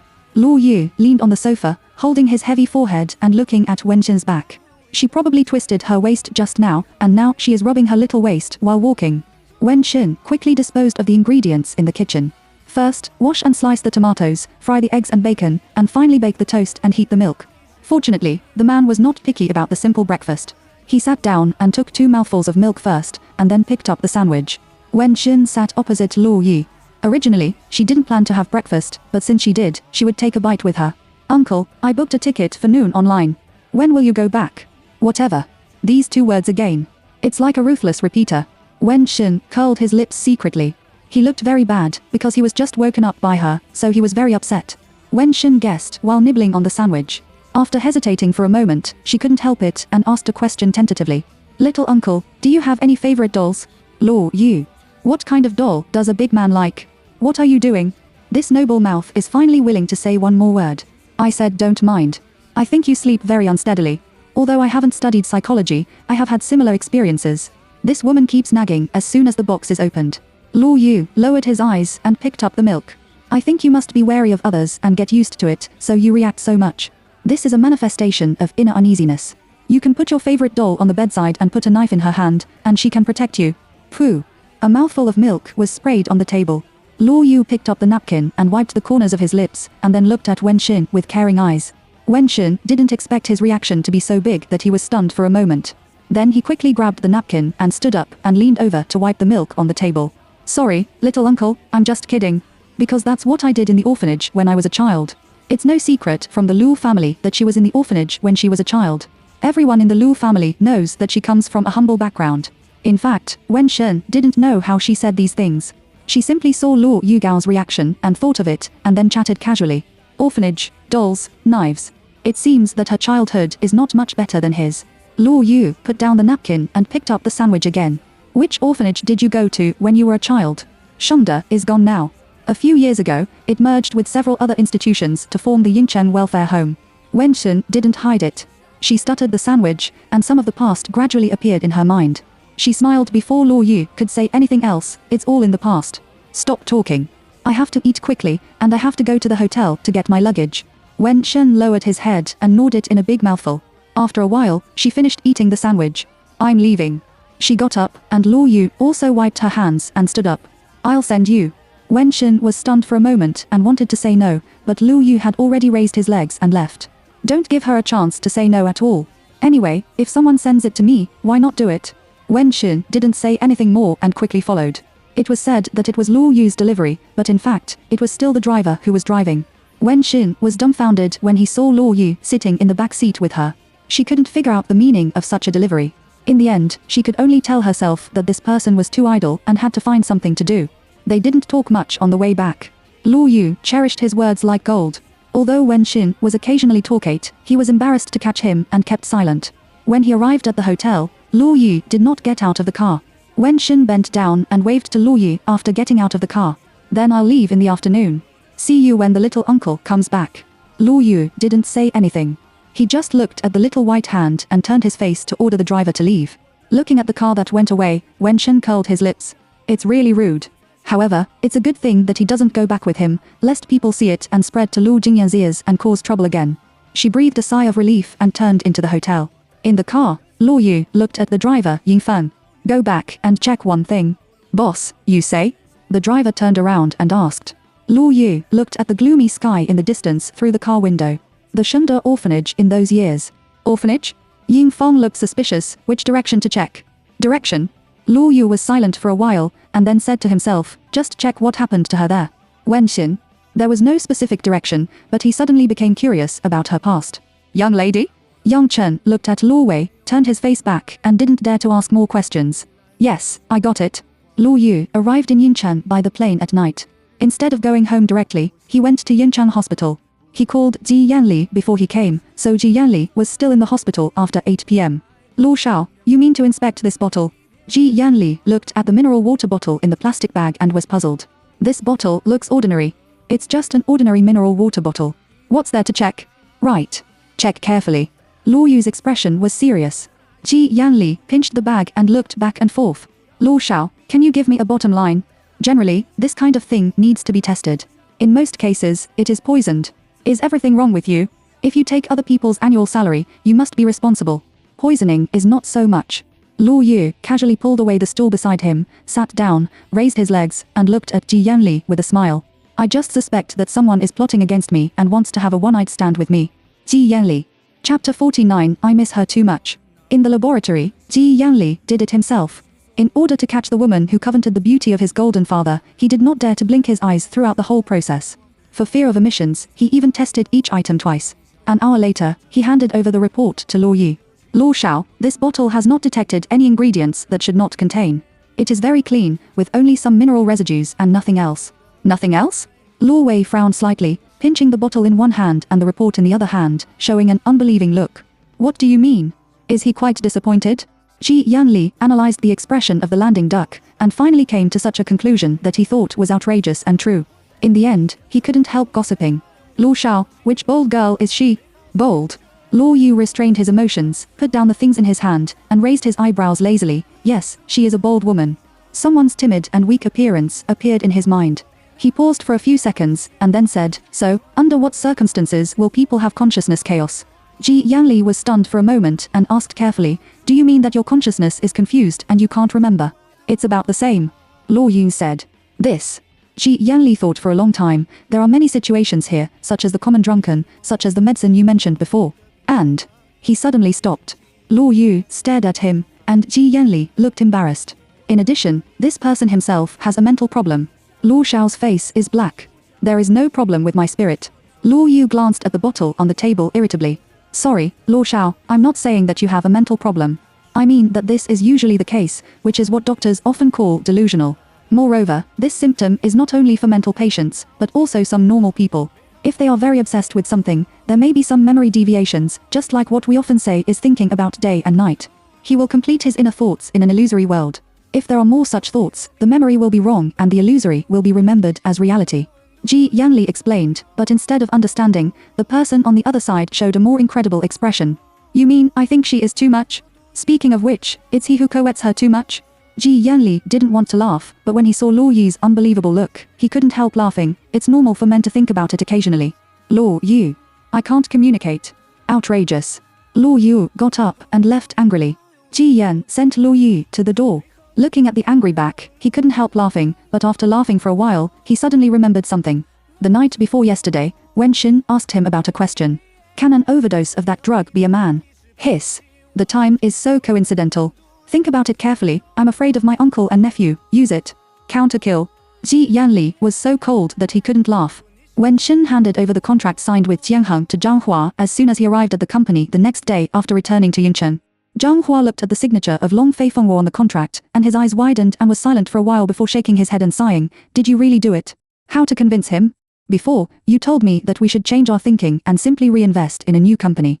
To be honest, I thought you were talking about dreams at that time. Zhang Hua now feels that he is dreaming. When Shin smiled indifferently, I saw their back tone and thought that if Li Yila refuses to sell the company completely, if we just invest in shares and rely entirely on his team technically, it will be difficult for us to control the company in the future. Instead of this, it's better to get a new one. When we start a new company and seize the market of Longhang, and then want to acquire Longhang, it is not a matter of whether Li Yilong is willing or not. If you don't want to, you can wait for bankruptcy. This move is accurate and fierce, and almost doesn't look like a woman's style. That's right, that's right. Zhang Hua nodded with approval and picked up the contract again. He still couldn't believe that it went so smoothly. After looking at it for a long time, he clenched the contract and said excitedly, I'm going to talk to them and try to apply for the funds as soon as possible, and you will follow up the matter. Okay. Wen Qinda. As the daughter-in-law of Wen Xinlu's family, it was easy to pass the acquisition to reinvest in the new company in the project department. There will be no problem if you go up. Next, just wait for the process quietly. This is the reason why she married into the Law family at the beginning, because it was really much more convenient. She just came back from a business trip and didn't work overtime. She went home after work. As soon as she entered the door, she saw her mother-in-law, Xia Meiying, trimming the flower branches in the small garden in front of the house. When she came back yesterday, the whole family was there. She couldn't say anything when she met Xia Meiying. But some things can't be avoided and must be made clear. Therefore, Wen Qin decided to take the initiative. She walked over and shouted respectfully, Mom. Xia Meiying stopped her work and looked at her, Are you back? Xia Meiying's face is clear and the sun is shining. Just by looking at this expression, you can know that Xia Yingjie lived up to expectations and said what she wanted him to say. Mom, I'm stupid and can't beat around the bush. I might as well say something directly. Wen Xin opened the scene directly. Xia Meiying didn't agree with her humble statement at all, but she didn't say anything and just nodded. Things have been like this. I have also thought a lot in the past 2 days. It is meaningless to say anything else, so what I want to say is that I accept your arrangement. Wen Qinda. She stopped for a moment, and a trace of pride flashed in Xia Meiying's eyes. Xia Meiying didn't say anything. Wen Xin continued, How to tell Jin Yan next? I want you to think about it. Jin Yan is very sensitive now, and I don't want this matter to stimulate him too much. It stimulated him, and she didn't have a good life. When it comes to her son, Xia Meiying's face is a cloud. But soon, the cloud was covered by the sun. He is not stupid. He knows that I am doing it for her good. Only she knows how much she has in her son and how much she has in her heart. Wen Xin didn't want to talk nonsense with Xia Meiying, so he wanted to leave. Before he could move, Xia Meiying suddenly took a step forward to her. Can I get pregnant? This is what Xia Meiying is most concerned about. She was both expectant and excited in her eyes. Wen Xin's heart was cold, and the words he said were not hot. I hope so under the careful arrangement of Mom. Can she control this matter? It's only once. It is God's will to be pregnant. It's also God's will that you can't get pregnant. After saying that, she closed her mouth and turned around. The next second, she was stunned. Jingyan. Lord Jingyan was by the fountain, staring at her. Chapter 50 Orphanage. Looking at Lord Jingyan in front of him, Wen Xin didn't leave or stay. He only felt that his feet were covered with thorns, and it would hurt if he moved a little. She was embarrassed and wished that she could get in and take refuge at this time. Xia Meiying also panicked and quickly threw away the tools in her hand and came over. The day before yesterday, she didn't know whether this matter could be done, so she didn't tell Lu Jingyan in advance. She didn't know that Wen Xin had already reached out with Lu Jingyan. At this time, she was a little caught off guard. Wen Xin thought for a while and felt that it was more appropriate for their mother and son to communicate first, so he lowered his face to avoid Lu Jingyan's burning gaze and walked towards the main room. You guys talk. I'm going back. She walked quickly as if she was running for her life, and didn't dare to look at Lord Jingyan more. She didn't look back until she entered the main room. Xia Meiying was squatting beside her son. She didn't know what she was talking about. She could only feel the abnormal stiffness of Lord Jingyan's back. Wen Xin thought that Lord Jingyan would be noisy, but he didn't expect that the man was particularly quiet. His wheelchair didn't turn it, and his hands had been on the armrests of the wheelchair without lifting them. From a distance, he looks like an emotionless wooden statue. When she told him that day, he almost went to his mother's theory. On the contrary, I am calm today. Perhaps, Xia Meiying was right. Her son was not stupid and knew that she did this for his good. Wen Xin's tight heart fell a little. She didn't look at them anymore and turned around and went upstairs. She waited for Lord Jingyan in the bedroom, but she didn't expect that he didn't come up. Come out and take a look. It turns out that Lu Ruishen is back, and Xia Meiying and Lord Jingyan have also returned to the living room. The three of them were talking, and Lu Ruishen and Xia Meiying were smiling. Lord Jingyan looked calm as if nothing had happened. Is this the end of this? Wen Xin calmed down and went downstairs. Zhao's mother had already served the food in Zhangluo, and the family moved to the restaurant. As soon as he sat down, his father-in-law Lu Ruishen looked at Wen Xin with a smile on his face. Ah Xin, you did a good job this time. Zhang Hua has been praising you today. That's all. Minister Zhang and others are well prepared for the preliminary work. It's just a matter of success. Wen Xin said modestly. You can't say that. It's your credit, which can be seen by the whole company. Luo Ruixun was very satisfied with the daughter-in-law's ability to do things. After praising, he suddenly remembered something and said, by the way, you two go to the old man's place when you have nothing to do. Recently, the second son's place has been very diligent, and we can't let the old man pick on gifts. I'm afraid that the old man's pickup is fake. It's true that his brother Luo Zhaoling can't be too close to the old man to get favored. Wen Xin and the three of them naturally understood Luo Ruixun's intention, so they nodded one after another. Xia Meiyin served half a bowl of appetizer soup to Luo Ruixun. The beautiful eyes suddenly swept to Wen Xin and said with a smile, it's true that you and Jin Yan want to have a child quickly. The old man has urged more than once. This person is on it. We like to have a lot of children and grandchildren when we are old. No matter how hard we try in other things, it's better to give the old man another grandson. Wen Xin's hand holding chopsticks shook. Can't wait to start paving the way. She is too confident, isn't she? Besides, this doesn't care about Luo Yan's mood at all. Did they have a good talk just now? Wen Xin's eyes unconsciously looked at Luo Jingyan. He is drinking soup with his face down and can't see his emotions. Look, are these two children still shy? Xia Meiyin dissolved the embarrassment of her son and daughter-in-law in one sentence. Luo Ruixun felt that what his wife said was very reasonable and nodded repeatedly. That's right. It's time for you two to put the child on the agenda. It's been a year since we got married, and it's time to have it. Speaking of which, the Luo family has a great career, but there is only one grandson in our family, however. It is indeed less. Hurry up. In a rich family, children mean benefits. That's the top priority. But Luo Ruixun has been here for more than 10 years and doesn't know that his son can no longer be born. Thinking of this, Wen Xin admired his mother-in-law, Xia Meiyin again. It was really a good way to hide it seamlessly. Seeing that Luo Ruixun's eyes swept over, she could only smile awkwardly to respond. The meal didn't taste good. When he returned to his room, Wen Xin was relieved. She waited for Luo Jingyan to talk to her. Unexpectedly, Luo Jingyan came up and plunged into the study and didn't come out all night. He didn't want to face her, and she didn't find herself boring, so time slipped by in the disturbing silence. Nang Yin. Boss, this is the information of the orphanage back then. The young lady stayed in the orphanage for 5 years, and there was not much information. Ying Feng handed a document back to Luo Yu and said, the young lady had an illness when she was 7 years old and was sent to the hospital in the town at that time for rescue, and nothing else. What kind of disease? Luo Yu opened the document bag and took a look at Ying Feng. There is no specific record of the hospital. The town hospital was reorganized 10 years ago, and the previous information can't be found. This was said by a caregiver who found an orphanage at that time. However, she had just arrived at that time and was not responsible for this matter. She only knew that the young lady's high fever did not subside at that time. The orphanage didn't want to spend too much money and only sent her to the town hospital, which was a bit self-destructing. Hearing such words, Luo Yu frowned unconsciously. Looking through the information, after a while, his eyes stayed on an old photo. Wen Xin, who is 7 or 8 years old, wears a ponytail. His face looks thinner than now, not so round, but his eyes are very big and beautiful. Speaking of which, the orphanage is really messy. Ying Feng continued to say that Luo Yu didn't look at him, but just poked the girl's face in the photo with his fingertips. The vice dean was arrested before the orphanage was reorganized.